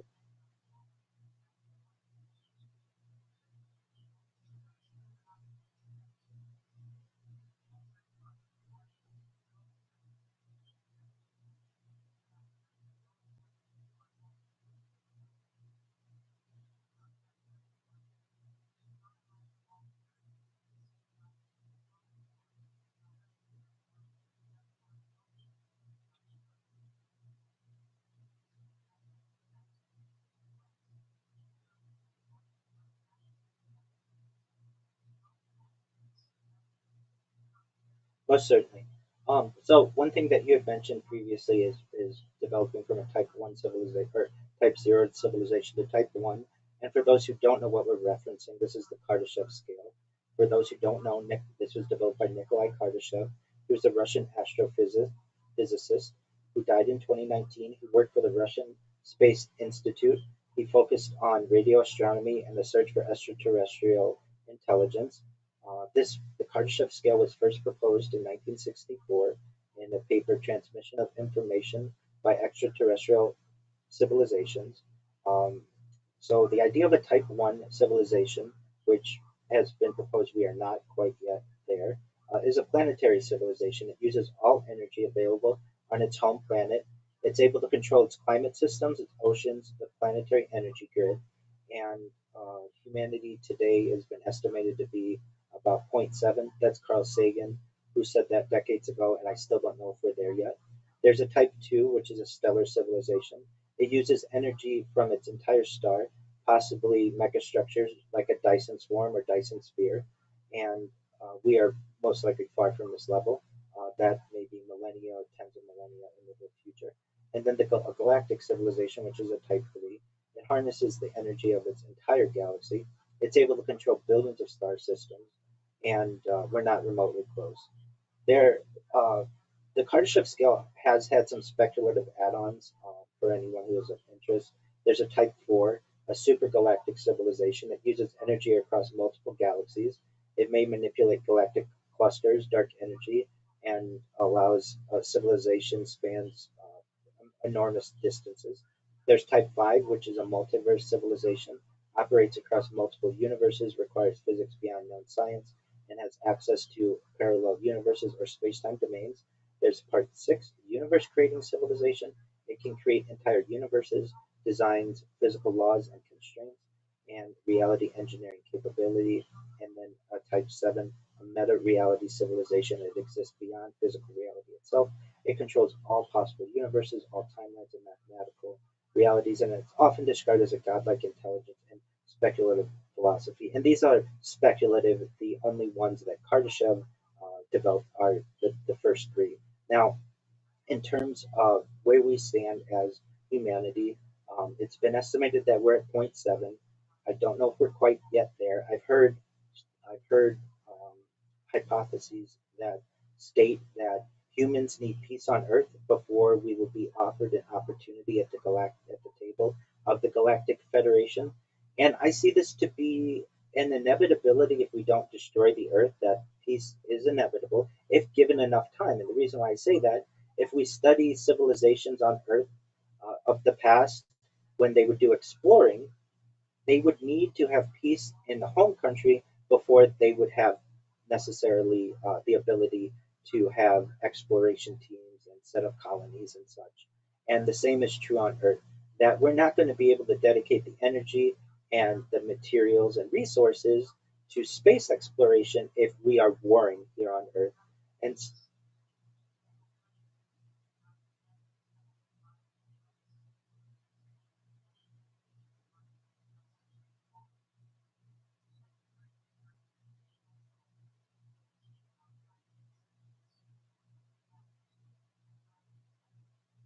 well, cer- certainly, and those are important discussions to have at a micro level.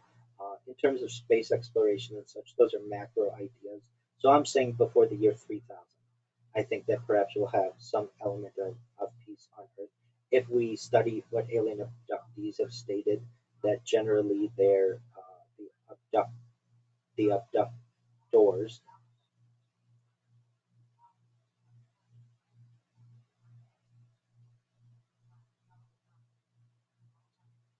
I'm not aware of that. I just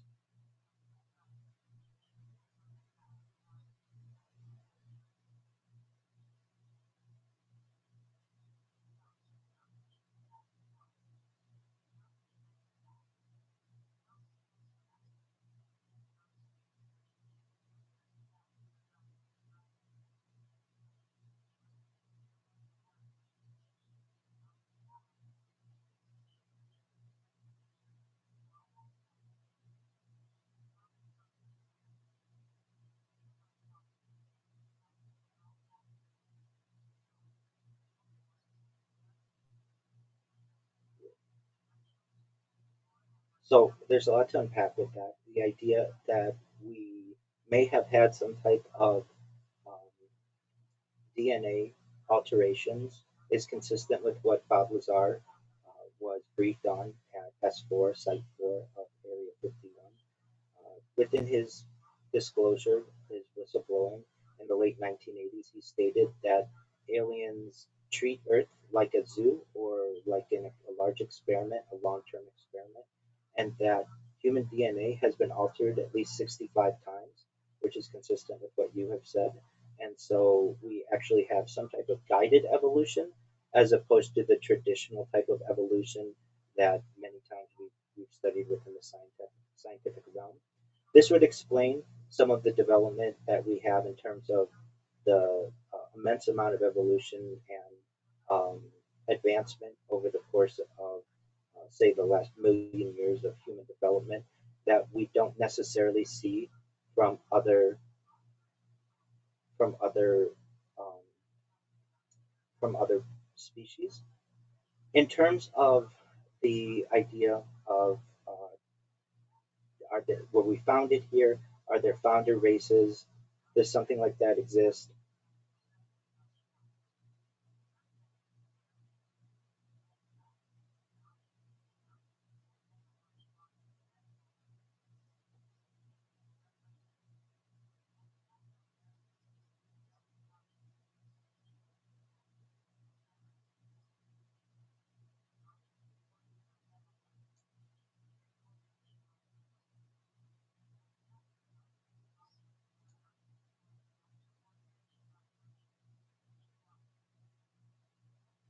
Okay, certainly. So, firstly, are the Anunnaki mentioned in the Bible? Let's get to that. Not in a direct named way. For those who don't know, Anunnaki is an Akkadian word that means those of royal blood, or those who came down from heaven to earth. It's specific to Mesopotamian texts, Sumerian, Akkadian, and Babylonian, and the Hebrew Bible does not mention them as a group. That certainly is different, and we can get. I mean, we can certainly get to that. Um, so uh, I do have the opportunity, if you'd like, to um, review all of these different terms that we may hear. But as we have studied, Anakim are a race of giants and the descendants of Anak, and they inhabited the sub.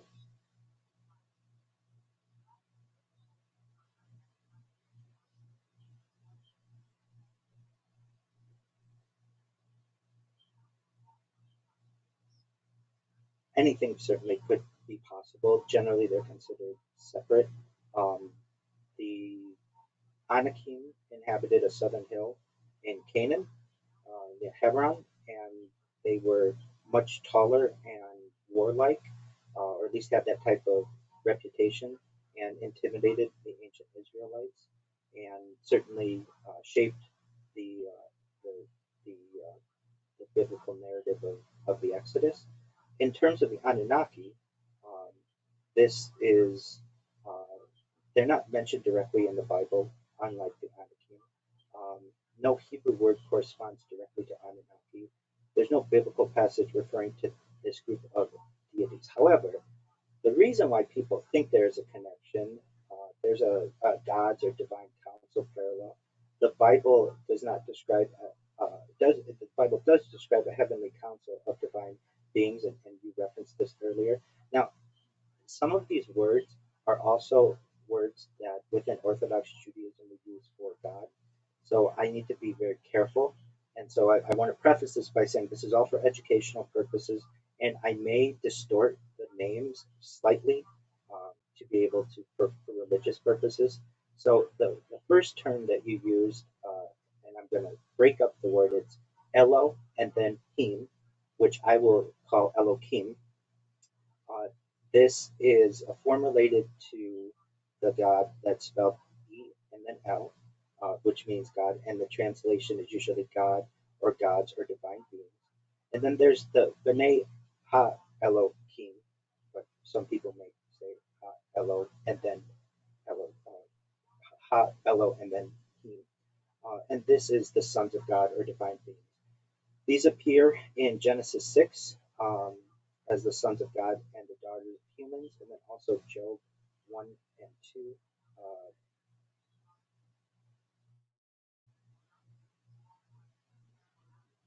That's generally thought of as correct, yes. And so there's a parallel idea.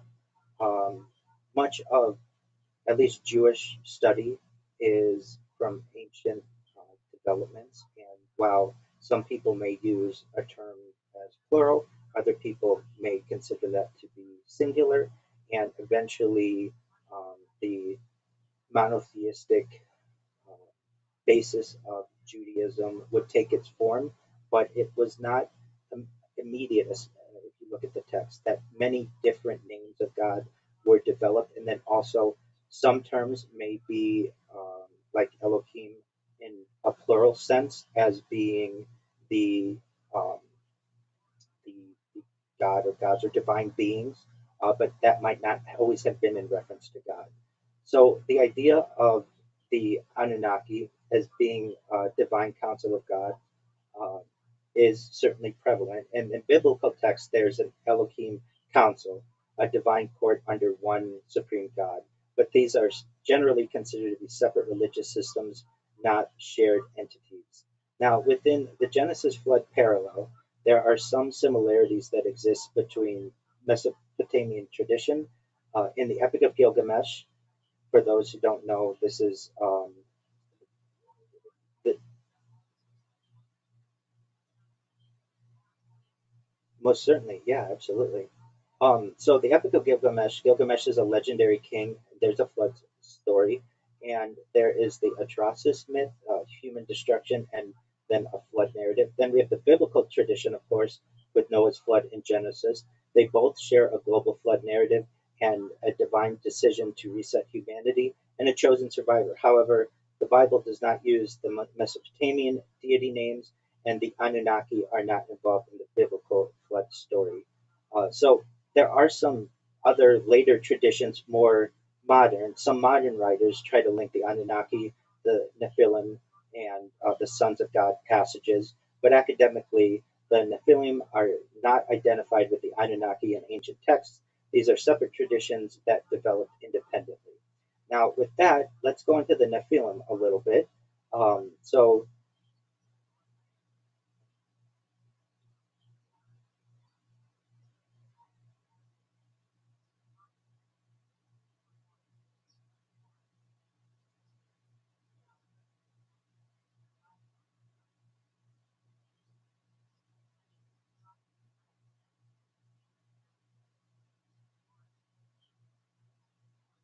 most certainly, those are similar names of what we consider to be Hashem, the name. So we don't pronounce those names within Orthodox Judaism, but yes, that's the God of Abraham in the Hebrew Bible.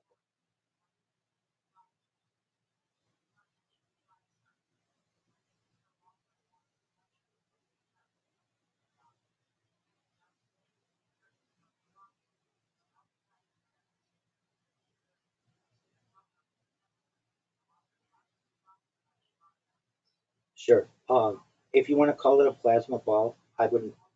Different than what I saw, but some type of transcendent physical being. If somebody wanted to consider it that, your people are allowed to interpret things in any way possible.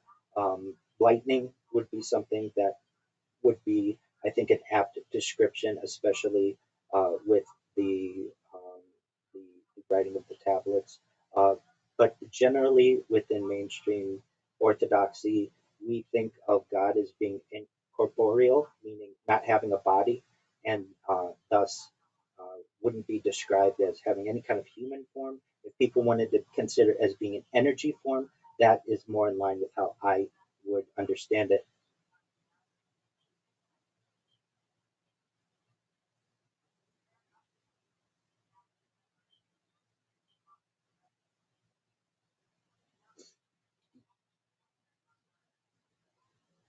If people wanted, yeah, some people may call it plasma, other people may call it lightning, other people may call it energy. I'm okay with all of these. However, it uh, allows you to better interpret the story. So long as we stay away from it being of human form, then generally the answer is we don't know. We don't have a good enough description of exactly what it was. So energy is what I'd be comfortable with describing it as.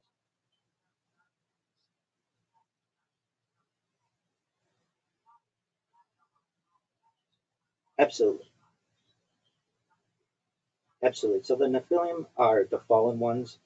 Generally, comes from the um, Nephilim comes from the Hebrew term nephal, which means to fall.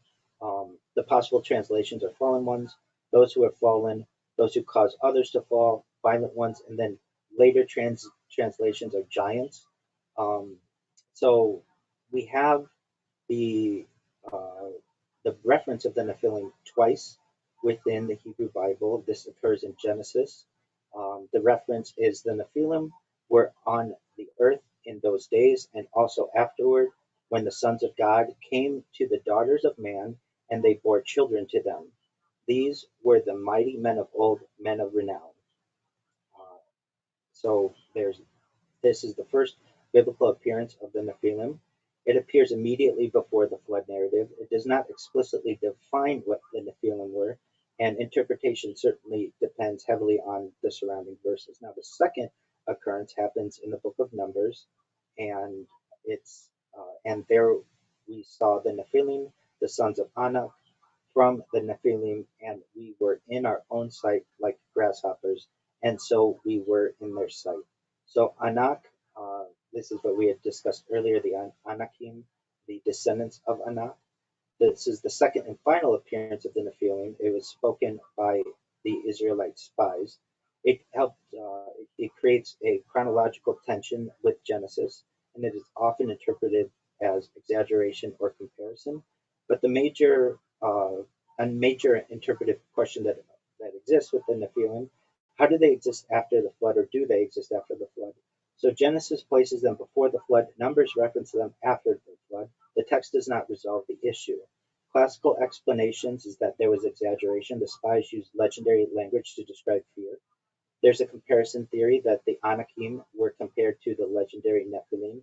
There's a descendant theory that later groups preserved the name or reputation.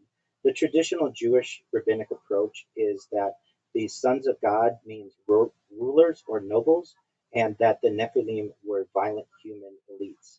This preserves strict monotheism, it avoids angelic reproduction, and it focuses on human moral corruption. There is a second temple tradition. Some ancient Jewish writings interpret the sons of God as angels, and the Nephilim were giant offspring. Uh, this is found in Enochic literature. It's influential, but not universal within Judaism. Then we move into the book of Enoch. So this expands on Genesis 6.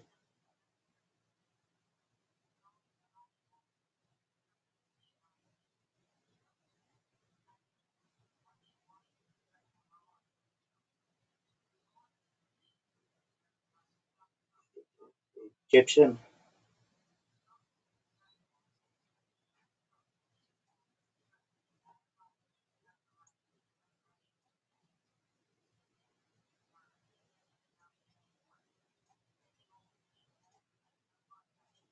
So what we can do is just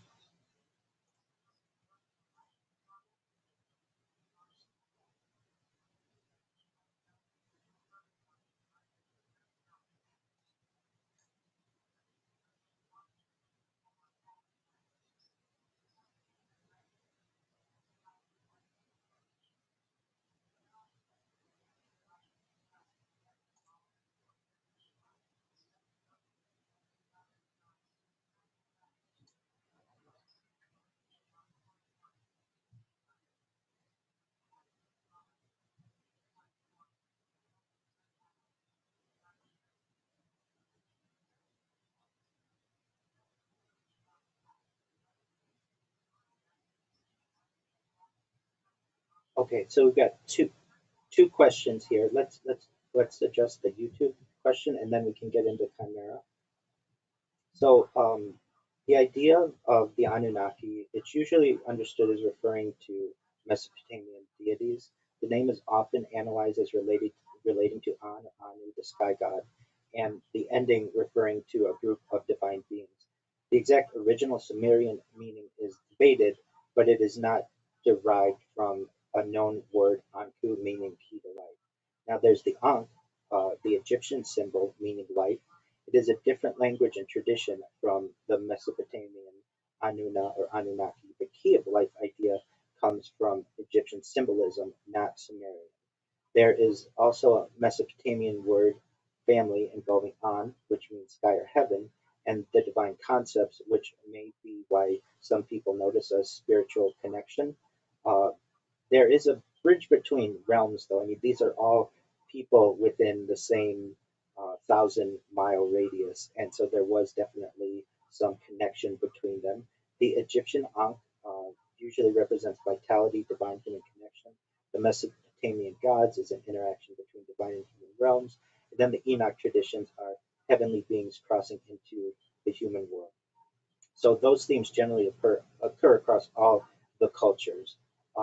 The idea of the distraction that was referenced is also that some researchers of mythology do discuss.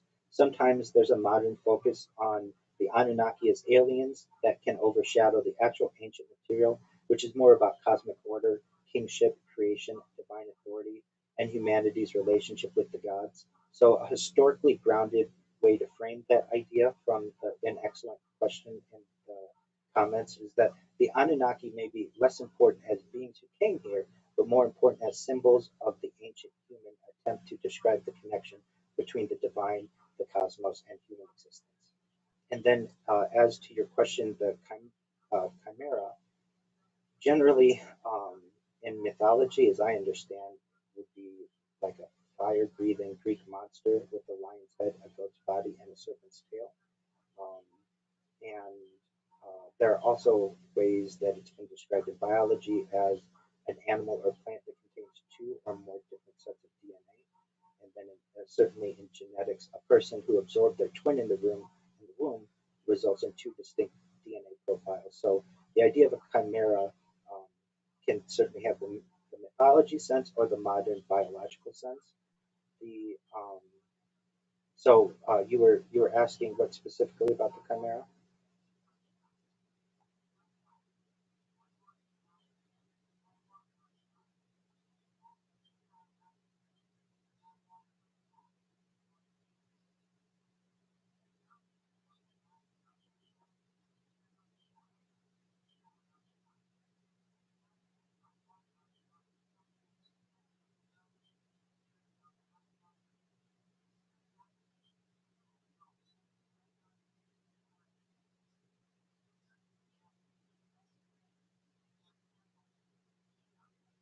Uh, That's absolutely correct. And Missy, I think that's an accurate and apt observation that we may not know. In terms of could some type of extraterrestrial being have relations or impregnate a human woman and create a hybrid? Absolutely.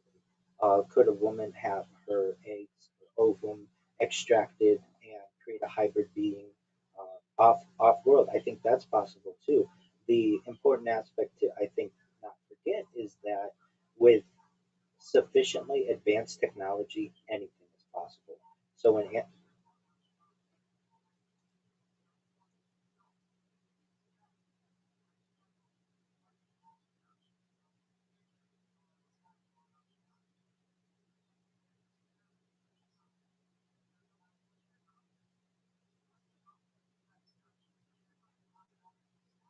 most certainly. Okay, so we can certainly get into that discussion.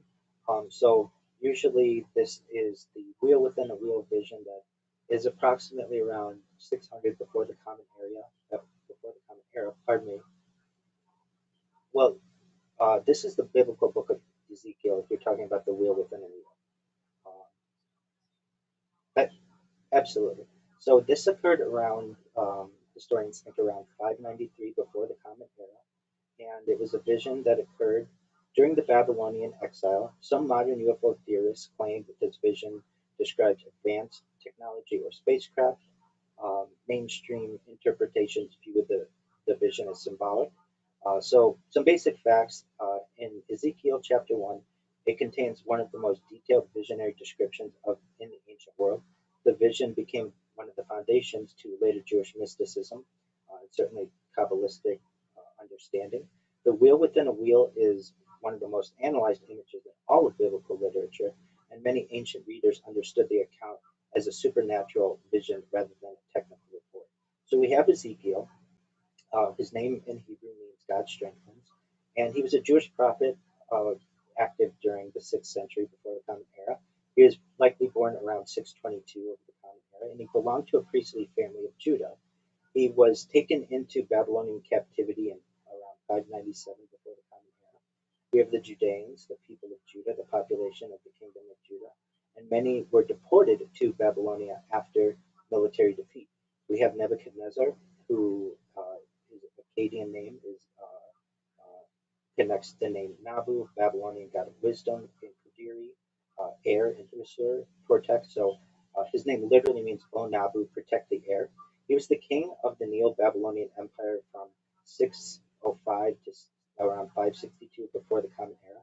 He conquered Jerusalem in 597 before the Common Era and 586 before the Common Era.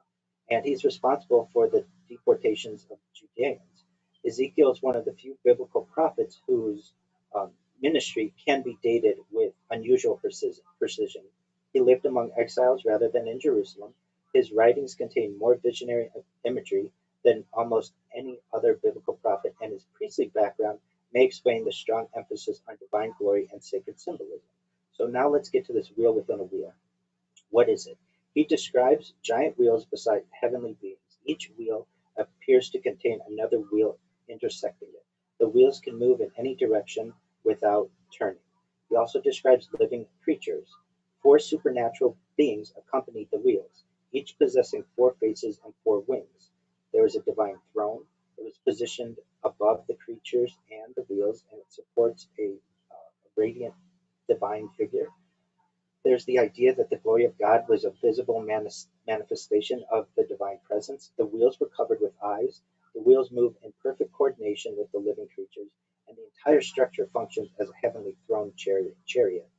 Similar throne imagery appears in other ancient Near Eastern cultures as well, but this is one of the major connections that people make to UFOs in the Bible. There are some others, if you'd like, we can certainly address those.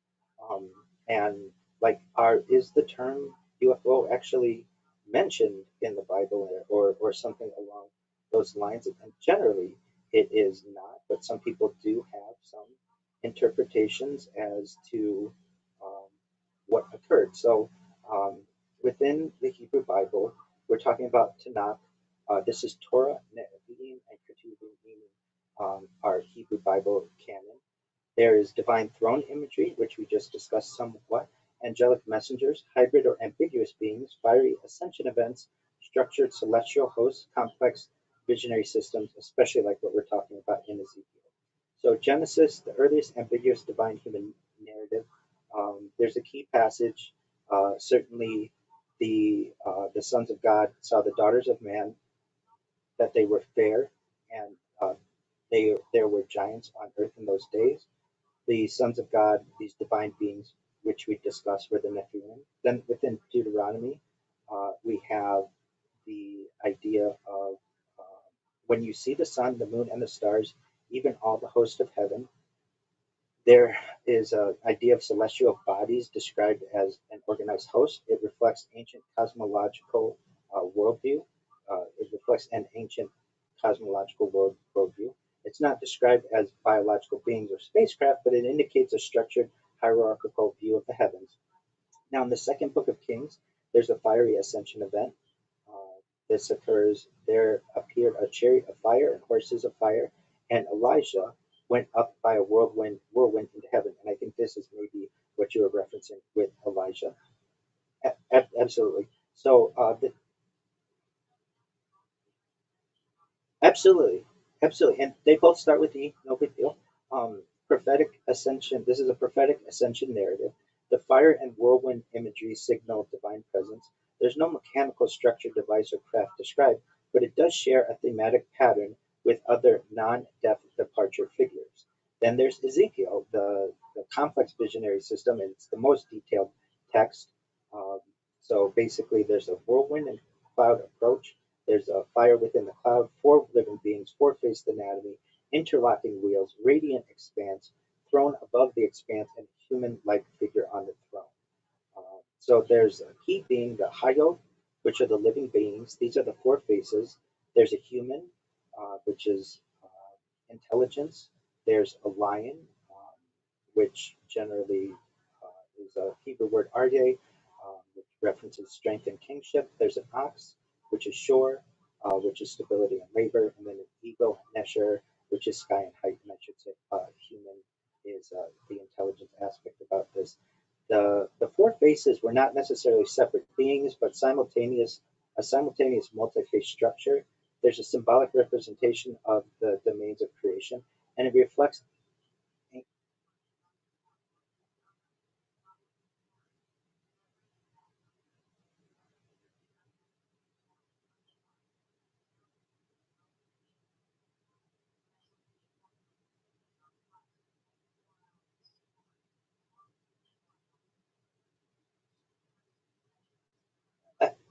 Absolutely. So this idea reflects the ancient composite throne iconography traditions that each creature is unified and doesn't have necessarily anatomically separate parts. Now the wheels part, this is Ezekiel 1:15 through 16.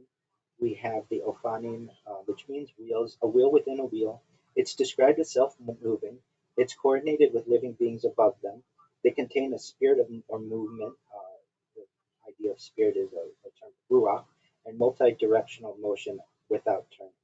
The throne is from Ezekiel 1:26. Above the firmament was the likeness of a throne and the likeness of a human upon it. The entire structure is explicitly likeness, which is the visionary framing of it. It's not described as material architecture. There's a central text for later mystical systems, which is known as the Merkava tradition, and the most detailed symbolic system within prophetic literature. Uh, in terms of the idea of a stargate, uh, I think it's important to define what a stargate is. Uh, and so, uh, if we were to take the traditional idea of maybe like a teleportation um, a mode to be able to teleport, that's many times what it's considered. Um, so maybe it creates a portal between two distant locations in space. There's an ancient meaning of this, um, usually a symbolic doorway between the realms, earth and the heavens, or the physical and spiritual, human and divine, ordinary reality and higher consciousness. People often connect this idea with ancient temples, pyramids, sacred geometry, celestial alignments, myths of gods descending from the sky. Some uh, Enoch's visions have been described as this. The Mesopotamian ziggurats, certainly as mountains connecting heaven and earth. Even the Great Pyramid of Giza and its shafts have been interpreted as this. Now, the idea in terms of perhaps aliens, some modern theories claim ancient civilizations had literal portals or technology given by advanced beings, sometimes connected to the Anunnaki idea. This is popular in some alternative history circles, but generally there's no accepted mainstream archaeological evidence that ancient cultures possessed physical stargate technology. But there is a deeper symbolic idea. The interesting part is that many cultures share the same pattern. There's a boundary that exists between the worlds. A special person or object or location crosses it, and knowledge or power comes back. So some examples of this occur with Enoch ascending to heaven, Elijah being taken upward, shamans traveling between realms, gods descending from sky in some ancient myths, heroes entering the underworld and returning. So when whether someone means a literal portal, like we would see in some type of media, or a spiritual symbol, Stargate could represent both of those. It's basically a device or a location or perhaps the way to travel from one place to another, usually something like a portal between two distant locations.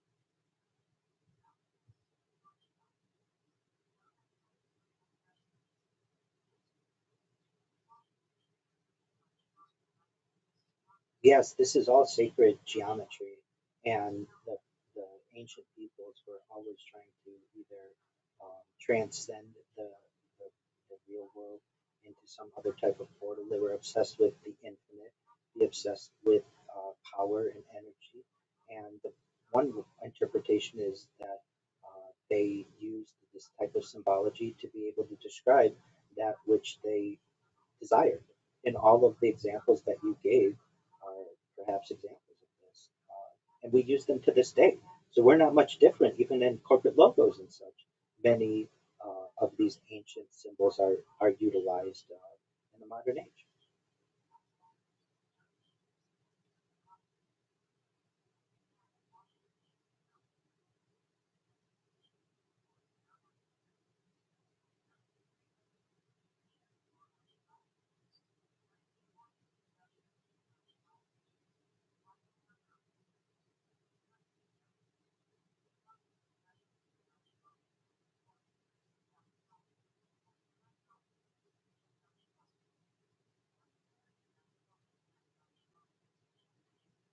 It's an excellent question.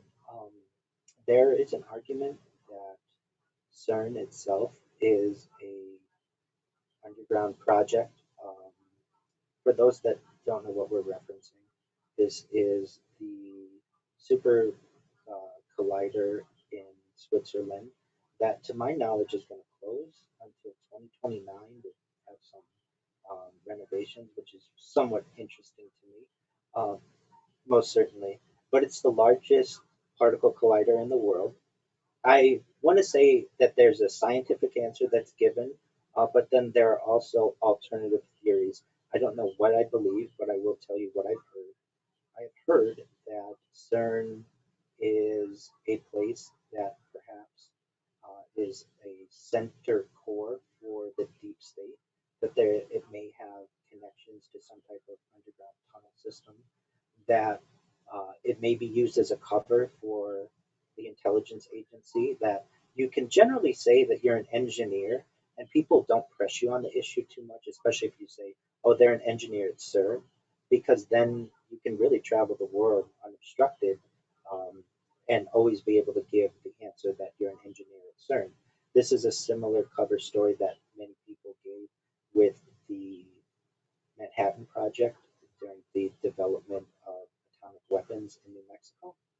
Whether or not this is true, I've also heard some other interesting theories on the matter. That there may be some kind of connection between CERN and Lake Geneva, and a some type of layer I've heard before. Whether this is true or not, I don't know. I'm doubtful of anything that I've heard before I see some evidence. But I've heard that alpine lakes are very deep, much deeper than many people think, and that there may have been a tunnel system that has created some kind of base at the on the floor of Lake Geneva that there's a connection to um, CERN as well. And so it would be easy for people to be able to meet, perhaps in the intelligence world or some type of even off-world entity, by just giving the argument that they are going to CERN. Uh, I've also heard the idea of time travel and CERN, and that um, it could create artificial black holes that could perhaps envelop the entire world. There's not a lot known that's publicly available in terms of many of the clandestine programs that are occurring at CERN.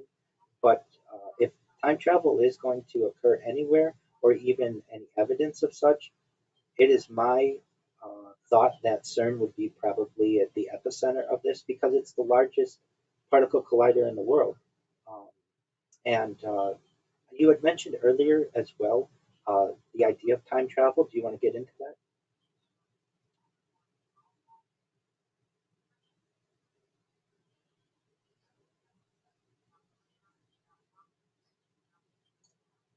Yeah.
it was quite interesting. So this is an event I believe that happened toward the end of 2009. Some people stated that it was a Stargate, like we talked about earlier, because it really did look like a Stargate into the sky. Um, it was basically a blue and white spiral that appeared above Norway, and the spiral seemed to expand with a bright center, a huge circular ring. Many people filmed it, and theories spread about UFOs and wormholes, stargates, secret experiments, ancient technology. The official explanation was less mysterious, of course, as it always is, that it was a Russian missile test from the Russian Navy that failed, and the missile was launched from a submarine in the White Sea, and the failure caused fuel or exhaust to escape while the missile was spinning. The sunlight illuminated the expanding spiral plume high in the atmosphere, creating the effect. Basically, a spinning rocket plus leaking fuel or exhaust plus high altitude sunlight plus cold atmosphere equaled a giant spiral in the sky. However, it looked so unnatural because it really looked like a portal. There was circular geometry, a glowing center, an expanding ring, and it was perfectly spiral. And that's what leads me to think it perhaps may have been more than just that Russian test. Um, and it was almost like a door in the sky that would have been described in mythology. And while it's not evidence of a literal stargate, it is a good example of how perhaps a real event, a real physical event, could resemble an ancient idea about the gateways between the worlds. And imagine if we were ancient people and we saw that, we would think that it was certainly something.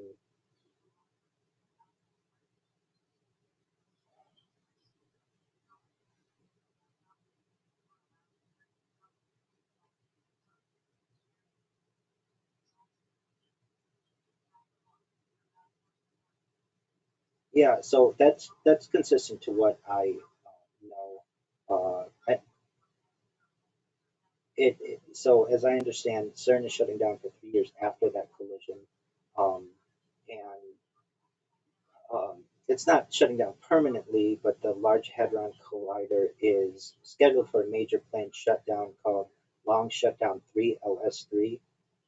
So its 2026 run is the final data taking period before this period, and it's planned around this summer, um, and then. Um, From there, there's going to be some major um, maintenance upgrades and preparation for what's called the high luminosity LHC phrase that's directly from CERN.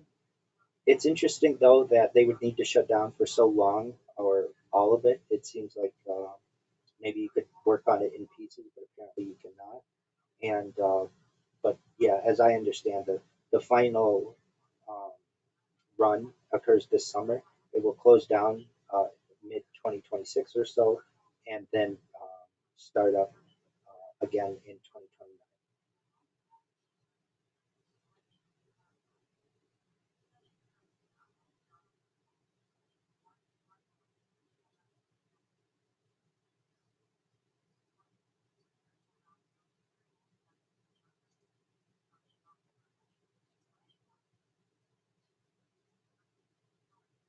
Yeah, most certainly. So, just to give some ideas, and we've been talking about myths and religion, philosophy, and such. Ancient religions and myths already contain time distortion ideas. In Hindu tradition, stories describe characters visiting different ages of time, where time flows differently for gods versus humans. Similar ideas appear in Buddhist cosmology and various folklore traditions. Philosophers later questioned time itself. Early thinkers debated whether time is absolute or relative, but no scientific model existed yet. The first clear literary time travel statement in a modern context, the first not recognizable modern time travel story is the 1895 H.G. Wells book, The Time Machine. This is the first major work where a machine is used to intentionally travel into the future. It introduced a mechanical time machine, forward time travel as a scientific concept, a structured explanation of future evolution. This is widely considered the birth of modern time travel fiction. The scientific foundation, the real physics, began with special relativity that was developed around 1905 by Albert Einstein. It introduced the theory of relativity. The key idea is that time is not absolute. Time slows down at high speeds with time dilation. This means forward time travel is real and proven in small amounts. Examples, astronauts age slightly less than people on Earth due to velocity plus gravity effects. Then there's the advent of general relativity in 1915, where gravity bends space-time. Strong gravity equals slower time, meaning if you are near a black hole, time dilation becomes extreme. This also supports real forward time travel. There's theoretical backward time travel as well. So physics allows mathematical possibilities, but not proven reality. The possible mechanisms are wormholes, which are like space-time shortcuts, rotating black holes, known as Kerr black holes, closed time-like curves, solutions in Einstein's equations. The problems exist though. It requires exotic matter not confirmed to exist, instability, which would perhaps collapse instantly, and causality paradoxes. These are fascinating to me.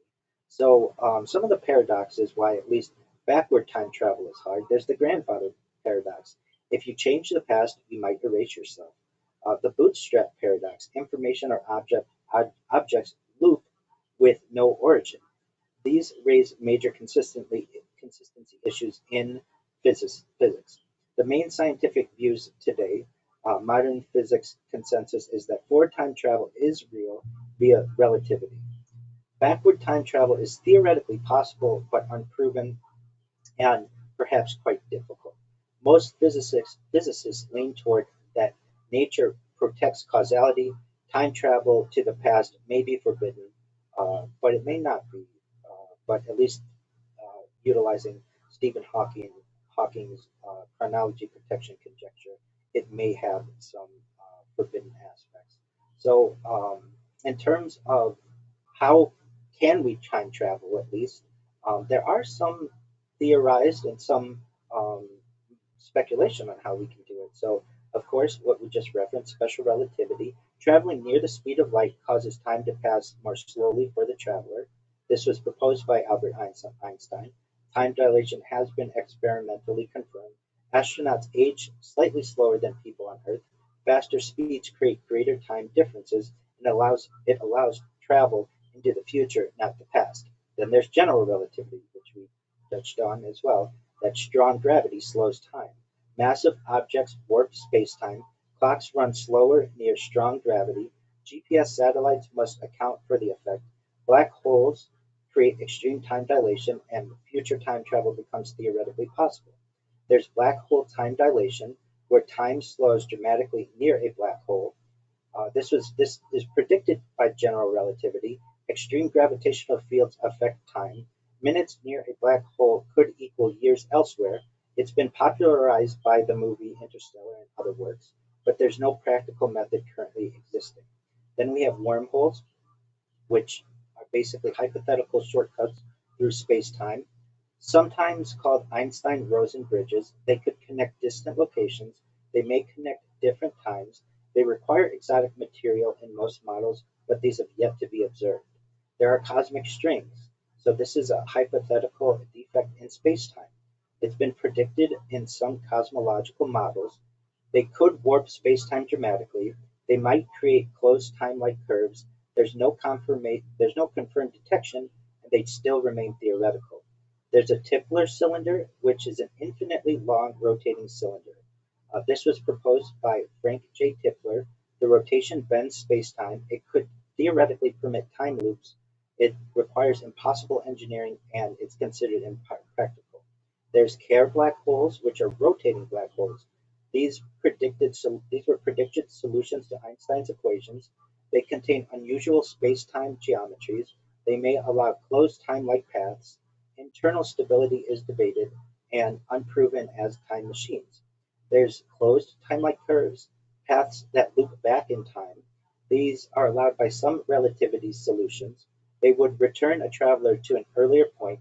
They create causality paradoxes. They're extensively studied mathematically, but again, never observed. There are quantum time travel models. These may permit unusual temporal effects. These have been investigated by theoretical physicists. They involve Certainly, absolutely. They involve quantum information. They remain highly speculative. There's no practical technology that exists, and it has not been experimentally demonstrated. There are many worlds timelines. These are changing the past, creating an alternate timeline. So this is based on interpretations of quantum mechanics. It avoids grandfather paradoxes. They're popular in science fiction. They're not experimentally verified and again remain hypothetical. There's cryonic suspension. So this is preserving people for the future. Bodies are frozen after death, intended future renewal, not true time travel, and no human has been revived, but it represents one-way future travel conceptually, and in a similar way, even just sleep from a subjective standpoint is has an argument of some type of time travel by the person who was asleep. Generation ships. So these are multi-generational space voyages. Travelers experience normal time. Descendants reach distant futures. It's been proposed for interstellar travel. No generation ship exists, but it's sometimes called social time travel. There's relativistic starships, near light speed spacecraft, the use of relativistic time dilation. Travelers age slowly. Earth experiences decades or centuries. This is consistent with known physics. It requires enormous energy. There's suspended animation, the reducing biological activity. It's been studied in medicine. It is inspired by hibernating animals. It could preserve travelers. It's not currently capable of long term use, and it is a form of future skipping. There's the simulation theory that reality may be a simulation. This is a popular philosophical idea that time could theoretically be manipulated. There's no supporting evidence. It cannot currently be tested conclusively, and it does remain speculative. There's higher dimensional travel. This is moving through extra dimensions. It appears in some theoretical physics. It's common in science fiction. It could bypass normal space time. There's no evidence for practical use, and it's highly speculative. There's temporal consciousness transfer.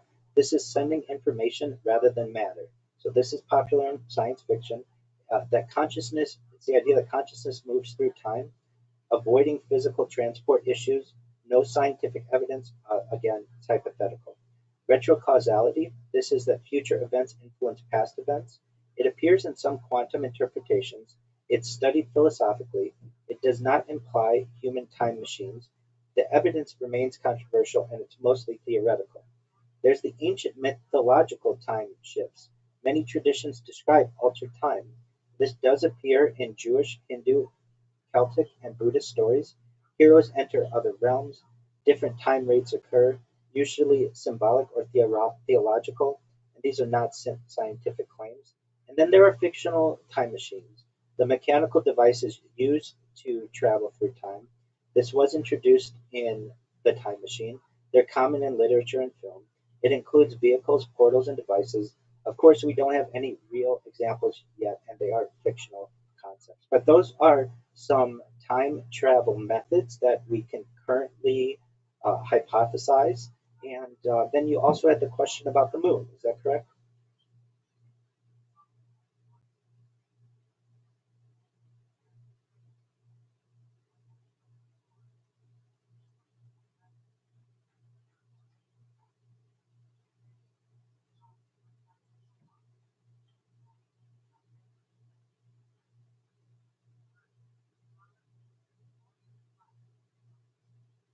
Yeah, I do. We can get into that. So we did discuss higher dimensional travel, moving through extra dimensions. In terms of Looking Glass, uh, I think I may have said higher dimensional, but you can you can use any of them are fine. I've never used. So if we want to get into the Looking Glass, I do have and what I feel to be um, just some interesting aspects of it. So if you would um, just bear with me a moment, and I can uh, make some clarifications regarding it. And uh, the the idea that there may be something known as a looking glass that is actual piece of technology.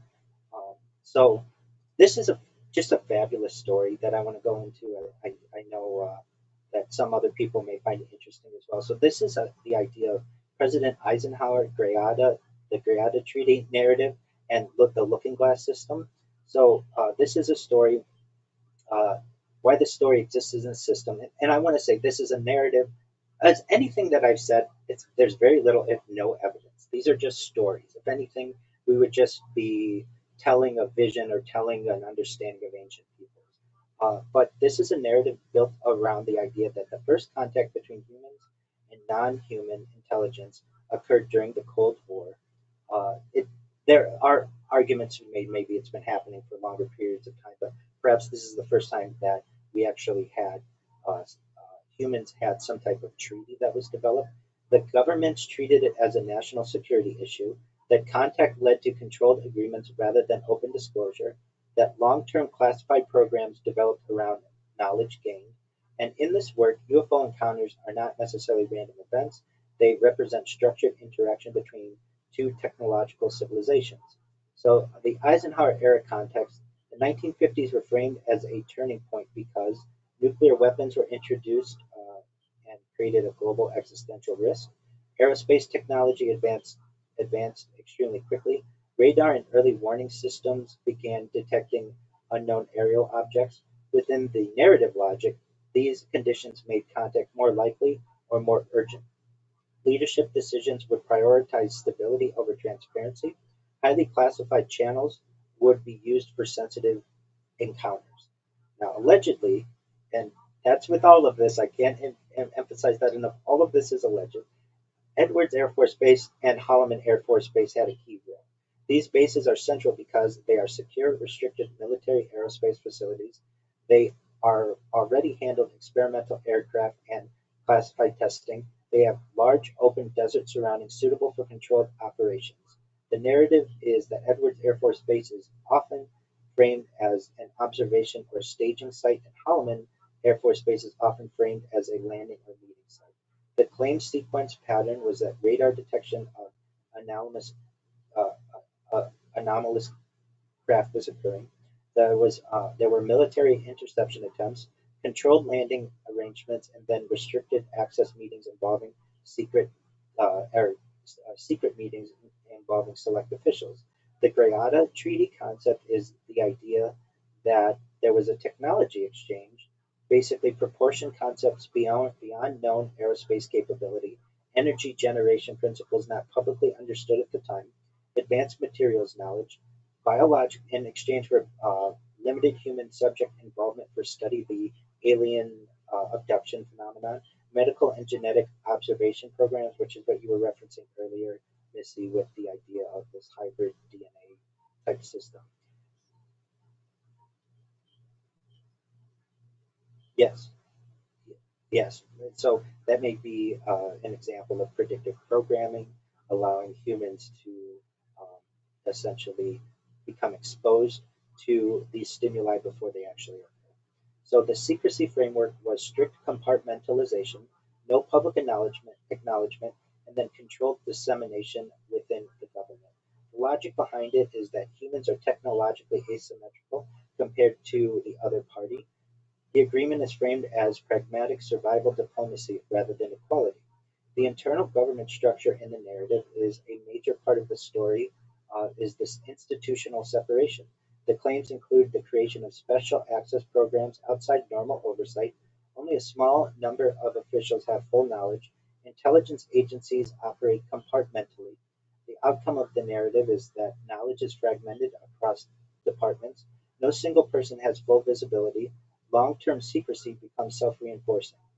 The technology acceleration theme is a key supporting idea that in post-1950s technological growth is that it's unusually rapid.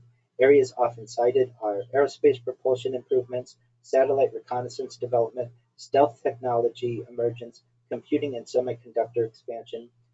Some breakthroughs are attributed to direct knowledge transfer, reverse engineered of recovered materials, and indirect inspiration for anomalous data. Now, this looking glass concept, which is absolutely fascinating to me. This is presented as a later stage development in the same system. The idea is that there's a high level predictive modeling system designed to simulate future outcomes of complex systems. It uses advanced computation far beyond standard model tools. The claimed capabilities are the projection of geopolitical outcomes, simulation of timeline branching scenarios, identification of stability and collapse points in systems. It is not necessarily magic foresight, it is extreme scale predictive computation. The physical interpretation variations, the system is described inconsistently in different accounts. There's version 1, it's a mirror mirror interface, a reflective surface used as a symbolic interface for viewing outputs. There's version 2, a black box system, a sealed computational device with classified internal architecture. There's version 3, an AI simulation platform, a disturbing computing system running large-scale predictive models. The shared theme is, though, that it functions as a reality modeling interface, not a conventional machine. The Looking Glass name meaning, there are a few possible meanings. It's a tool for observing alternate outcomes, a boundary between present reality and modeled future, modeled futures, a metaphor for reflective simulation rather than literal optics. The institutional storage claims, and this has always been fascinating to me as well. I'm a Freemason, and there's always been some kind of Freemasonic lore to this, that the Looking Glass is stored in with the Scottish Rite Association. Some versions of the narrative link the system to symbolic institutions. The claims include sensitive systems or archives that are housed in elite ceremonial buildings. Specifically, it's been alleged that this would be the House of the Temple in Washington, D.C., is sometimes mentioned. These institutions represent continuity, secrecy, and long-term custody. They serve as symbolic anchors for hidden knowledge systems. I do want to say, though, at least within my lodge, none of this has ever been discussed. So if it's going on, it's perhaps in some other lodge with which I have no connection. The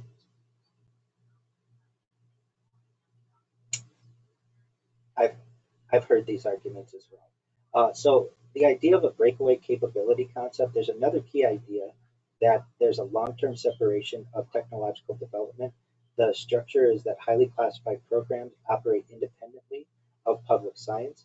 The funding and oversight are hidden hidden through layered contracting systems. The projects continue across administrations without interruption, and the result is parallel technological development, uneven public understanding of actual capability levels. I've heard that this, if it does exist, this Looking Glass is basically something at which you can look that can tell you the events that will happen in the future.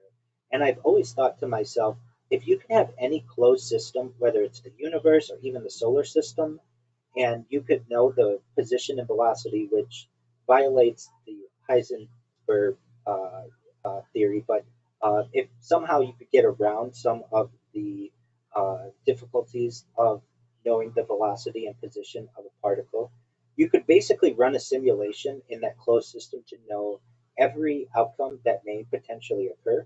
And that's the idea of what the Looking Glass is. And I just find it to be absolutely fascinating. And one other thing that you had mentioned is Apollo. Is it okay to get into that?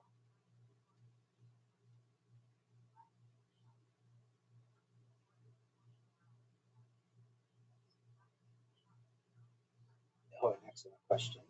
Can I travel forward or backward or both or anything with it? Yeah, perhaps to a point where the idea of a time traveling craft is created, because then I could, whenever I want, travel to any. You get sure, absolutely, no worries. So the idea, it may seem kind of a creative idea, but I would time travel to whatever time that I could get a time machine, because then I could time travel whenever I want, wherever I wanted, either to the forward or backward. But if we don't have that ability, um, I would like to perhaps be able to time travel to a time when humanity may be able to delay or perhaps avoid indefinitely the idea of death, because then I could be able to live as a android, an avatar, a cyborg, a cybernetic being, a clone of myself, a robot, an ethereal being, whatever I want to be, for as long as that I want, and so long as I enjoy it. But I would probably say if I were going to go in the future, that's when I would go. As for the past, it'd be nice to just go back to 2009 and just buy all the Bitcoin that would be needed and immediately be the wealthiest person on earth, or within a decade or so. But without having that kind of foreknowledge, um, I don't know if I would very much like many ancient times. They seem to be quite brutal and barbaric. Um, but I I very much would also like probably 1950s California seems to be an age uh, of for some people, not for all people. There's certainly a lot of segregation and things that were occurring then, but it seems to be a time where the American future seemed bright, where the opportunity for the golden age of development seemed on being at the precipice of that. The discussion of the space race was occurring, and it just seemed to be a more innocent time for some people. But again, not for all people. So if I had to go back in the past, it might not necessarily be all that far back. 1950s California seems quite potentially quite enjoyable. In the future, if I could go at any time, it would be a time when I could get into a time machine. What about you, Missy? What would you choose?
Absolutely.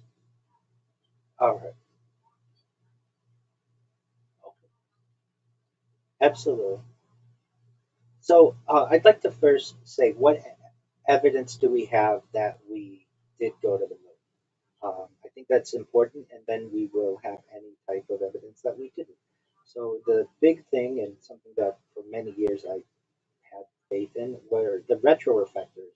Retroreflectors, basically laser ranging experiments. Astronauts allegedly placed special mirror arrays on the lunar surface during the Apollo missions, Apollo 11, 14, and 15. Allegedly, these are still used today. Observatories on Earth bounce lasers off them to measure the Earth-Moon distance with centimeter precision. The experiment is called lunar laser ranging. It requires precise placement by humans on the moon. It's still independently used by observatories worldwide, and allegedly, it's not it cannot be replicated by unmanned probes of the 1960s era. I will say this though: I have heard the skeptics say that the moon is reflective enough that these types of retroreflectors are not necessary, nor were they necessary. And there's even evidence that the Russians in the late 1950s, early 1960s were able to do this before anyone had gone to the moon. So And I want to say for this topic, it's near and dear to my heart. I'm very passionate about it, but I want to leave uh, the options open for the audience because I don't want to necessarily um, I don't want to necessarily be biased in one way or another. That's why I'm going to give both sides. The next piece of evidence that's given is that the Apollo landing sites are visible from orbit. Modern spacecraft has photographed Apollo landing sites. NASA's Lunar Reconnaissance Orbiter has captured descent stages, astronaut walking paths, equipment left behind. These images show disturbances in hardware consistent with human missions. I will say this: I've seen them all, and if you can make that out, that's fine. It looks like a white pixel to me. My vision is certainly lacking. I don't have the best vision by any means, but the pictures are open to interpretation in my mind. The next are independent tracking by multiple countries. During the Apollo missions, the Soviet Union tracked Apollo spacecraft trajectories. Other countries with radio astronomy capabilities also monitored the signals. There's the argument that the USSR was a direct competitor in the space race and had no incentive to validate the US claims. Their tracking confirmed translunar injection and lunar orbit insertion. There is some argument, though, to be made that the USSR was perhaps bribed to keep their mouth shut on this topic, or perhaps given incentives. I believe there were some major agricultural incentives that were given during a time in the Soviet Union when grain was scarce. Um, and then there was also perhaps an agreement because the Soviet Union may have had some malfeasance that went on with Yuri Gagarin and their first person orbiting the Earth, or first person into orbit. So the idea might have been that there was an agreement between the USSR and the United States that Russia would get credit for the first human in space, and that the United States would get credit for the first manned moon landing, and they would not investigate each other. The next piece of evidence that's given are the returned lunar samples, physical rocks. Apollo missions returned about 382 kilometers or 842 pounds of lunar material. These samples have been studied globally. The key scientific confirmations, there are different isotropic, these are different isotopic composition than Earth rocks. They lack, there's a lack of water altered minerals consistent with airless environment. There's exposure to cosmic rays and solar wind and micrometeorite impact traces. These samples are distributed to research labs worldwide, including outside the United States. I will say this: there was a member of European leadership who was given one of these allegedly from Neil Armstrong, and he had it tested, and it turned out um, to be fossilized wood, essentially. So whether that's true, I wasn't there for any of this. I wasn't there. I don't know. And I think it's brave and okay to say that with stuff, whether it's religion or science or extraterrestrials. I don't know. I'm just asking questions. The next is independent scientific verification. Universities, geological institutes, international laboratories, their findings consistently confirm extraterrestrial origin. Though I don't know how you would prove that. Exposure history consistent with lunar surface conditions. There's communication and signal tracking. Apollo missions were transmitted. They transmitted voice communications, telemetry data, video feeds. These signals are received by NASA ground stations, independent observatories, international tracking stations. The engineering consistency across the entire program. The Apollo program involved over 400,000 engineers and contractors, thousands of subcontractors, multiple redundant systems to fabricate the missions. It would require coordinated silence across decades, consistently across independent organizations, perfect replication of physics, consistent telemetry, trajectories, and materials. Well, there hasn't been coordinated silence on this issue. There have been whistleblowers. Um, there are we have proof just from the Manhattan Project that a project with hundreds of thousands of people being involved, that secrecy could be kept through compartmentalization. So to me, that's not the strongest argument. The later missions confirmed the earlier ones. Japan's JAXA lunar orbiters, India's missions, NASA's LRO mission. These missions map Apollo sites, confirm surface disturbances, match coordinates with Apollo mission logs. The radio and trajectory physics, Earth's departure trajectory, translunar injection, lunar orbit insertion, descent and ascent profiles, return re-entry physics. Human presence documentation. Evidence includes thousands of photographs, continuous video footage from multiple missions, in-flight telemetry logs, and mission transcripts recorded in real time. I don't think that there are.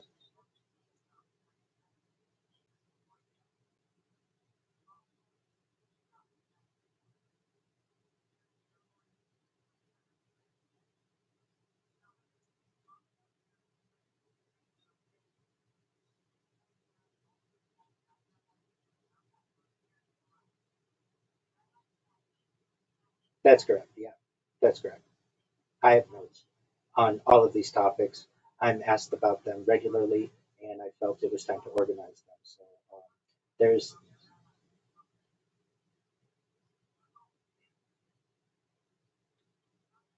I have extensive blogs.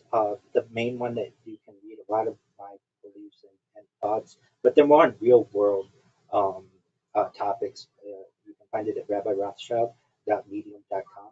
I would like to write many books in the future, especially with the advent of AI. I think that's much more realistic than it once was. You could probably write a book and edit it and publish it within about a month if you really put your mind to it. When in the past that might take several years to do.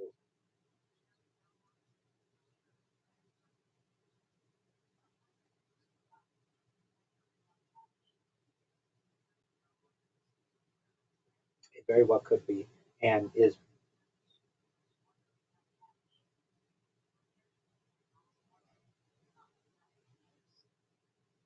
yes, I do, if it's not already. So we're in a period of artificial narrow intelligence, which is basic AI. We are currently perhaps in the age of artificial general intelligence, where AI has the knowledge of moving into the human realm and then perhaps surpassing human intelligence. And then certainly once we get into artificial super intelligence, it will have become sentient. It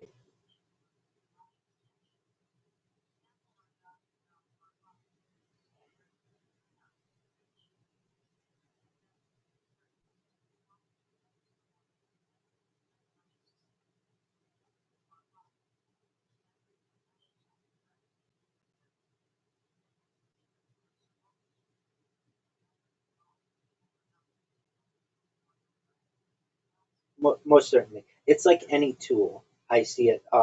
Fire, you could use fire for good or bad. The wheel, you could use for good or bad. Steam, good or bad. Electricity, good or bad. The computer, the good or bad. And AI is very similar to this. So if you let fire get out of hand, it will kill you and it will kill everyone around you. AI could do the same. So you have to keep it under control. It is just a tool. It's it's um, it's an extremely valuable and powerful tool, and it can be used for good or bad. I'm in agreement with you that do I think that large language models really took their first exposure the um, to the public on November 30th, 2022, with the launch of ChatGPT? No, we've seen earlier versions of this, and perhaps um, this type of technology may be reverse engineered at some point of some type of alien alien craft, or some type of agreement that we've had. But in terms of, is it evil? Not necessarily. Is it good? Not necessarily. It depends who uses it and for what purpose. I do, with Haley Joel Osment. Yeah,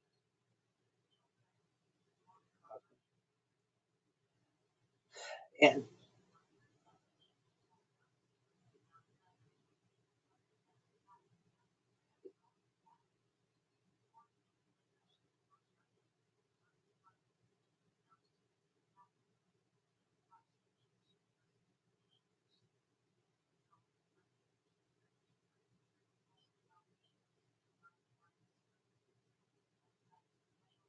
it depends how you want to define AI. We're certainly intelligence, and I would make the argument.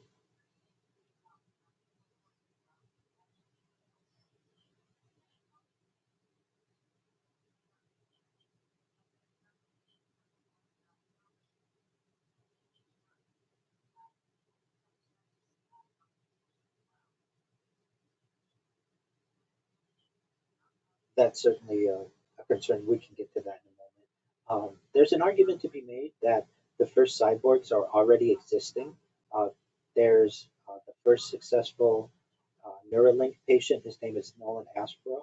He had Neuralink, a brain-computer interface company owned by Elon Musk, had the implant that occurred in 2021 and has been able to, or let's say early 2020, and has been able to play video games better than your average human can. He has even surmised that in the future, in video game systems, we will need to have two leagues, one with people with brain computer interfaces and other people who are organic, almost in a similar way to where we have people who compete in athletics in organic terms and then enhanced games. I have seen it, yes. Absolutely. Another Steven Spielberg associated project. And in terms of cybernetics, this is really, in simple terms, biology plus technology. And there are arguments to be made that anybody with a pacemaker has cybernetics or has the elements of a cyborg. There are arguments to be made that even people who utilize pharmaceuticals and vitamins in many ways are extending their life artificially, and they are maybe the early primitive versions of cybernetic beings. Then we're eventually going to move into beings that have purely cyborg-like bodies and perhaps organic brains or a hybrid of an organic cybernetic brain and one that can upload its mind into a computer through mind uploading or some other similar type of technology. And let's get.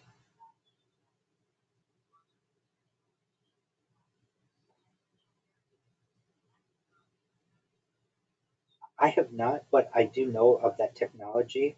Um, Generally, I've heard it known as a Santa Claus machine or a replicator, basically a 3D printer or even a 4D printer that's connected to all of the elements in the periodic table that can create anything that is necessary, including organic beings and inorganic beings.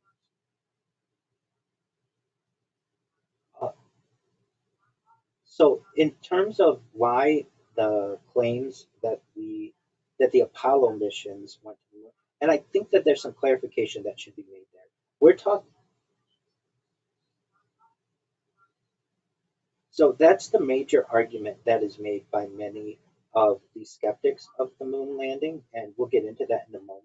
I do want to say that maybe this is for another time when we can perhaps discuss the secret space program. Perhaps something like that has been going on and persists outside the purview of public disclosure.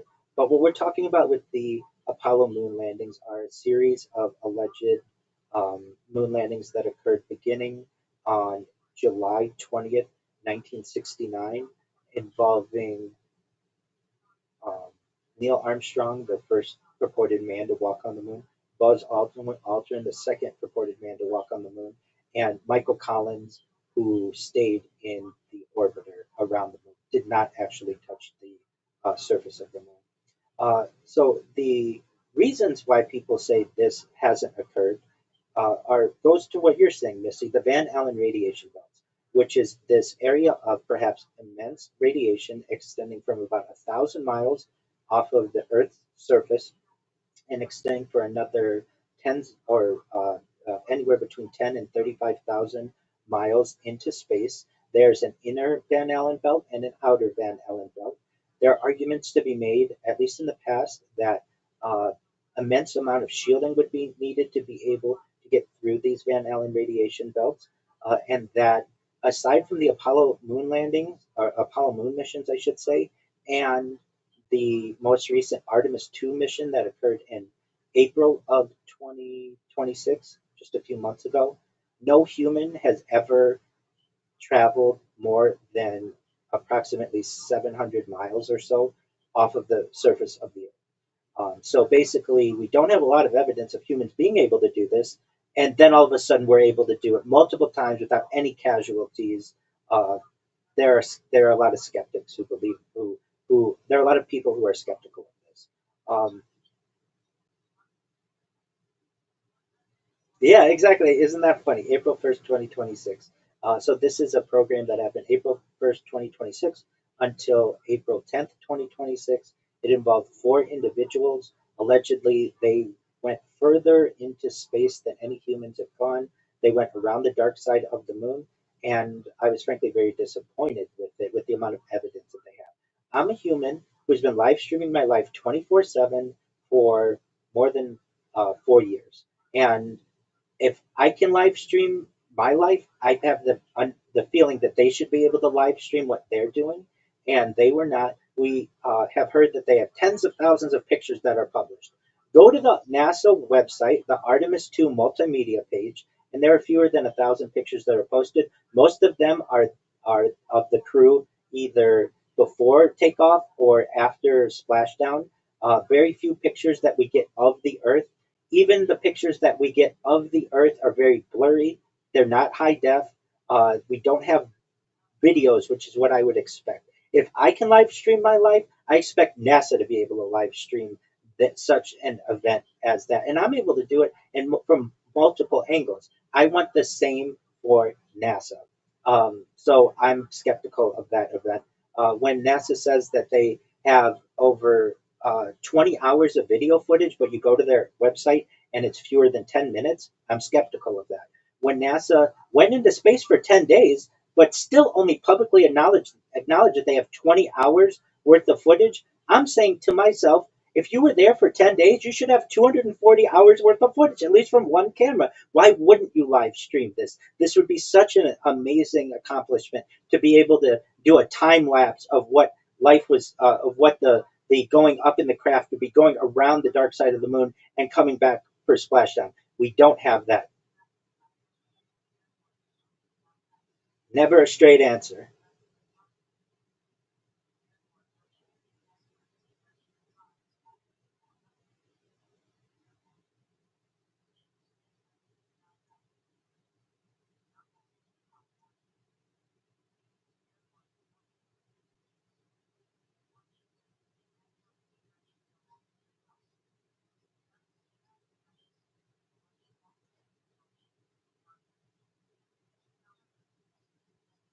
Well, thank you, and thank you to your audience. I do my best. If you haven't heard about me before, you will in the future. I want to help all of those people. They've really asked really great questions, and I appreciate their engagement. If I may, I want to just review some of the reasons why skeptics.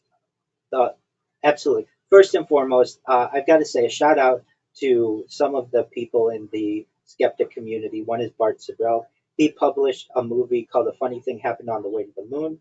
I recommend it. It's less than an hour. It's an excellent use of your time. You will be able to see allegedly the video of Buzz Aldrin, Neil Armstrong, and Michael Collins saying that they're halfway to the moon when they are in low Earth orbit and they rehearse the faking or alleged faking of moon shots, or I should say, Earth outside the window of the craft. It's not something I can necessarily describe all that well here. Just look at it. It's a funny thing happened on the way to the moon. Another um, amazing video of Bart Sibrel is called Astronauts Gone Wild. This is a man who was always fascinated with the moon and felt betrayed because he learned from some people within the community that the Apollo missions at least, may not have been as accurate as described. And he confronted all of the living astronauts he could find, including Neil Armstrong, including Buzz Aldrin, who punches him in the face, including Michael Collins. And when you see it, I'm not saying I can necessarily discern someone's guilt or innocence, but when these people are aggressive towards you, they punch you, they run away from you. If I went to the moon, I would be telling everybody about it. I'd be the biggest celebrity in the world. I would never shut up about this. I'd write books. I would document my life. I would be bigger than the biggest celebrity of all time. But generally, the Apollo astronauts lived lives generally quite conceited. They lived quiet lives, working for defense contractors making huge amounts of money. That was perhaps some type of an exchange. And for instance, Neil Armstrong, after the press conference that he did, the post-flight press conference, really doesn't make another public speech about the moon until he did for its 25th anniversary or so at a university. And he uses very cryptic language. If I went to the moon, it would not take me 25 years to talk about it publicly. I would make documentaries about it, and it wouldn't just be a clip of it. I would do long-term discussions of what it was like, what it felt like, what the temperature was like. The Apollo astronauts generally are quite quiet on that, and they contradict themselves, which is very questionable. Some of them say that they initially did not go through the Van Allen radiation belts. Some of them don't even know what they are. And this is caught on camera, so I can't do it justice. You should check out A Funny Thing Happened on the Way to the Moon, which is available generally on YouTube, but also at Sabrel.com. It's documentarian. Also watch Astronauts Gone Wild. There are some other people within the moon skeptic community, including Ralph Renee and Jara White and quite a few that I can just think of off the top of my head, who have really all pushed for answers. None of them necessarily feels that they absolutely know everything, but there are some questions that certainly still exist. So if you haven't had the chance, watch those two films, and it will answer a lot of the questions. And it's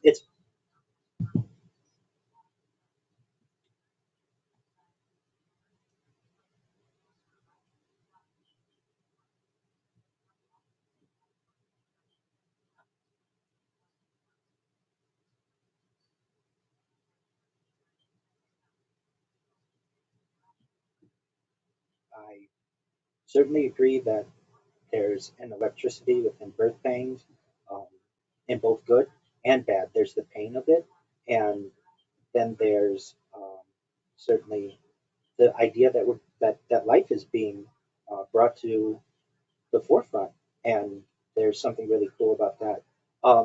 In terms of other people um, were who really brought the idea of the moon hoax alleged to the forefront. There's Bill Kaysing.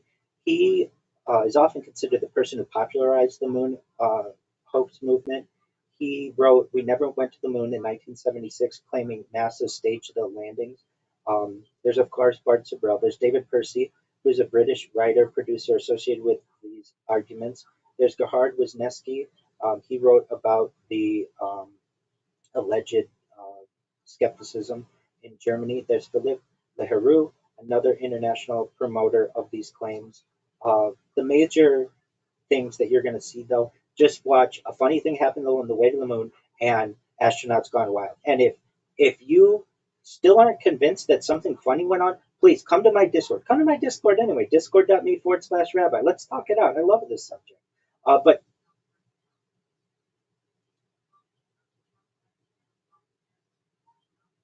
yeah, so the argument is made that Stanley Kubrick, in exchange for being able to perhaps money and the ability to use some advanced uh, camera for his movie, um, it's escaping me right now. I'll think of it in a second.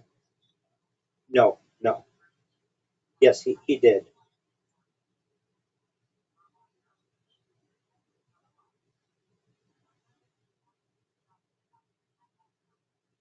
Yeah, room. Yeah, it's room. Um, so let's reference this. Stanley Kubrick. There are pictures of him with um, people within NASA, um, upper echelon people, right around um, the end of the 1960s. Of course, he was the director of 2001: A Space Odyssey, which is the first time humans really got a realistic version of what um, life was like in space. The idea is that he put um, a lot of clues within his movies. Room 237, I believe, in The Shining is what you're referencing. So the clues that point to this, one of the characters is wearing an Apollo 11 sweater, room 237 is generally said to be a reference to the fact that the moon is 237 miles from Earth, and that there are different visuals that reference NASA, space, and hidden knowledge, including the carpet and the Apollo launch pavilion, and there are videos that I've seen of Stanley Kubrick. I don't know if these are true. I don't know if these are AI. I don't think they're AI though, because I saw them before AI really was in the mainstream. Um, and I don't think they were computer generated, but allegedly Stanley Kubrick. There's a list of people who were allowed to go to the desert, and if you just give me a moment, I will give you a breakdown of the people, including um, including President Johnson, who were allowed to go to um, a, a military base in, I believe, New Mexico, and it starts with an E, and they had like highest clearance to be able to shoot this. It was shot in a warehouse, and basically like the it was a um, very high secrecy event. There, I've seen video of Stanley Kubrick and uh, Neil Armstrong, Buzz Aldrin, Michael Collins, at least in the same area, but I can't find it since then. It's kind of one of those things that um, that has been wiped from the internet. But I saw it at one point. Um, now the base uh, in New Mexico, it starts with an E, and I'm going to get it in a second, and we'll know more about this. Um, but the idea is that Stanley Kubrick was the person who um, directed this, and the idea was that the movie that he needed the camera on is Barry Lyndon, and the reason why is because um, the camera that was used would be able to allow him to film a movie just using candlelight, which was the idea of that. And it's uh, so the idea there was a whistleblower who had a deathbed confession of their father, who said, um, "Let me." That their father actually killed someone um, in terms of this. So if you would just give me a moment, and I will get the specifics of this. So it was Eugene Gilmore claimed his father, who was supposedly a NASA-related insider security person, confessed before dying that the Apollo moon landing was staged in a studio. This claim is promoted in connection with Bart Sibrel. Some versions state that the confession revealed a secret film location and a list of people verified on the set. And I believe Bart Sibrel talks a little bit about this on the Joe Rogan Experience, if you're familiar with that um, podcast, and discussed that this list it was like the upper echelons of NASA, and it was not like thousands of people who were there. Um, this was allegedly it happened. Oh, it wasn't in E. It's Cannon Air Force Base in New Mexico. Apologies. So Cyrus Eugene Akers told his son that the fake Apollo filming operation happened there, and that President Lyndon Johnson supposedly provided a list of VIPs and a list of VIPs opportunity to see it. The list was never necessarily publicly verified or authenticated, but some people who were there were Lyndon Johnson, NASA officials and scientists, military officials, government figures. There was a specific alleged 15-name list, but that hasn't been independently produced as evidence. Um, but the idea is that this happened at Cannon Air Force Base in New Mexico. Whether it happened or not, I'm not sure. But here's what I can tell you. There's uh, the idea of the moon. There are photographic anomalies These include no visible stars in lunar sky photos. That shadows appear non-parallel or inconsistent. Lighting that seems like studio lighting. The American flag appearing to wave. That's really undeniable that the American flag waves, and there are all kinds of theories as to why this occurs. The arguments are the context explanation. Camera exposure settings were optimized for bright lunar surface, not faint stars. Uneven terrain causes shadow angle variation. The flag motion came from astronauts rotating the pole, not wind, no atmosphere. The next is what we talked about, the Van Allen radiation belt argument. Some argue astronauts could not have safely traveled through the Van Allen radiation belt surrounding Earth. Their claim is the radiation levels would have been lethal with 1960s technology. Why it's raised, the belts contain charged particles. They sound like a major hazard in simplified descriptions. The context of this claim, trajectory through the belts was fast and carefully planned. Spacecraft shielding and mission timing reduced exposure. Radiation dose recorded by astronauts was within safe limits for short duration transit. But I will say this, one thing that isn't normally discussed are solar storms that can occur that can significantly impact the amount of solar radiation that to which people may be exposed. The flag and movement and vacuum misinterpretation is cited as a point. The American flag appears to ripple or move in videos. The context is the flag had a horizontal support rod. The motion came from astronauts planting it, and the pole oscillating in a vacuum. Motion dampened slowly due to a lack of air resistance.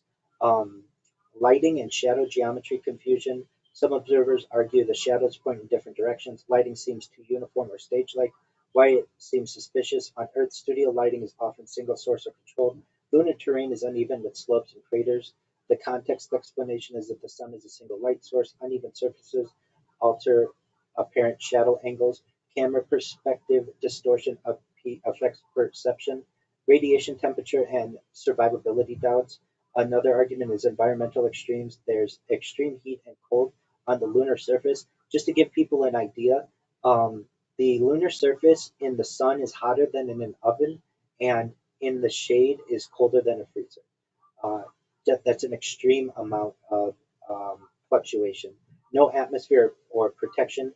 The argument is that humans could not survive such conditions in 1960s equipment.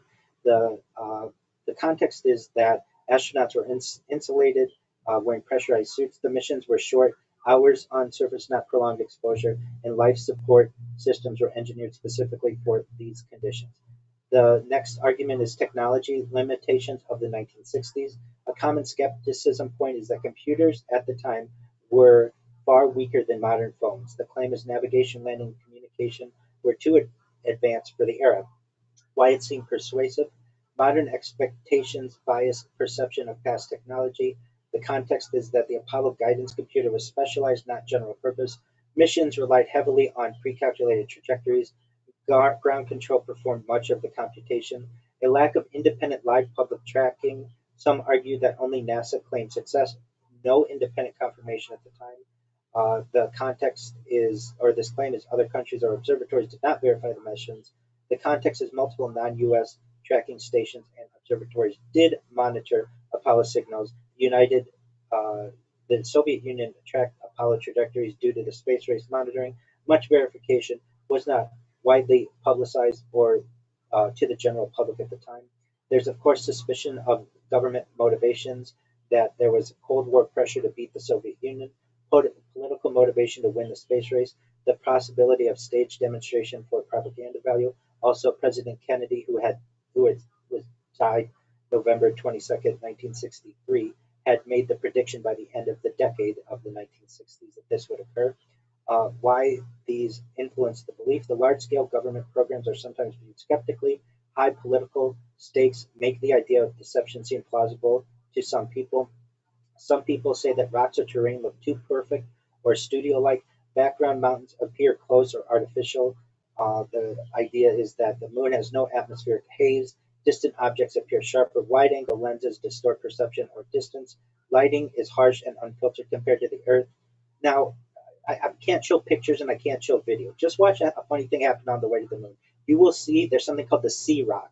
It's basically what looks like to be a paper mache rock that has the letter C in it. that is consistent with how people use props within movies. Additionally, if you think of all of the pictures that you see of the moon, they're all the same where it's flat and then there's like a line and then you get mountains in the background.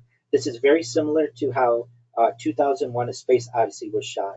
Um, basically, I can't do this topic justice without showing pictures and going really in depth for the listeners out there. Whether you're a believer or a skeptic, watch a funny thing happen on the way to the moon. Watch Astronauts Gone Wild and watch some of the other evidence that is purported and make up your own mind. I'm somebody who wants it to be true. I wanted to dedicate my life to space and in many ways have in addition to live streaming my life. Um, but I certainly think some questions exist, and they still exist with Artemis 2. Why don't we see more stars? Why don't we have a continuous live stream? Why don't we have many pictures of the backside of the moon or video, long videos of the backside of the moon? I'm not.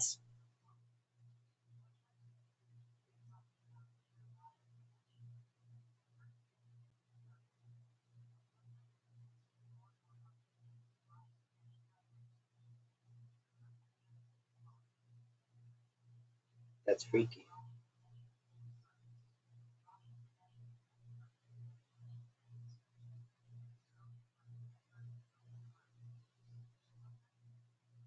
Absolutely.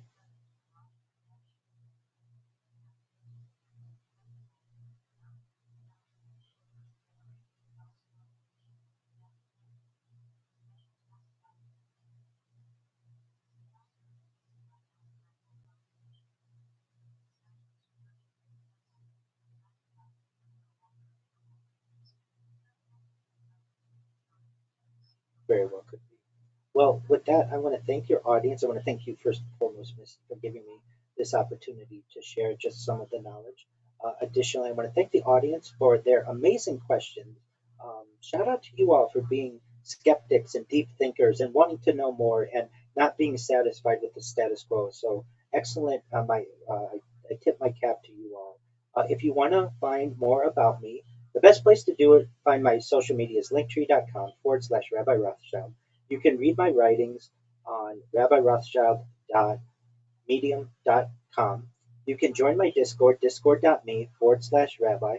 Or if you want to just connect with me 24 hours a day and watch my life, type Rabbi Rothschild into YouTube and make sure to filter by live. That's very important. Filter by live, and you will see huge amounts of my life. And God willing, in the future, these types of discussions that we've had will become more mainstream because of people like you, Missy, who have given people like me the opportunity to share their knowledge and what they believe and what they've discovered and what they continue to learn. So thank you so much, and thank you again to your audience. I very much appreciate this opportunity.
Oh, I love them too. Thank you so much, everyone. I look forward to further discussions. Thank you. Bye.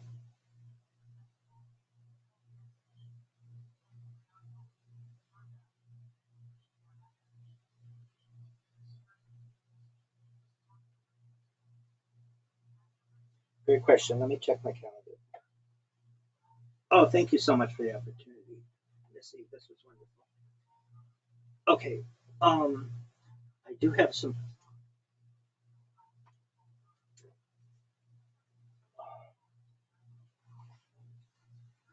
Okay, mine may be two. Just one moment. I had someone who had to reschedule one today, which is great because that meant I could go along with you.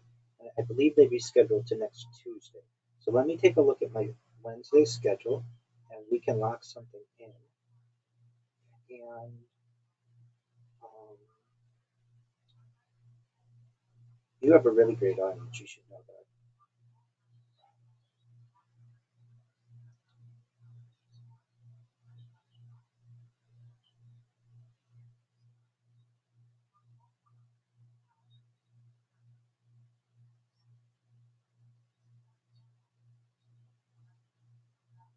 Most certainly. Okay.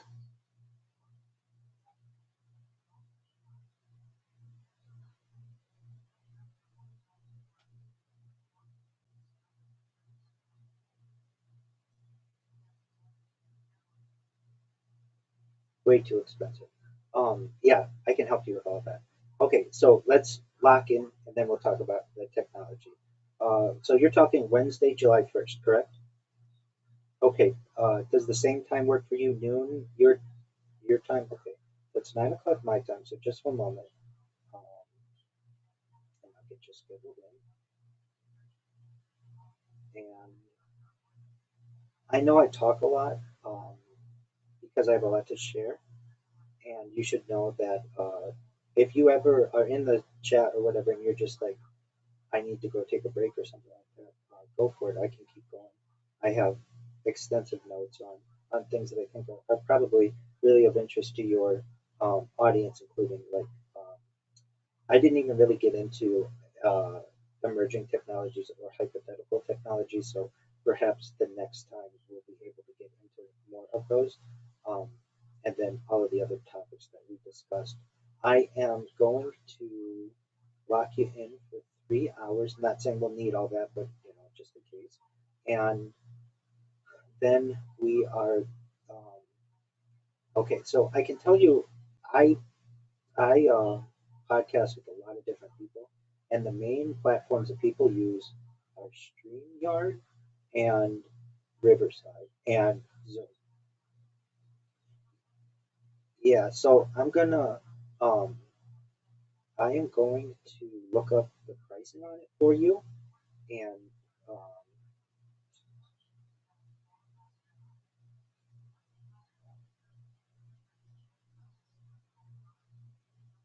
absolutely everything I do is free. You could just do it on YouTube. You could just do it on Rumble, um, if that's of interest to you.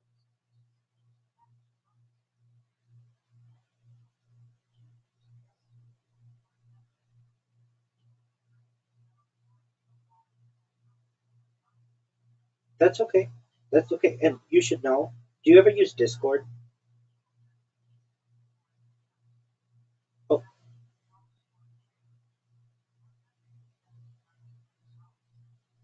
I agree. I agree. Okay, so I can help you with all of that.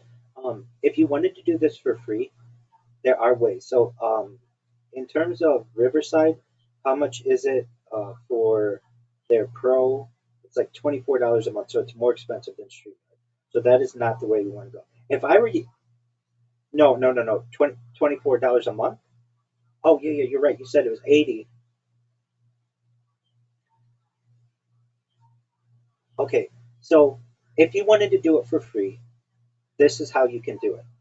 You can just um, have a Discord. I can help you set that up, which is like a video calling, and it's a really great place. But it does video, and then I can teach you. Do you have a computer? Okay, so yeah,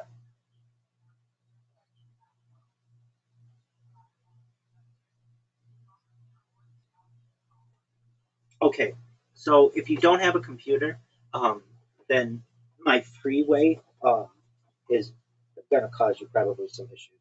So um, what you can do is utilize It's something called Riverside, which allows for video calls. There's also Zoom. I'm sure you're familiar with.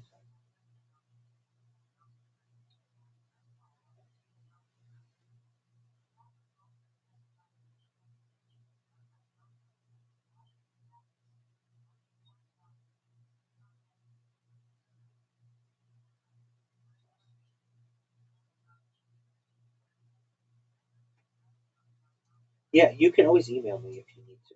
So, and I'll give you any kind of breakdown that you want. Okay, so you can uninstall and reinstall Zoom. There's certainly Teams, but nobody really uses that for podcasting. There's Riverside, which um, I think people think is the best.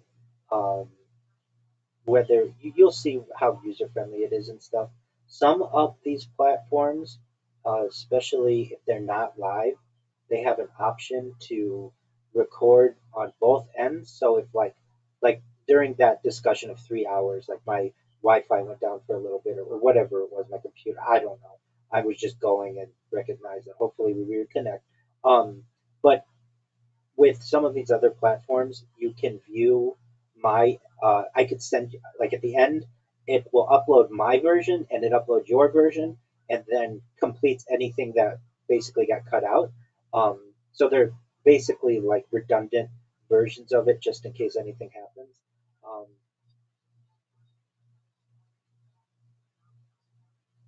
yeah,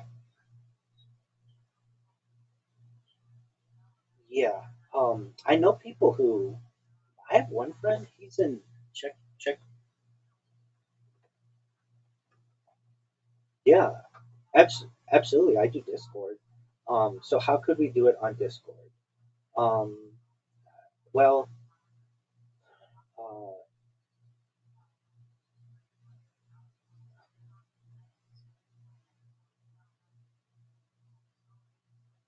yeah, let's talk about that.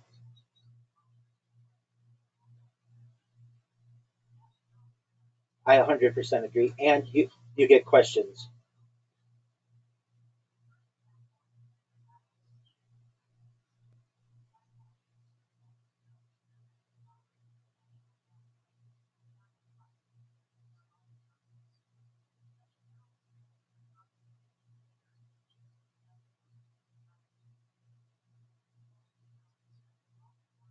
I get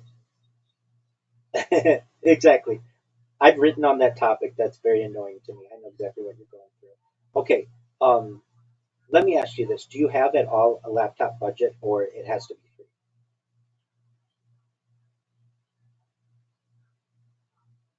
Sure. So yeah, you can get a very good laptop, a Lenovo laptop. Just what I'm using right now. Um, it's it's a business class version of it, and you can get a refurbished version of it on Amazon through a verified third party seller for about $250, which is not free, but it will allow you to have like maybe between 250 gigabytes and a terabyte of storage. It'll be much faster. It'll allow you more options. So I did.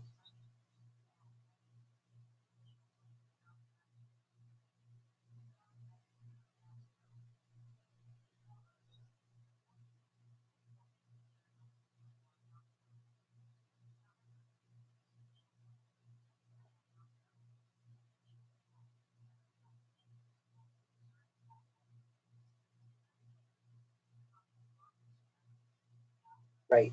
Okay, so one thing that I would recommend that you download, you can do it right now. They have an Apple app. It's called Terabox, Terabox. This will give you a free, unlimited, free, like meaning not just 14 days or something, uh, terabyte of storage. So you can, if you know how big a terabyte is, you can store all of your shows on there. You can store all of your pictures on there, and it's not like it just started. It's been around for at least 5 years, and so that's a free terabyte. Right now, your Gmail account only allows you 15 gigabytes, and your Apple account only allows you 5 gigabytes. So the terabyte is going to be 200 times bigger than both of them. Yeah, absolutely. Yes, and you can share files between the two.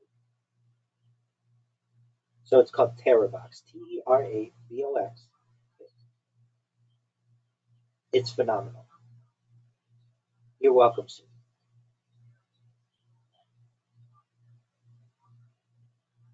Okay.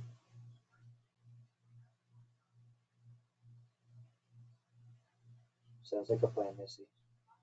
Absolutely.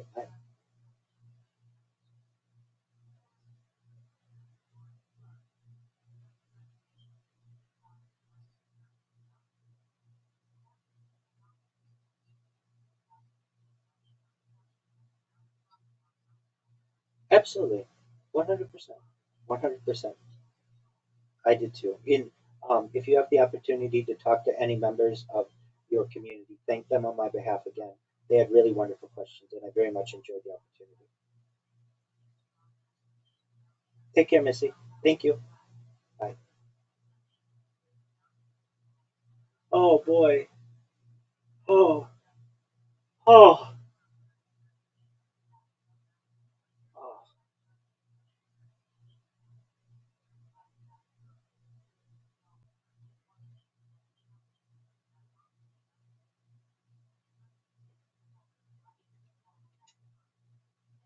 Are you happy? Yeah, dog. That was amazing. Could it have gone better? Yeah, my internet could have not cut out, but that's part of the report for 3 hours of my streaming. Oh man. Oh, are you happy? Yeah, those are some difficult questions too that they raised. Shout out if anybody from Missy's group can hear me. Shout out to you guys. You guys asked really great questions and challenged me, and I'm glad that I prepped so well for it because I needed every second that I prepped for that, and um, I'm just really, really drained. I mean, I could go another 5 hours, but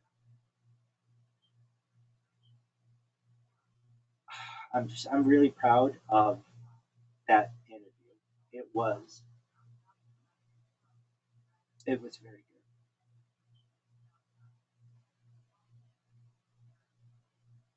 good. You gotta ask rabbis and film. Yeah, I'm a cool guy, dog. Everybody knows that. Oh man, was that the most difficult interview you ever had? It was the longest.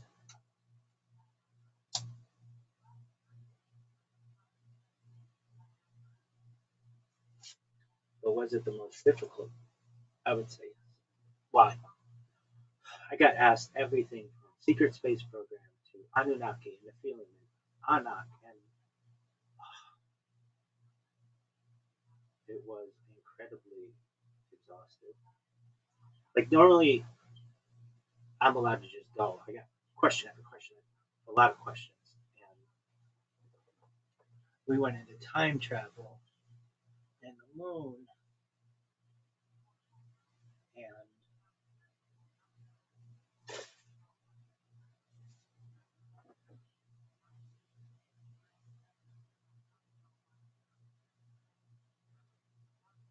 and I loved her audience. I didn't know if the audience listens to me. I don't know what you're gonna think of me. You're gonna be like, where did this guy? From where did this guy come?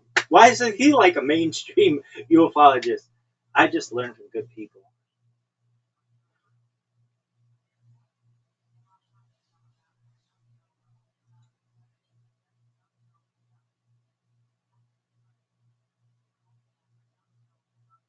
Was that a good interview?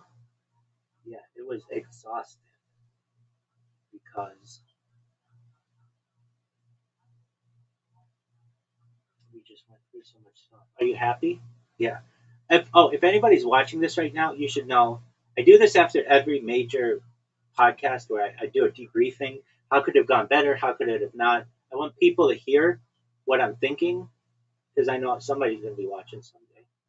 But normally, do I talk afterward like this? No, I'm pretty quiet.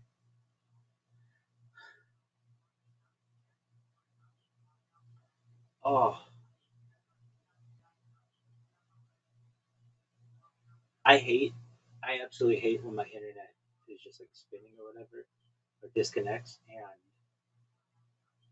I am just sitting there like, is anybody hearing me?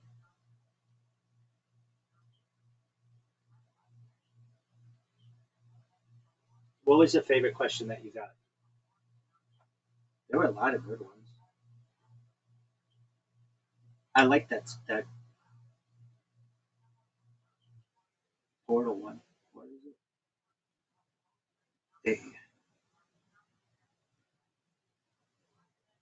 I don't even know. Star. Actually, I like the one that was like, "Are you channeling this?" No, no, I have notes.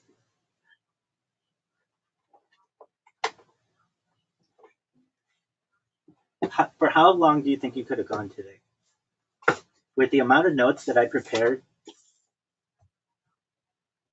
I could have gone 24 hours. Really? Absolutely. No questions, just let me talk. I could have gone 24 hours. Just on the alien timeline, I think. Really? Uh huh. Yeah, pretty easily, I think. Really? Yeah, I think I have about 24 hours of just alien timeline. More than that. But like, I could tell.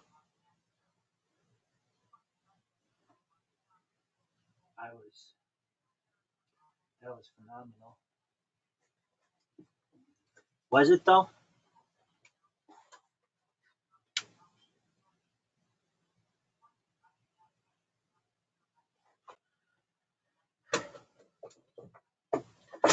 Fuck. People want to be like, you're a rabbi. Why are you saying the F word? I don't want people to tell my kids how they can and can't speak. Okay, whatever that means. Are you proud? Dude, I'm so proud. I'm so proud of what I just did.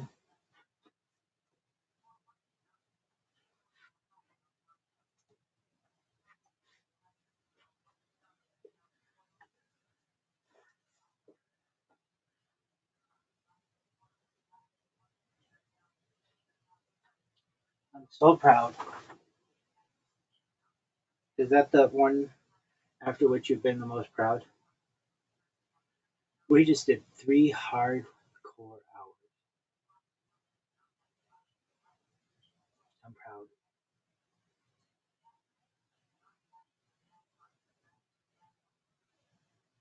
What do you think of Missy? She asks excellent questions. She presses you. She's a kind person, though. I didn't know at first how it was going to go down because I never know about like connectivity and processing and all that stuff.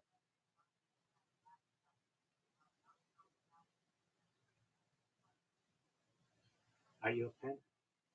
Babies, I'm the biggest pimp of all time. Everybody knows that.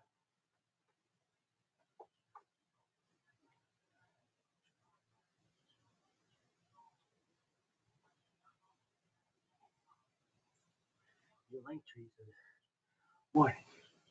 Rabbi is a pimp. Yes, it does.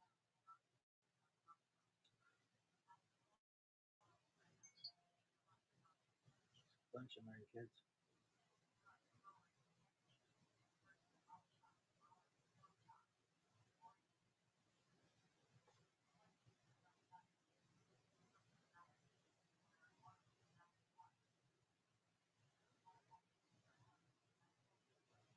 A man who can easily attract women. Just means a cool guy.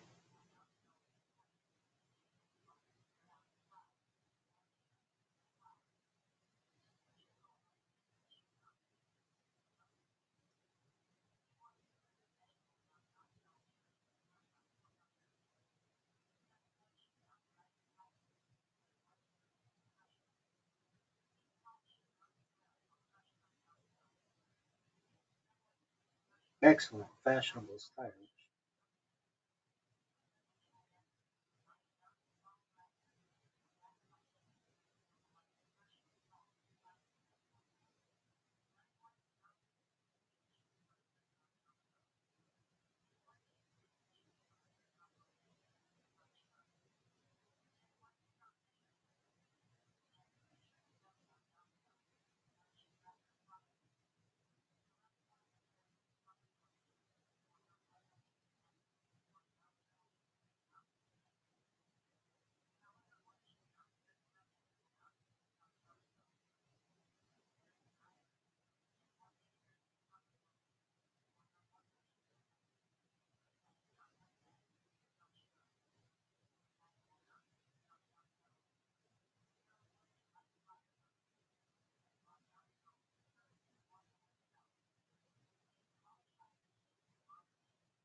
Example, when I was in middle school, the cool kids would say, that kid is a pimp. There you go.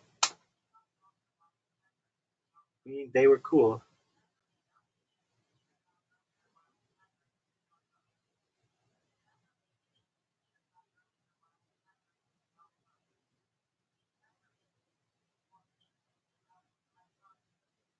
Pimping ain't easy. I have to look all the way back to this morning when I said, what up, pimp? Exactly. Cool people know what that shit means, dog.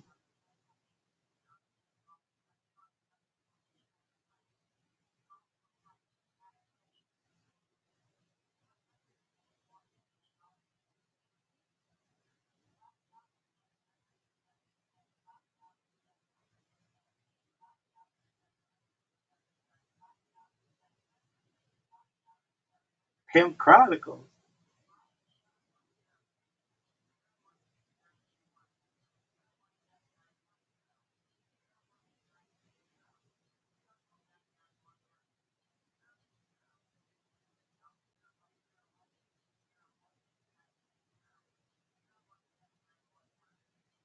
Does it mean cool guy? It does mean cool guy. Does it? Yeah. Are you a cool guy? Heck yeah, I'm a cool guy. I'm the coolest MFer of all time, dog.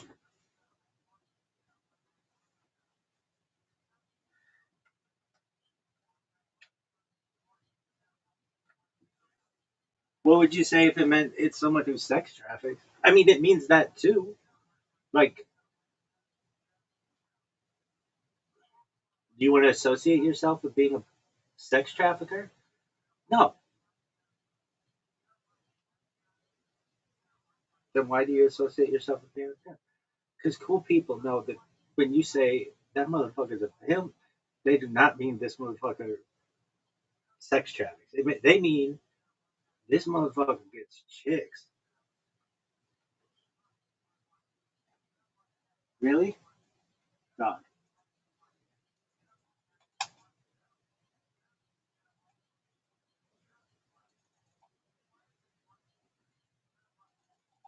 Are you proud of how that went?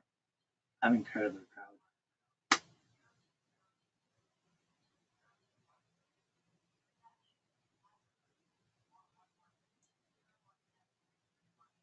Are you? Yep.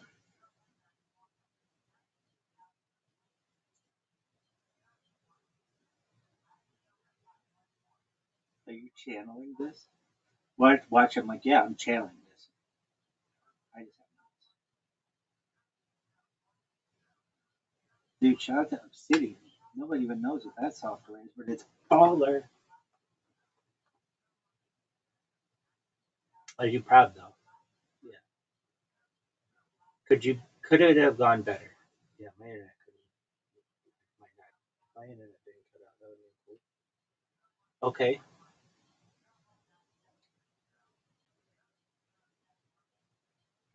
You went 3 hours, dog. I know. It was just question after question after question after question. Are you proud? Dude, I'm so proud of that discussion. That was really good. Of course not if they're recording probably.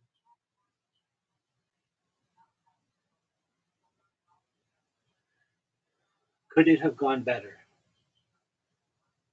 Yeah, my internet could have cut out. What else? I could have. Whose name was I struggling on? But I really wanted. I got it eventually. But,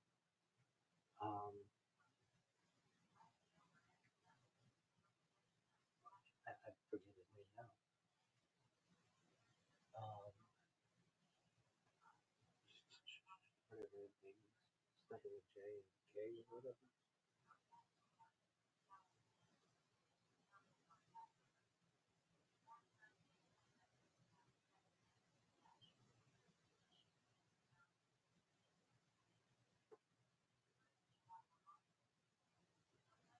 Could it have gone better? Yeah. What would you have done differently in your preparation? I would have actually prepared more for the moon. Was your religious preparation adequate? I'm proud of it.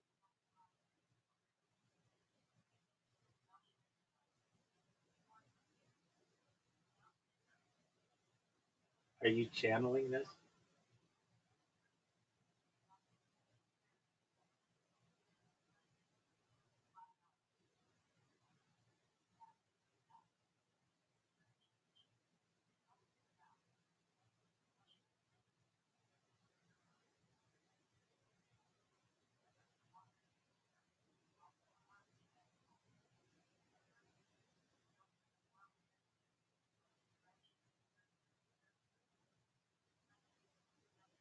What's it going to be now?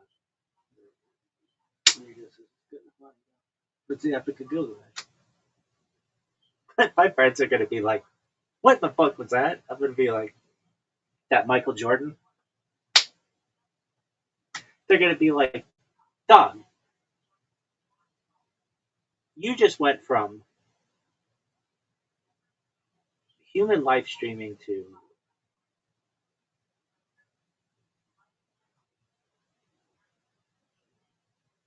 aliens and I'm not book of Ezekiel and Elijah and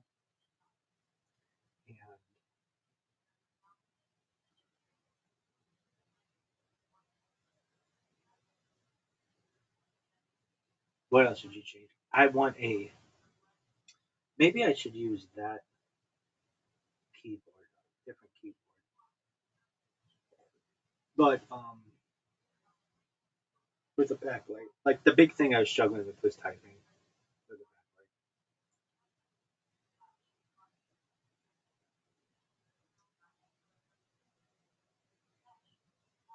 Are you proud of how that went? Dude, incredibly. Are you exhausted? I could go for 24 hours. If somebody would listen to me, I would kind of go for 24 hours or longer until I pass out. And then like, Doc, then you can watch me sleep, and then I'll be right back. And then we'll fucking, we got a dog and Zeus, and then watch me do Kabbalah with Zeus, and then yeah, but then we'll do it.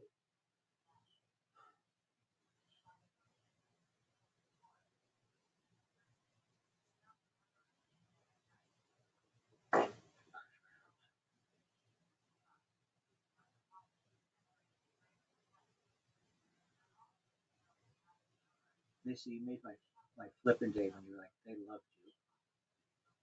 That was, I love them.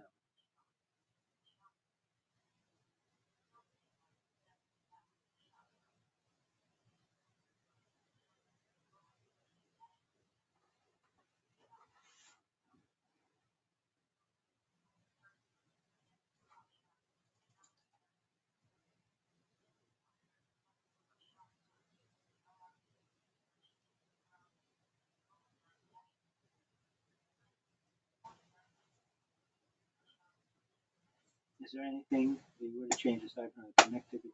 I would have, believe it or not, known Apollo better, which is like the subject that I even say like I'm an amateur expert on.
Are you proud of?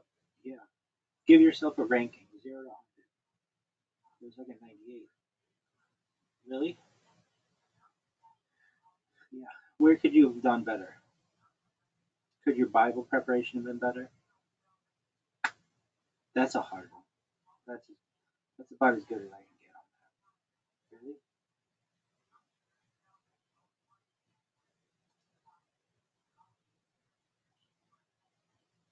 I mean, I could get better. I can always get better with more research and stuff.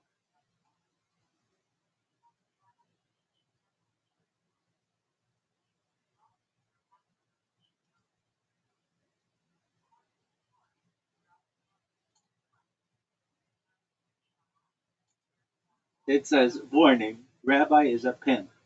Yeah, I'm cool.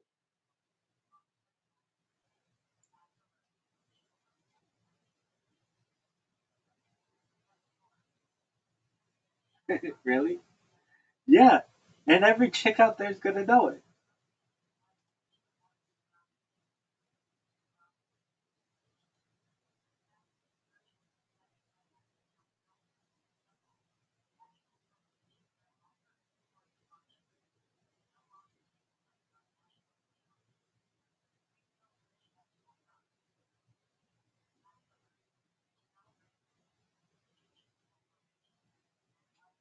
Are you proud? Extremely. Did you get stumped?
Could it have gone better?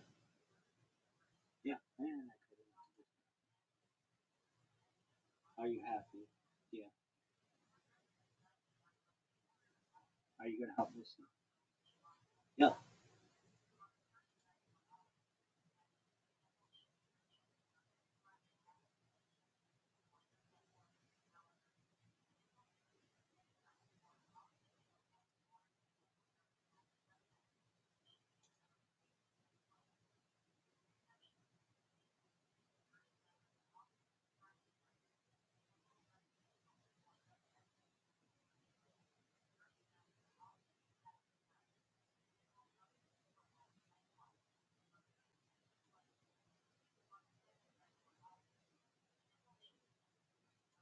I love that these people like Coast to Coast AM. Baby, I've listened to Coast to Coast AM. I've recorded myself listening to Coast AM. I've called in the Coast to Coast AM.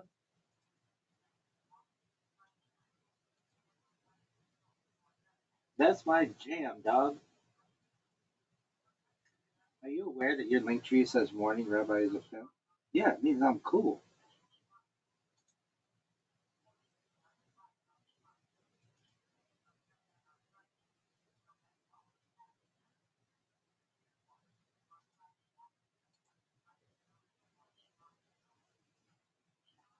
Are you happy?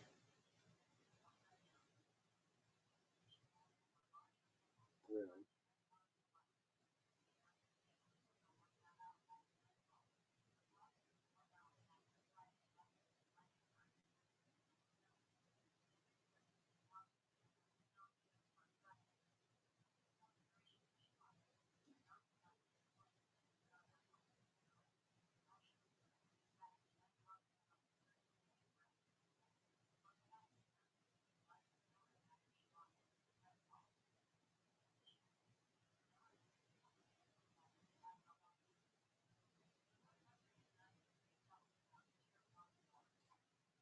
Did you feel like at the end you had it? I was like, yeah. was like, don't ask me a really difficult question. Yeah. What was the hardest question you asked? That one by that person with YouTube that was like Anna and Anak and all that. That was a really good question. I like Kentucky Bigfoot Man. Kentucky Bigfoot Man, if you ever watch my streams, I like you.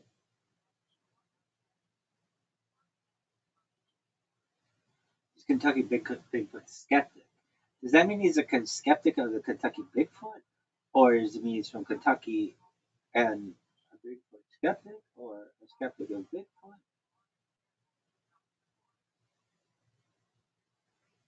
Like in other states, like he's a proponent of like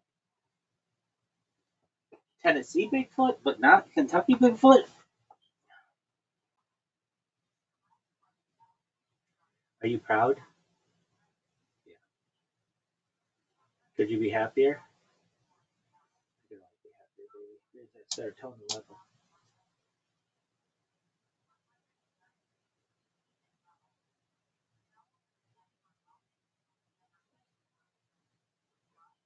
But are you proud? Yeah. Dude, we got like over 100 comments. I've never had to people who watch. I never get anybody talking about this stuff. We had over 100 comments. That was amazing.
What is up with all these disconnected things?